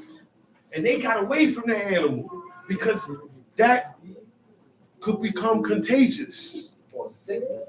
Or it could become a plague. It's easy. Dead bodies bring plagues. Or he died of a sickness. That's right. And if it died of a sickness, you don't want to be near it. You definitely don't want to eat it. How do you know that all the meat that you gave out the supermarket come from an animal that didn't die of itself? You don't know. When in doubt, do it out. That's why we don't eat flesh. Cold cuts, Organic. you can't get the blood out of cold cuts. Organic defect. Okay? You can't get it out of chicken. See, the cold cuts is already cooked. The cold cuts is already cooked. Right or wrong. It's pre-cooked.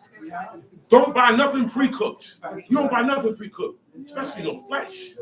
That means person that don't serve God made your flesh, and you're happily accepting it before God. That's what you're doing. This is not Look, man. Read everything you eat. Read everything you eat, man. Okay? Read everything you eat. Know the origin of the ingredients that are in the foods that we are buying. Because they didn't eat with no ingredients. They didn't have ingredients to read. They had no ingredients for them. There was nothing to it. Let me see and make sure it's good. Why we have to do that? We're not in the land no more. Okay? When you go in the land, you still going to the store and buying stuff and watching for ingredients. That era is over. Yeah, nobody read ingredients. They eat anything. Nobody read ingredients, man. Anything right now. I mean, once you eat blood and fat, you're not gonna feel that it is important to read. That's what happens. And like I said, after a while, you're gonna be eating more than that blood and fat. You're gonna start eating it raw. It will help you eat your meat. You hurry up and get it off. It's not gonna stay in that fire pan too long. Look, you won't even realize it. Do you know they put down dogs? Like if a dog bites you, you get a taste of that blood. They get rid of him. They gotta put them down. Because he's gonna get some. Because now I don't want food no more. I want flesh. I want human. I want that blood. And that's what we turn ourselves into when you eat blood and you eat fat. You turn yourself into a dog. Right. You turn yourself into a dog, man. Right. Yo, we're not, necrophilia. Y'all know what necrophilia is? Necro comes from the word dead. Necrosis, when your skin starts to peel off and get dead. When you're alive and you got leprosy or you got eczema, that's what they call necrosis. Your skin is dead. Now they say you can't be a necromancer. A necromancer is one that deals with the dead. Now I'm going to go right back to the burning of the children. You see, when they burn the children, they say a prayer to the sun god while that child is being burned. Today, people take bodies and cremate them. Yep. That's where that came from. Yep. Cremation and funeral pyres. Yep. A pyre is a fire that is set. Any light or any illumination that is set for the dead. Right. Empire State Building. When 9/11 come, what they do? They light it up. That's right. It's not a regular lighting. That's right. They light it up and you see spotlights and stuff in the sky. That is in commemoration of a funeral pyre. Now, while the funeral is going on, you commemorate and uplift the dead person. That's a service. That's funeral services. You know, the brother Jonathan, man, there's nothing to talk about. There's nothing to talk about. Whatever you had to say, you should have said it before he died. That's right. That's why the one dude said, "Man, I'm gonna give you your flowers." He said, "I'm gonna give you your flowers." He said, "People." He said, "People turn rap dudes into gods after they die." He said, "I ain't with that. I'm gonna give you your flowers now." Right. I said, "Wow, look at that." He right. Who said that? He said that. And that's why he said, "Yo, I'm gonna give you your stuff now and not make a plaque for you when you're dead." He said that to somebody. He said, "Man, we got to get out of that." He said, "We always uplift our people when they die." And that's an old custom. That's an ancient Babylonian custom. Worship. Domestic. That's the word I was looking for. Domestic mean what? In your home, and outside. Idols and gods got started domestic, in the house. Anish, household gods. Been telling you guys about this for a couple of years now. Okay? Well, we're going to start putting it all together. You die, you become the grandpa. You get your image put on the wall. Whoever goes on the wall becomes an idol and the god of this house. You become my god now once you die. That was the setting. Now, what we do with the body is called a ritual, a pagan ritual acceptance for worshipers of the dead. This is what they do. The body, there was no such thing as cemeteries in Babylon. Babylon never had cemeteries. Egypt never had cemeteries. Okay? They buried them in the biggest room in the house or in the tent. And they wound up calling that tent the living room because the dead lives on by us. Put writing his name, putting his picture out, put tattooing, right? Tattoos come from putting the dead. When somebody died, you put their face or you put their name, born and death. You commemorate the dead on your body. That's where tattoos come from. Okay? Yeah. When we hold hands, moment of silence. That goes on while the body is burning. Do y'all know how long you got to be quiet? That moment of silence is traditional now. But when it really goes down, the real ritual, you hold hands in a circle around the body while it's burning at night. Just don't go down in the daytime. And you say certain prayers. That is called a funeral pyre profession. All that is under necromancy. All of that is under necromancy. What do you tell you? Another part of necromancy is having familiar spirits, meaning I am familiar with dead spirits. I contact dead spirits for people. And I want to know, I got my father, my husband, I had an ex-boyfriend, John, whoever. You go to this person and that person call up that spirit. Y'all think that stuff in Samuel was a joke? People are doing that today. They call seances. And what do they light? What do they light? Candles. The candles is a representation of the funeral pyre, of the burning. That's why we didn't use candles. It was started early in paganism. It's associated with the dead. What happens when people die? What they light? Candles. Whenever you see a movie and it's a scary movie and it got to do with the devil, what is lighting the place? Candles. Don't mess with candles. Oh, we ain't bowing down to it, so do it then. There's more than one way to bow down to an idol. You can bow down to it in your heart. Right. And your knees never touch the ground. Why you just having it in your house? Okay? You bring it in your house. You praising it. You worshiping it. When you do this, you venerate it. Yeah. You venerate it. You idolize it. You adore it. Why don't put it down there? Why you don't put it down there?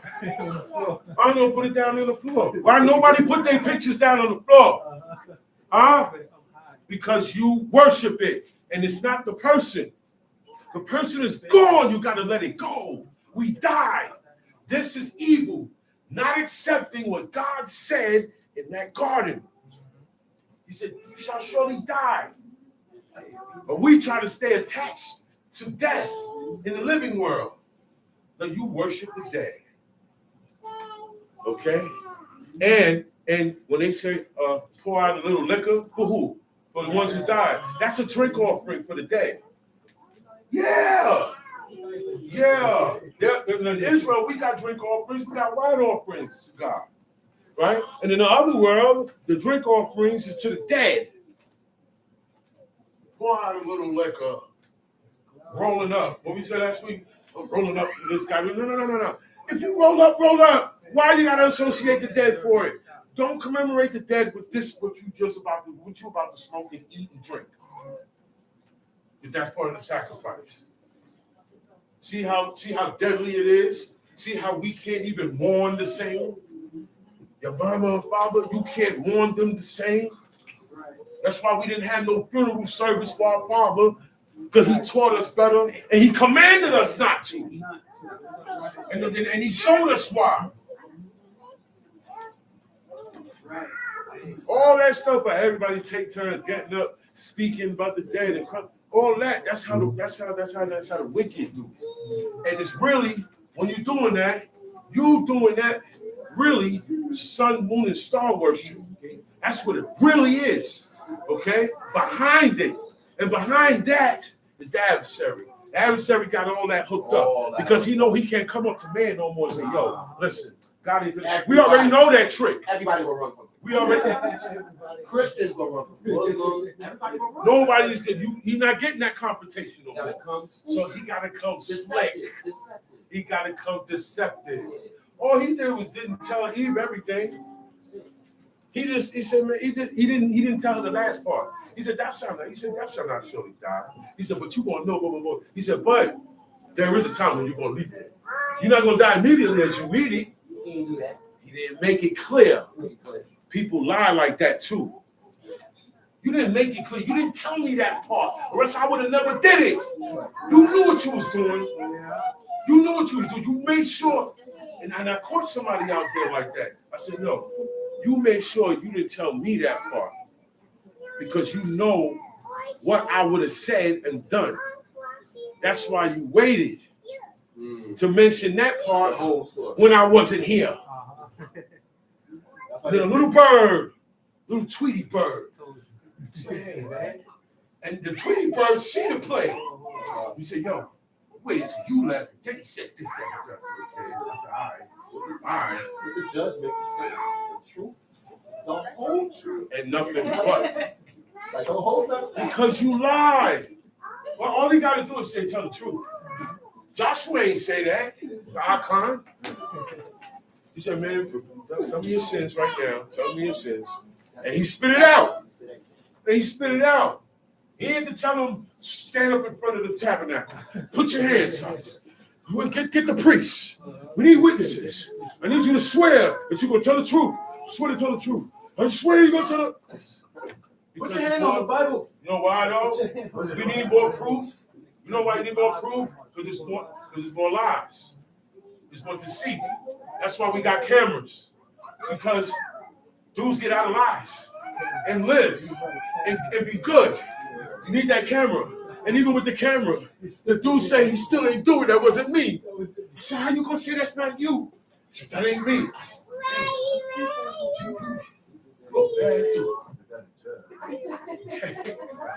look, you still get away. You still get away. So this, look. That's why a lot of people need you. That's why you need to sign. That's why you need contracts. That's why you need so much validation. Because the nigga said, that's not me. He'll say, that's not me. Look, I've done it. Police showed me a picture of me and somebody. They said, look, we really don't want you. We want this guy you're with. I said, so what I got to do with it? He said, this you here? I said, no, that ain't me. I said it. I said, no, that ain't me. And I'm looking at myself in the picture like this, jail pose. I'm like this. Oh man, always like this. I said, no, that ain't me. And that was proof. But just to show you how far we came to believe in God now. Tell me. Correction is grievous unto him that forsaketh the way. It's grievous unto him that forsake the way. I don't want to hear no correction. I don't want to be corrected. That's why I say that you're bothering me or you're trolling me. Because I don't see it as correction because I'm right already. I don't feel that I'm wrong. So I don't want to hear it's going to be grievous. Oh man, here he come again. Here she come again.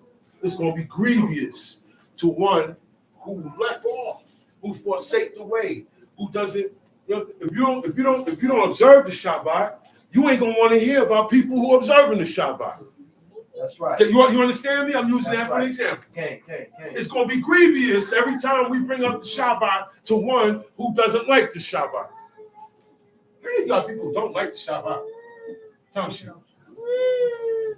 And he that hated reproof shall die. You gonna die because you don't like to be corrected.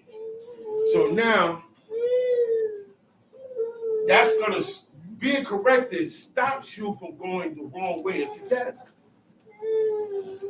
So if you don't do that, you will die. Now, look. Adversary, look, God said, you shall surely die. The adversary said, you shall not die. Yeah, right? Now, the reason why that sounded better is because there was something in it for her. And that broke the desire. She didn't know she was getting tricked, man. She don't know what deceit, and she don't know that there's a thing called a trick. She knew she got tricked after the fact of eating, and it wasn't an apple. Yesterday, I was watching a game show. Yeah. My email was watching the game show, and as I walked in, it was a game show. They had, they was talking about Adam and Eve, and they were saying the apple. So I said, where did they get that from? Where did they get it from? Because I ain't never read they never said what kind of fruit it was. Is it the fruit of the tree of knowledge of good and evil?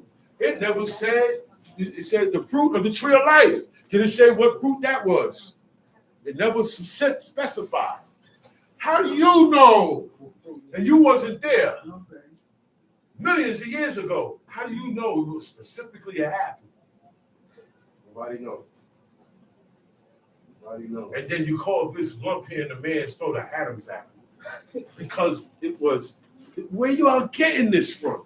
What storyline this came out of?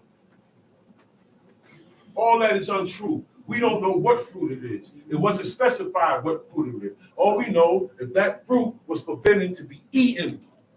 It contained something in it that will affect our spirits for the rest of eternity. Okay? God, why didn't God explain it? They were not understood. That's why. Just follow the order. There's nothing to explain because they're not going to understand. Follow the order. I'd rather you follow the order. Adam been around for a while. And he ain't touch you. And he ain't want to know nothing about it. Kept eating from the tree of life. He said, yo, you keep eating from all these trees. That one, and God put it specifically in the middle. So you can't mistake it for no other tree. For some reason, that tree was in the middle. The tree of life wasn't in the middle. The tree of knowledge of good and evil was in the middle. So you could not distinct. You could distinct it. You could make a difference. You know, this the middle here. That's the tree. There was no mistakes made. Think about it. The tree of good and evil was in the middle, not the tree of life. God did that for a reason. That way, there's no way. God don't deal with mistakes. You don't leave no ways open for that. You can't say it's a mistake. I can't say I made a mistake and I erred and ate from that. There's no way I could do that. No way. And that's how you set it up. That's right. They're not going to understand what was going on. They're not going to understand. They'll have to eat it, and then they will understand. Right. And it will be too late then. Right. They were naive, man. They were naive. They were naive. They were naked the whole time. They was naked and didn't know what being naked means. We can't do that. No. Now, one person on this planet can walk around like that. No. Okay? No. Because the evil is too great in us for that. The first thing they noticed, whoa, I'm naked. That was the first thing they noticed. Right or wrong? Yeah. As soon as they said, whoa, look at what you got. Look at what you got to cover this up. They immediately covered it up. What told them to cover it up? That knowledge. Deep in that tree. God didn't tell them. God said, how you know? You ain't supposed to know this. You ain't supposed to know this. They Immediately it came to them because they got the knowledge of it. They didn't have to go to school. See, this tree had fruit of certain knowledge. All you gotta do is just eat it, and you got it. You got the skill. You got the skill. That's like, hey man, I want to learn how to be a carpenter. And this tree has a fruit that will give you all the skill. When you eat it, you ain't gotta go to carpenter school. You know everything. You know everything as if you went to school. That's what happened, man, when they ate. There's a magical tree. There's something went down. Ooh, their eyes were open. They said their eyes were open. Their eyes was open already. You know what that means? Yeah. The mind is open to general ideas. Am I correct? Right. Now you got choice. Now I can slip and slide. Choice. Now I can play tricks, games, lies, deceit. Oh, matter of fact, he tricked me. Now I just realized what he did. I didn't know I was being tricked before because I didn't know what a trick was. Right. And then after she ate it, then she realized, oh, He tricked me. That's the first thing she told me. God said, yo, what hast thou done, woman? He said, yo, the serpent, he tricked me. She was tight. You don't like, nobody like to be tricked. Nobody like to be tricked. She was mad. Yeah, she was mad. She realized what was done. And then the severity of it. Yeah. That's why you don't let people come and have you second guessing nothing. No order that you were given, that you've been going by. Ain't no telling how long they've been going by that order. Ain't no telling how long. And then one day this slickster come with a trick. Like I said, it's a trick question, but she don't know it's a trick. We know the tricks now. So he can't come to us like that. Now he's not coming like that. He's not appearing to nobody. He's gonna make you think he don't exist. Like he got Israelites thinking now. People say the devil is a lie. Israelites think, he said, man, that stuff ain't true. It says it's an entity. What you think it is? The devil is a lie. What you think the devil's a lie? No, that's a lie. He made you think that. Yo, it's a bad motorcycle. He will have you thinking he don't exist and still doing his bidding. Okay? Talk about it. He got to go over. Look, wisdom is high. He got to go over that. He got to go through it. And he got to go under and around it. He's nice with it. That's why God told us what to do so he don't get in our heads. Talk about it. Or, no. He get in our heads and activate the evil that's in us. That's what he does. That's what he does. That's why he can suggest it to us. Because if we didn't have it in them, we can't come to a vessel that ain't got it in them. You see what I'm saying? You know what I'm saying? It said wisdom clear to see soul. You know what I'm saying? So if you don't have that in you, he can't come and get you. And that's nearly impossible now. Everybody got that in them. Verse 11. Hell and destruction are before the Lord. Uh-huh. How much more then the hearts of the children of men? Uh-huh. So scorn of love it not.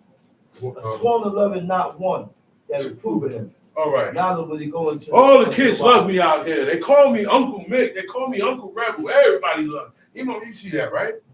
Not everybody. Not all the kids like me. You know the ones that don't like me? They don't like me correcting. That's an example. A scorn of love and not one that reproveth him. If they don't like me because I'm always reproving the kids. Hey man, don't do that. Don't Hey, go to school. Hey, blah, blah, blah. Hey, that shit. Stop talking to your mother like that. Oh, they really don't like that. It's my mother. I'll tell you. Who are you?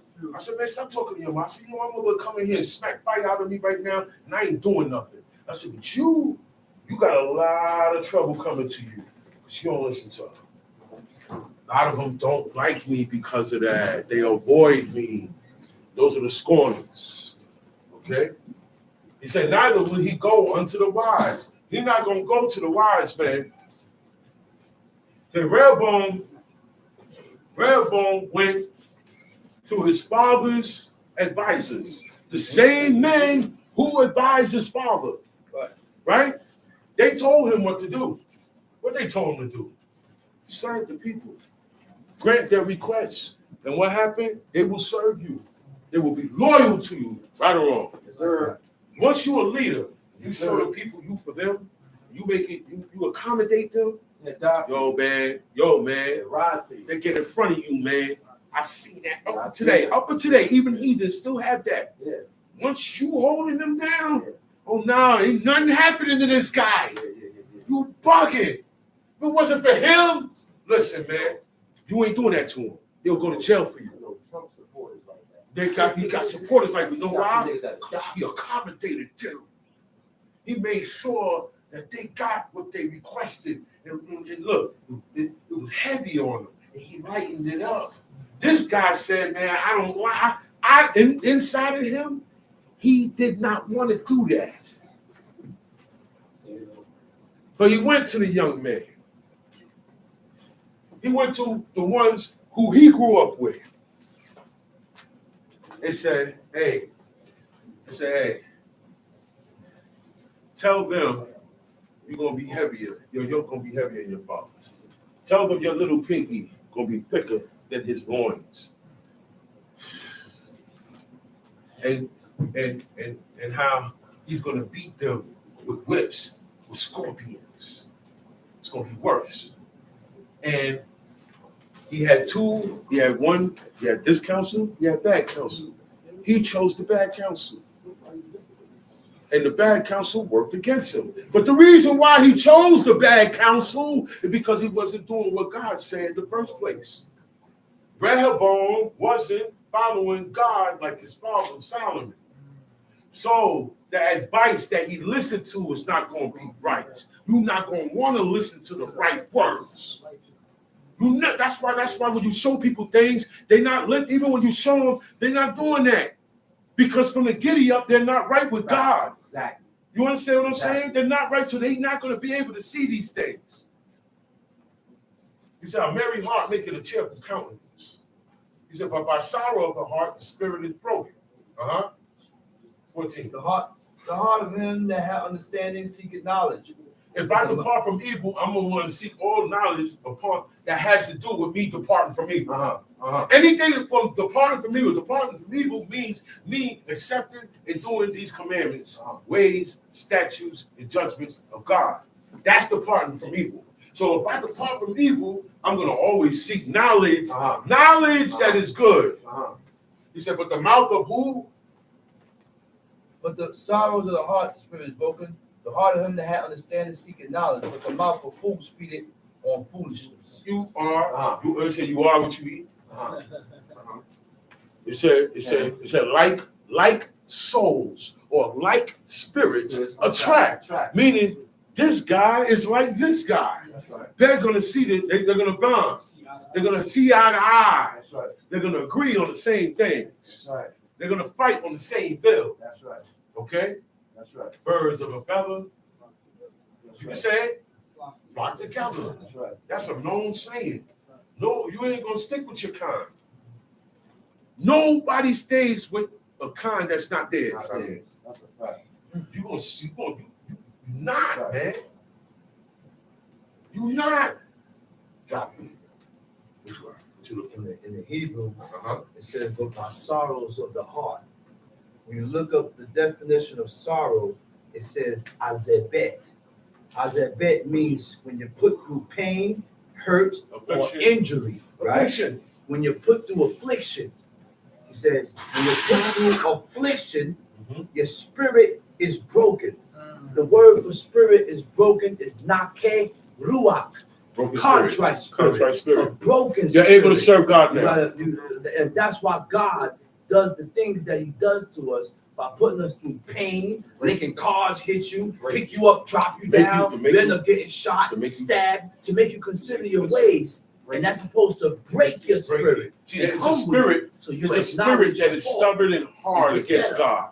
When we say break yourself, we're talking about the spirit that the part of you that's evil that don't want to serve God. But we got two entities in us. So it's the evil part. That's the spirit that gotta get broke.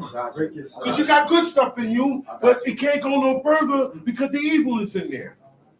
So that's what we mean when we say break the spirit, break that spirit. You mean a broken spirit, not a broken spirit. That do is down and no, a broken spirit, a broken evil spirit. That spirit that is evil that is in us that is broken and it's hard to break it. You need heavy affliction. You need that. You need trauma. See? All the days of the afflicted are evil, but he that is of a merry heart had a continual feast. Better is little with the fear of the Lord than great treasure. See, he said all the days of the afflicted are evil. Most of the ones that serve God, they were afflicted, and they had to so that spirit could stay broken. So that when they go through what they go through, they don't look at it any other way, but I'm being corrected by God. That's right. Because if they're not, that spirit ain't broken, they're not going to see it that way. Nope. They're going to say it's your fault. That's right. All right? That's right. He said, but he that is of a merry heart hath a continual feast. Tom, she keep going. Better is the dinner of herbs with lovers than a stalled ox. He said, better is a little with the fear of the Lord. Better, I have no money. I have little. I don't have too much in life. But I got fear. But I fear God. Because that's what matters. We're trying to show you something. Your 401k don't mean nothing. Your houses and your cars and your income, your insurance, and all that paperwork, all that nice credit you got don't mean nothing if you do not fear God. What you have don't mean nothing. You know why you got it? So you could keep going the way you're going, which is not fearing God. That is helping you not fear God. Okay? So it's better to have a little bit with the fear of God than great treasure like people today. You got certain dudes, man, they don't want for nothing. He don't want for nothing. He can have literally anything he wants in this world. But guess what? He's wicked. Do y'all know that? So it's not about riches. It's not about top of the world. It's not about that.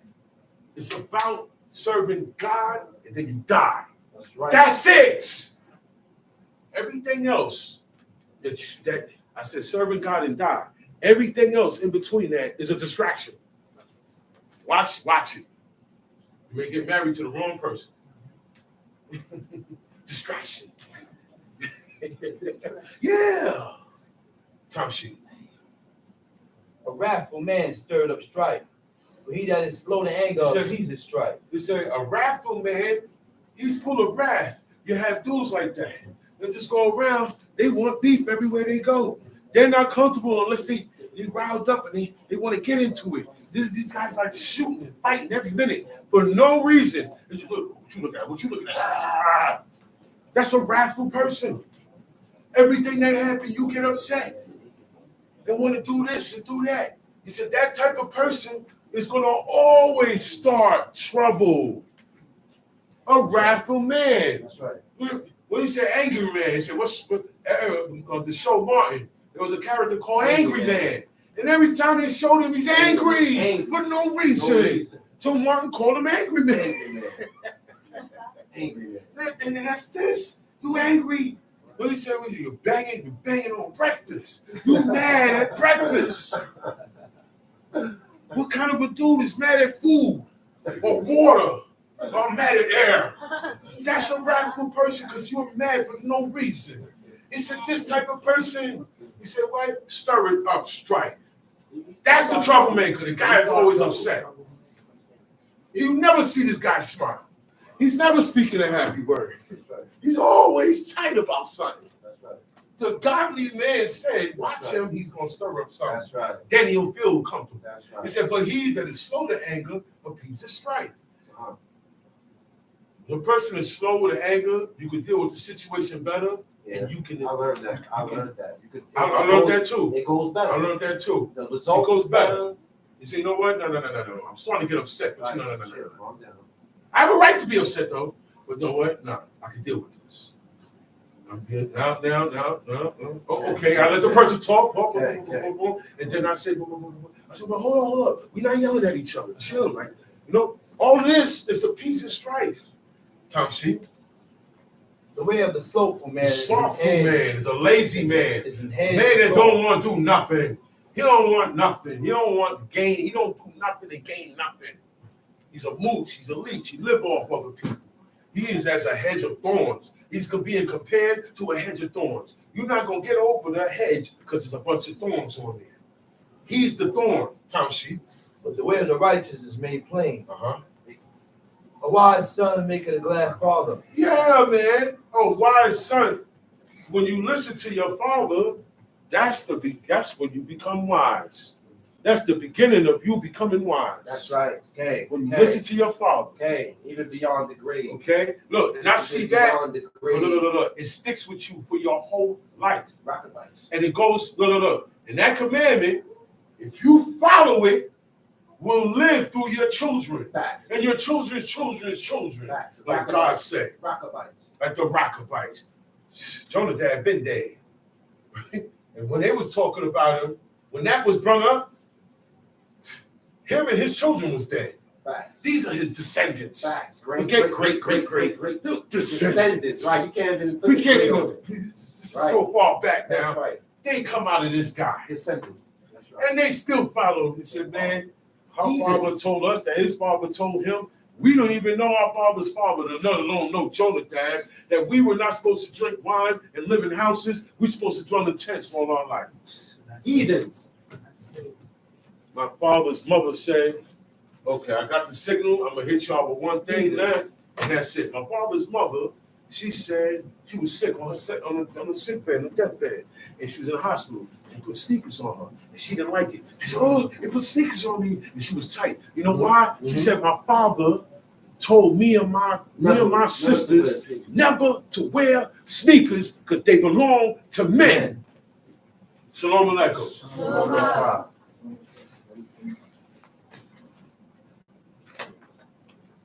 Hey,